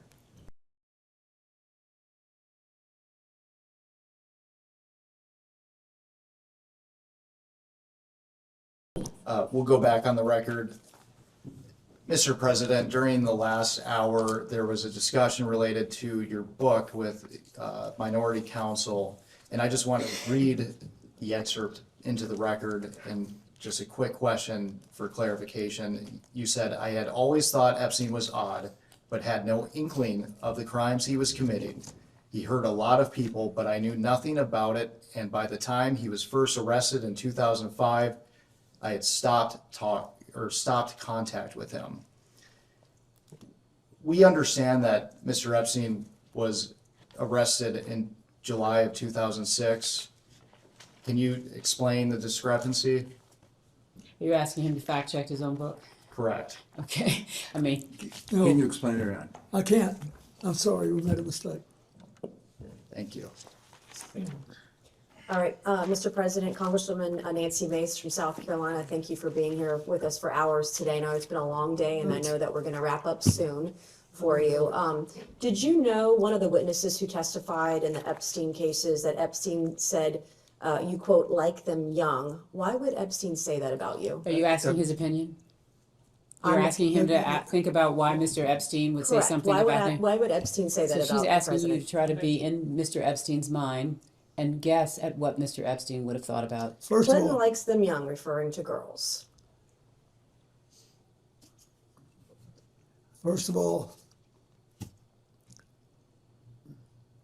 that's not true. What's not true? That I have any interest in underage. I didn't say underage, I said young. But it's still not true. Is an intern young? Yes, Okay. at my age, anybody younger than I am Did is you know young. Jeffrey Epstein instructed a witness to deny you were ever on his island? He didn't have to since I was never there. Did you ever travel to Zorro Ranch? Is that the one in New Mexico? Yes. No. Okay. Have you ever flown on anyone else's private jet 26 times or more for overseas trips? I have flown as many miles on other jets, but never with as many stops. How many other people's planes have you used, like Epstein 26 times or miles, etc.? I don't know. I did with Steve Bing, who's now deceased, and probably with 4 or 5 others. Okay. So maybe about a half dozen billionaires total. So, how many dinners did you have with Ghislaine Maxwell or Jeffrey Epstein in attendance? She's asking to the best of your recollection. I have no idea. Okay. Did you ever discuss sexual misconduct allegations made against you with Epstein or Maxwell? Never. Did Epstein or Maxwell ever offer to help manage or silence women who made sexual misconduct allegations against you? No. Did Epstein or Maxwell ever offer financial support directly or indirectly to legal defense funds related to impeachment proceedings or civil actions against you? Not to my knowledge. Do you think a young girl massaging a president is unusual? So are you asking his opinion? Well, he You're was asking his massaged by opinion? a young woman. I'm asking if he thinks it's unusual that a president, sitting president of the United States, leader of the free world, that So I'm it's sorry, unusual are a you young woman speaking would to, be. are you talking to the instance of the Yes, is it unusual that the a young back woman would be massage massaging? that occurred while he was not president? I'm just trying to understand. You said a president of the United States? Former president? Thank you. Just trying to make sure we're correcting the Are you time frame. filibustering? No, I don't need Okay. to. I'm actually trying to make I sure think that I'm as pretty you. clear. He said he You knows what said he young- was a sitting president. Excuse me, could we just please go one at a time? Thank you. You said a sitting president. I want you to be clear so that when he answers Former you, sitting the president, how record do is you want clear. to do it? Is it unusual? I have no idea if it's unusual. Objection calls for speculation. I figured. Did you ever think that all these women around Jeffrey Epstein or Ghislaine Maxwell was odd, unusual, weird, or creepy? There weren't all that many around when I was there. How many would you say is not all that many? I think on this big plane that was working long hours, having 2 to 4 people on there, I thought was, as far as I knew, they were all helping. Flight attendants in tank tops and jeans, right? No. Do you believe you were a victim of a Jeffrey Epstein intel operation? Do you think that you might have been caught up in some of what he was maybe potentially doing? Excuse me, Congressman, which question are you asking? I'm asking Intel if the- operation? First of all, I don't, Some type of intel operation. I'm just curious because it's been speculated on today and yesterday understand. that he may have been an intel asset. Do you think, perhaps knowing what we know now, the proclivity of it all, that he may have been targeting you as part of an intel operation? I doubt it. In 2019, you stated after he was arrested, I guess this would be the second time, you stated you knew nothing of Epstein's, quote, terrible crimes since you only met, quote, briefly on only, quote, 2 occasions. Was this statement false? Excuse me, Congressman. That's not an accurate statement. Can you please share us what you said? Yes, in 2019, as reported by the media. Which media? This says this is the. Could you share a copy of it, please? Okay, Daily Beast. It says, the title of this is Bill Clinton failed to mention his intimate 1995 dinner with Epstein. We can give counsel and the witness a moment to review the exhibit. Well, we'd like the statement. I mean, he put Yeah, out I a don't know statement anything about in 2019, full statement. And it will be marked Exhibit 22. So to be clear, the basis of your question is a news article with respect to the Daily Beast as to a dinner. Is that accurate? Nope, it's a question in the first paragraph, which reads, hours after Jeffrey Epstein was arraigned Monday on several sex trafficking charges, former President Bill Clinton publicly downplayed his relationship with the pedophile financier, saying he knew nothing of his terrible crimes since they only met briefly on 2 occasions. And that's in the Daily Beast. Correct, Is that which not is in correct? your hand right now. Great, that's what I just said. Thank you. Well, what would What's you your like to question? know? So my question is, you stated you'd only met Jeffrey Epstein in 2019. You stated you only met him on 2 occasions. Was this statement false when you made To it? be clear, this is a news reporting that is saying that that's what he Did said. you make this statement in 2019? Congressman, would you put in the statement that he made? This is a news report. Okay. It's double hearsay. Did So you make this statement in 2019 as reported by the media? So you're asking whether or not he made a statement to the Daily Beast? Nope, it says, quote, it's quoting him or his office, etc. Are you denying you made this statement? It's quoting a sentence. If you put in the entire statement, that's all we ask. To be fair, give him the statement, not somebody's report on it. I have no idea what the Daily Beast take is. There was a statement that was released that was broader than this, and they relied on only a portion of it. They relied on only a portion of his full And that's statement. the portion I'm focusing on. Well, He said he then- only was with Jeffrey So Epstein on it's 2 actually a occasions. misrepresentation of his entire statement. Well, can you let your client answer the question? Well, can you ask it in a way that would make it clear that what you are I'm being actually very asking clear. His statement said is he the met with broader Jeffrey question of Epstein. what did he say? He said he briefly met with him only No, on 2 the occasions. Daily Beast selected that piece So are out. you denying that the president made this statement? What I'm saying is that there is an entire statement, that's the statement on which the president spoke to. Would you like to provide it to this committee? We're happily to provide that committee. It's Okay, been I would like publicly to ask the reported. president this question. Was that a false statement that you made in 2019, that you only met with Jeffrey Epstein briefly on 2 occasions? Object to the basis of this question. Wait. This is, you're asking him about a news article, not the statement he It's quoting made. him. It's quoting the president of the United States. Quoting Are a you sentence. denying the president made this statement? I'm telling Are you denying he No, made I'm this statement? telling I you- want to know. No, I'm telling you that the Are you president making a made a false full statement statement. You are selecting a piece of it. Let's put in the My entire source- statement he made. I wasn't in federal office in 2019. I was not a part of this committee. I was a state house rep from Goose Creek, South Carolina, and I'm quoting open sources that I have. To the best of my knowledge, I'm not rich with a bunch of attorneys, okay? I'm doing the best that I can to get the information I can, and I'm asking if the president was telling a lie in 2019 when he stated to the public he'd only met with Jeffrey Epstein on 2 occasions. He didn't not say say to that the only public, in you're the statement, misrepresenting. Congressman Mays. Let me be clear. I'm not asking about your right to ask him any question, but don't do it on the basis of a news article. The news article is quoting his statement. So is the news It's quoting- article lying? Is the news It's not article lying. false? It's false if you take it to mean what you say, which the statement did not do. Do you understand English? I think Seriously. I do. I I'm don't not think from you South do. Carolina, but I think I do. Did you make a statement, Mr. President, in 2019 that you only met with Jeffrey Epstein twice? I'm asking a question a different way. I have no idea, but I think that when I answer that, I don't believe I remembered anything about meeting him in 1995. So when making a statement about Jeffrey Epstein in 2019, would you have checked with your staff on maybe White House logs about the 17 times he visited, dinners you had with him, fundraising that you did with him, fundraising dinners he was on, you were on his flights 26 times. Would you have checked with your staff before making such a statement, or would you have just Congressman Mays, what statement are you talking about? Are you talking This about the statement- entire statement that he made in 2019? Ms. Mace, can I just You don't ask you know for what the it purpose? is. Ms. I Mace, don't can I have ask you it for in the my record? possession. Excuse me. Ms. Mace, can I ask you for the record? Can you read the article into the record, please? I'm not gonna read the article into the record.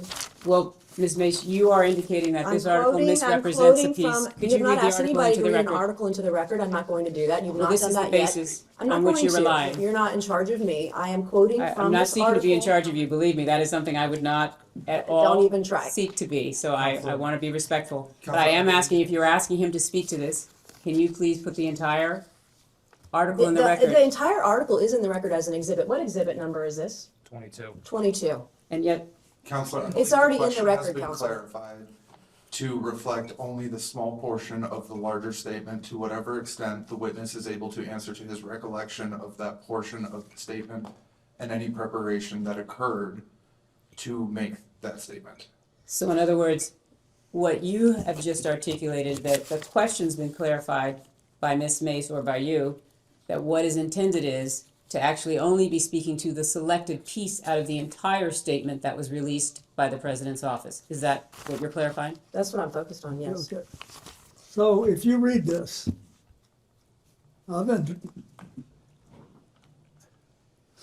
you really want to know is if I was at a dinner No, I don't. My question was that about your Ron statement. Perlman No, sir. gave. No, sir. I'm not asking about that dinner. I'm asking about the statement at the beginning of the article. I would like to ask another question. Your statement in 2019 about only meeting with Jeffrey Epstein on 2 occasions briefly. That is not was that- correct. I'm going to object to that characterization. I That is believe- not what the statement says. Okay, so the You're third reading the paragraph, Daily yeah. Beast article. So to be which clear- is a leftist rag, by the way. And on the third paragraph down, it says, in his Monday statement, Clinton said he had only, quote, one meeting with Epstein in his Harlem office in 2002, and around the same time made one brief visit to Epstein's New York apartment with a staff member and his security detail. Those are the 2 That meetings is in that were addition to this. referenced. So the Daily trips, Beast, the Bill Clinton statement failed to described. mention his intimate dinner, The statement 1995 described dinner trips. with Epstein. That's by Pilar Melendez on the 11th of July, 2019.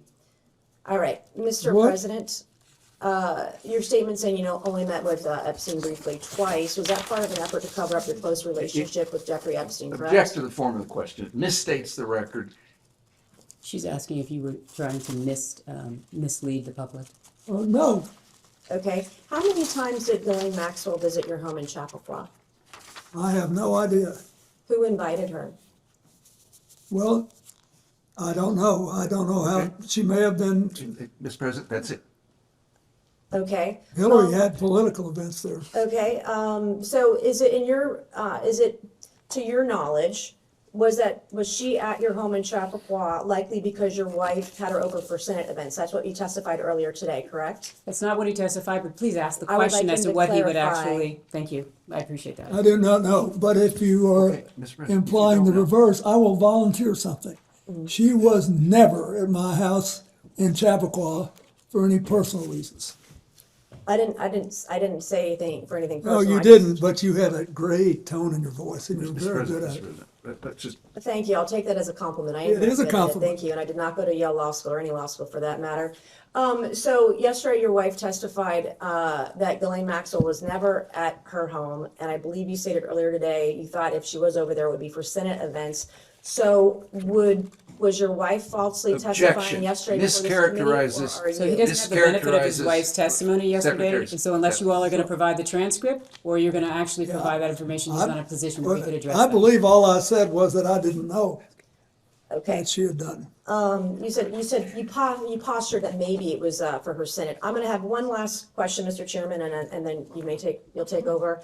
I believe you stated today on around, I know it's been a number of years, on around 2008, you ended, or before that, ended any communication with Jeffrey Epstein, correct? That's Around the time correct. he got arrested or right beforehand.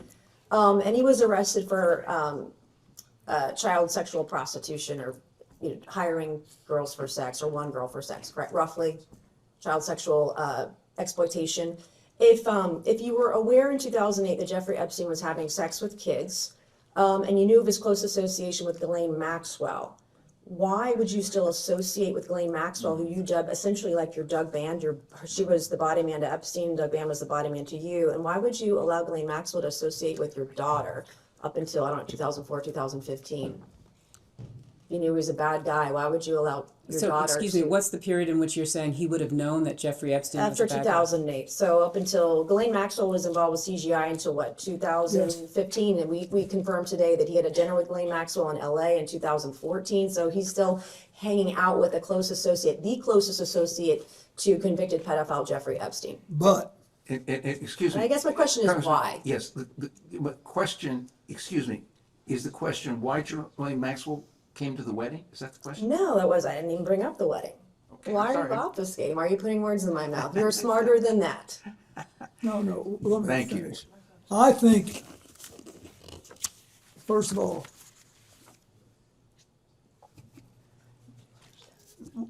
when the wedding occurred, she was with Ted White, and she was for several more years.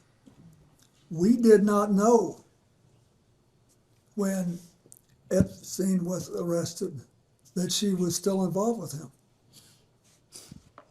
I think that clears a lot of this up. We didn't know. And I don't want all of you to we're all getting in a lather. There's a logical explanation. We didn't know. And I'm sorry for what she did and what she allowed her life to become, and now she's living with it. And I have one final short question. I promise I'm done. I was severely and heavily duped by an individual in my life about 2.5 years ago. It's very publicly well known. You graduated from Georgetown and Yale, correct? Yeah. How do you think Ghislaine Maxwell and Jeffrey Epstein duped so many powerful and smart people, fully connected, powerful people all around the world? I really don't know. But I don't know. I've thought about it a lot. And if you can figure it out, I'd like to know, but. Thank you, Mr. President. And Mr. Chairman, I yield back. Yeah.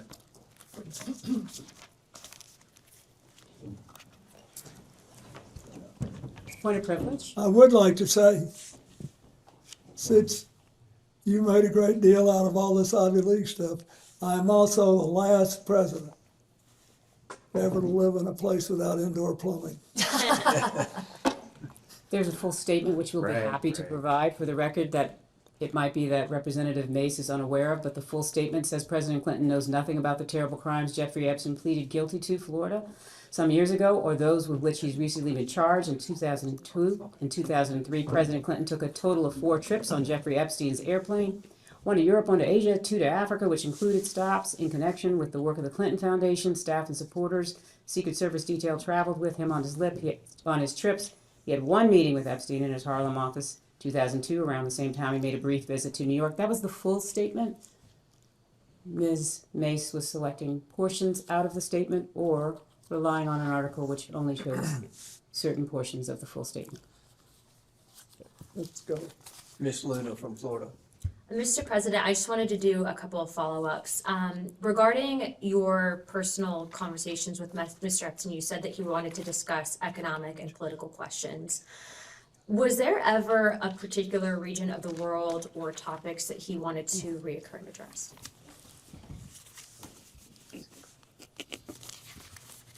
I do remember that he was interested in the 2 places that I was setting up the AIDS work, in Asia and Africa. In Asia, he wanted to know if I thought it was going to be the Asian century and the thing would be sustainable. And in Africa, he wanted to know whether I believed that you could have broad-based prosperity there, whether they could achieve something that they'd never achieved before.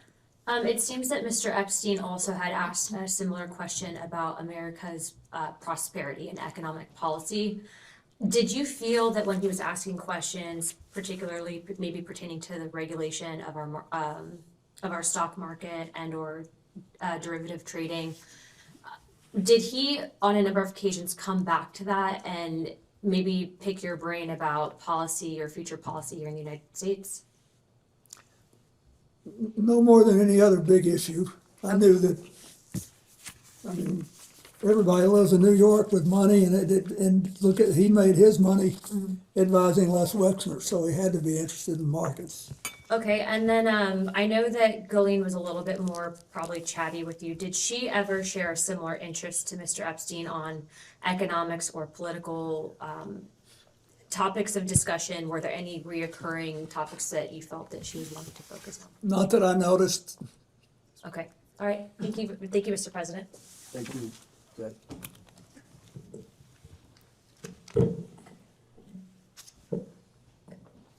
Mr. President, we've covered a lot of topics today, and I'm going to walk through some topics we've already covered, just to ask some questions for clarification. Okay. First, during your relationship, or the time that you knew Mr. Epstein, what did you understand his job to be?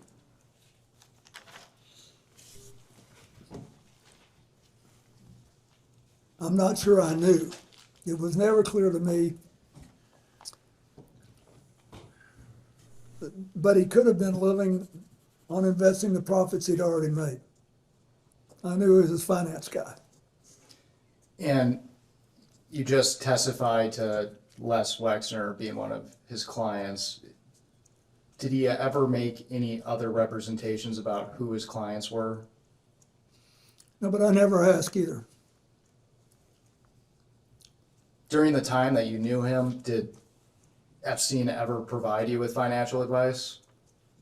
No. Did he ever provide you with tax advice? No.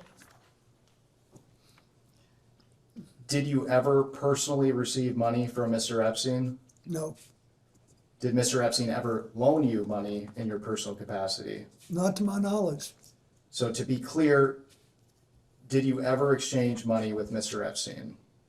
Not that I remember. I don't believe I did.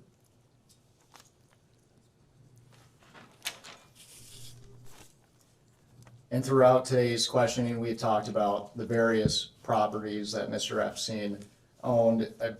You testified to have visited the Manhattan townhouse, is that right? Yes, I did go there once. And just for clarification, it's been reported that what we've seen from the files from the DOJ, Mr. Epstein decorated his home with creepy and disturbing artwork. Did you notice anything unusual as far as his decor at his residence? Keep in mind, I was only on the first floor, ground floor. I did not see anything like that there in any of the rooms that I saw. It's been reported that Mr. Epstein had cameras on his premises. Did you notice any cameras at the Manhattan townhouse? I didn't, but that may have been the whole point.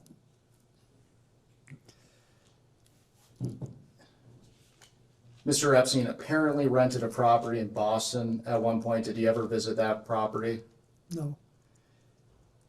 Did you ever visit Mr. Epstein's apartment in Paris? No. Did Mr. Epstein or Miss Maxwell ever invite you to his property in Paris? No.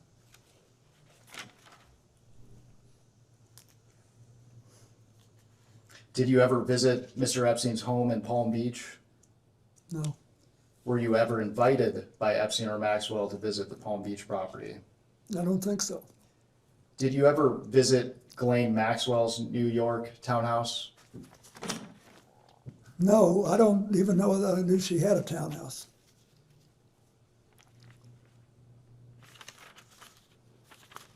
I knew about the only thing that he ever said anything to me about, Jeffrey, was the New Mexico ranch, and I never went there.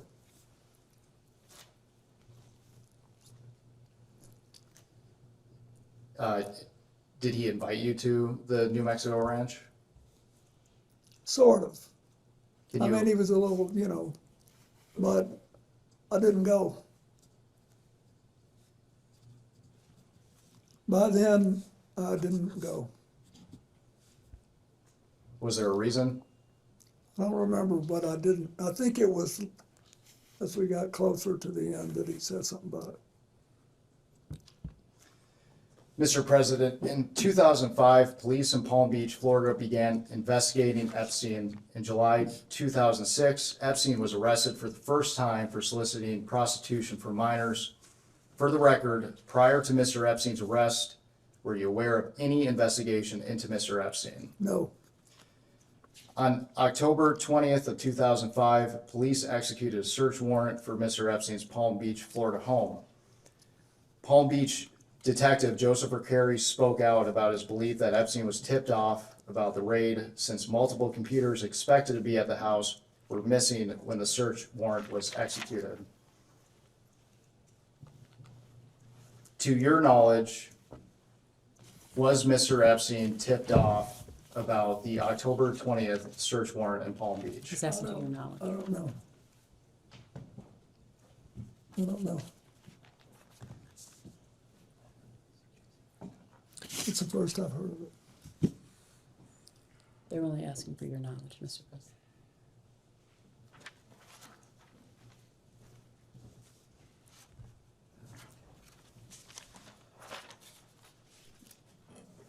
Mr. President, did you ever make any kind of attempt to influence the media's coverage of Jeffrey Epstein? No. At this time, I'd like to introduce what we've marked as Majority Exhibit 23. And this is Bates number EFTA 02792895.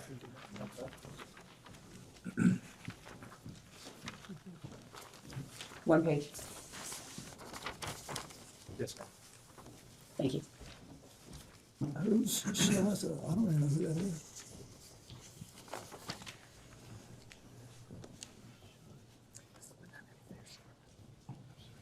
And this is email from Virginia Giuffre, an Epstein victim, that alleged that you walked into Vanity Fair and threatened them not to write sex trafficking articles about your good friend Jeffrey Epstein. Mr. President, is this true? No.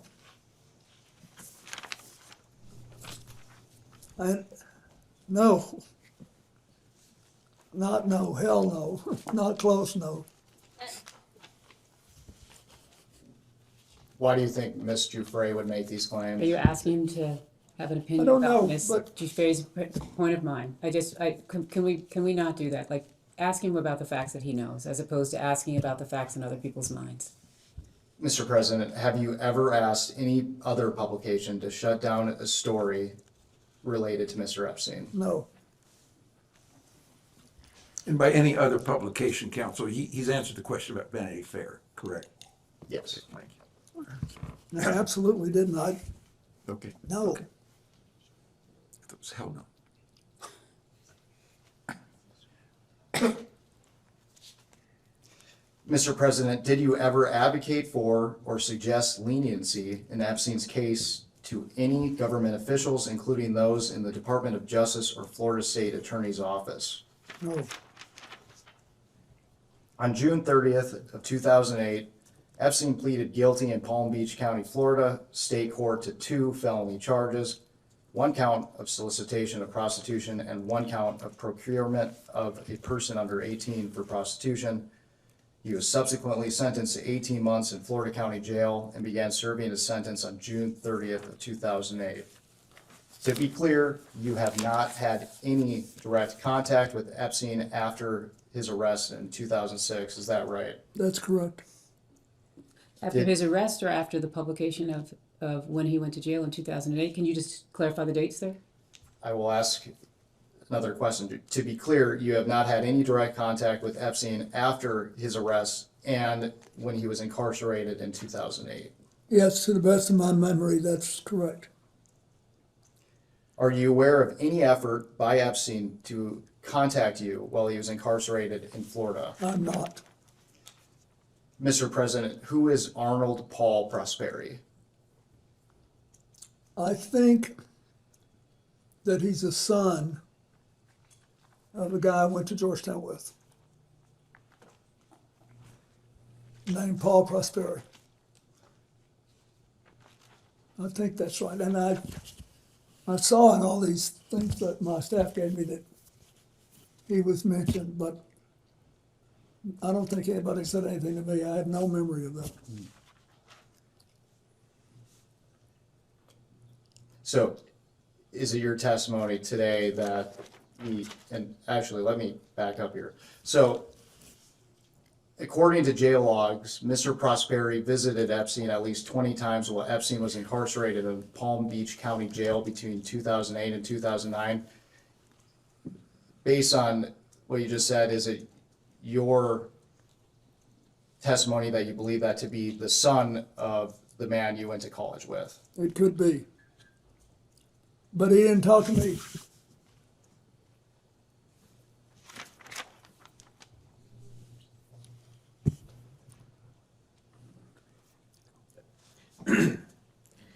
Thank you, Mr. President. Last week, Lex Wexner testified that Jeffrey Epstein often name-dropped powerful people to give himself an air of credibility. Did he ever do that to you? Brag about people he knew in high places, kings, princes? Yeah, he did a little bit. Okay. Going back to what was mentioned earlier about the search warrant on October 20th in Palm Beach for Jeffrey Epstein. Mrs. Clinton testified yesterday. I think she mentioned that it appears he got a sweetheart plea deal, and I don't think anyone on this committee would disagree with that when Alex Acosta was the U.S. attorney down there. And we've already deposed Mr. Acosta, and we've got the transcripts and everything. There's a lot of speculation, as had been mentioned, that he may have been tipped off prior to the search warrant, that Epstein may have been tipped off. Are you aware that whether or not Sandy Berger may have tipped off Jeffrey Epstein? The president just testified that he was unaware that anybody had been tipped off. So are you asking Well, him to? This explains why I was asked yesterday about him. But no, I don't. I know nothing about that, and I wouldn't. Mr. Epstein was indicted by a grand jury on July 19th, 2006. According to an IRS Form 990 filed by the COUQ Foundation, a known Epstein entity, Mr. Epstein donated $25,000 to the William J. Clinton Foundation one day prior to Mr. Epstein's indictment. Are you aware of this donation? I know that they told me that the records showed that he'd given $25,000. When did you become aware of that, Mr. President? Were you aware of that then or in preparation? No, now. I mean, when I was preparing for this. Yes, sir. Did you solicit that donation from Mr. Epstein? Not personally, I didn't know. Did someone else solicit it? I have no idea. Do you know why Mr. Epstein made that donation? He's asking you to speculate about what No, Mr. I Epstein don't. would be thinking. We try to raise a fair amount of money every year to pay the bills.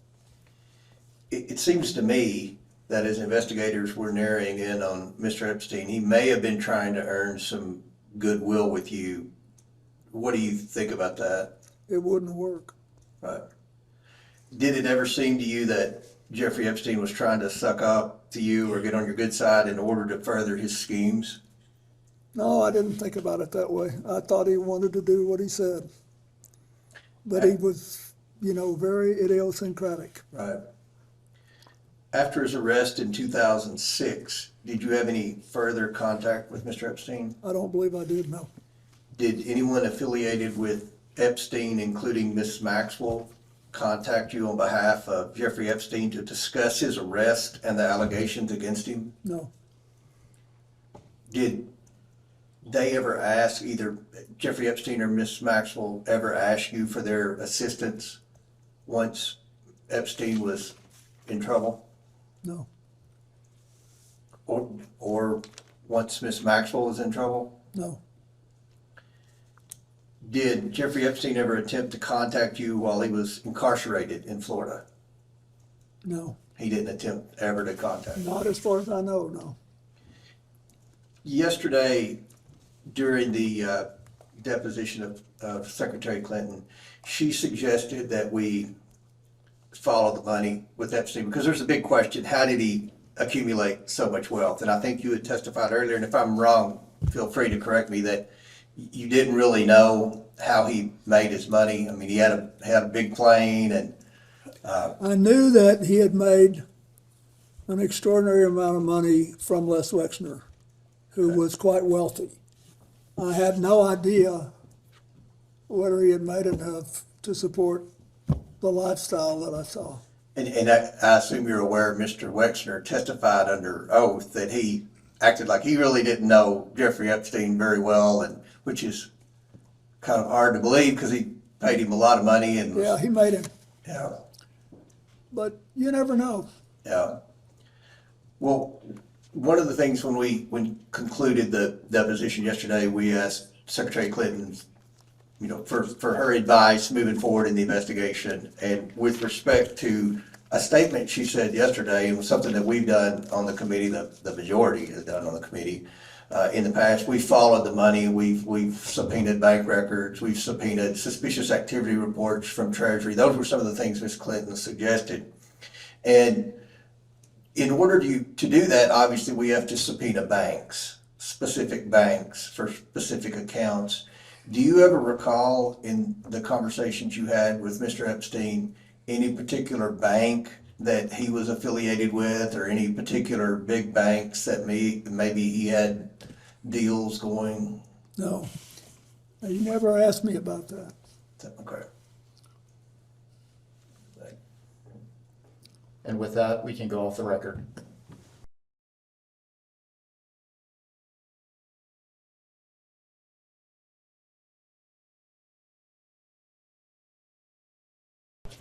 We can go back on the record. Mr. President, I just wanted to clarify one thing from the previous round. Our understanding of your testimony today is that with respect to the dinner with Ms. Maxwell in Los Angeles, you were not actually sure whether or not that dinner occurred. That's Is that correct. correct? Is that correct? That is correct. Thank you. As we start to close, is there anything you would like to add or clarify about what you've said here today? You're good. I think we're fine. I'm struggling because it's hard to know exactly what I knew when I knew it, given what I've learned since. It's become a kind of a compelling challenge, but I've tried to tell you what I knew then, and when you ask what I think now, I think you have, all of you, Mr. Chairman, you've had a chronologically challenging thing. You've got all the stuff that happened with Jeffrey Epstein, some of it as regard to President Trump going back to the late 90s. And that's a long time ago. And then what we learned later, it's been difficult. But I have enjoyed it. You've been very respectful to me and given me a chance to talk to you. Well, we thank you for your time. And I wish you well. I still will say, if you can think of some things to do that will reduce the incidence of trafficking in America,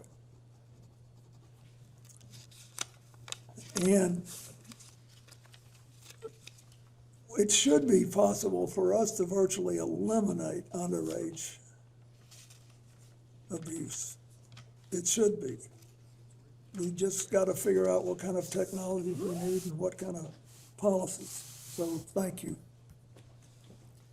And the answers that you provided today are to the best of your recollection. Is that correct? Yeah, the answers I provided today are what I believed at the time and what I think was in my heart, including about previous testimony. Great, thank you. Unless there's anything else you would like to share, we can go off the record.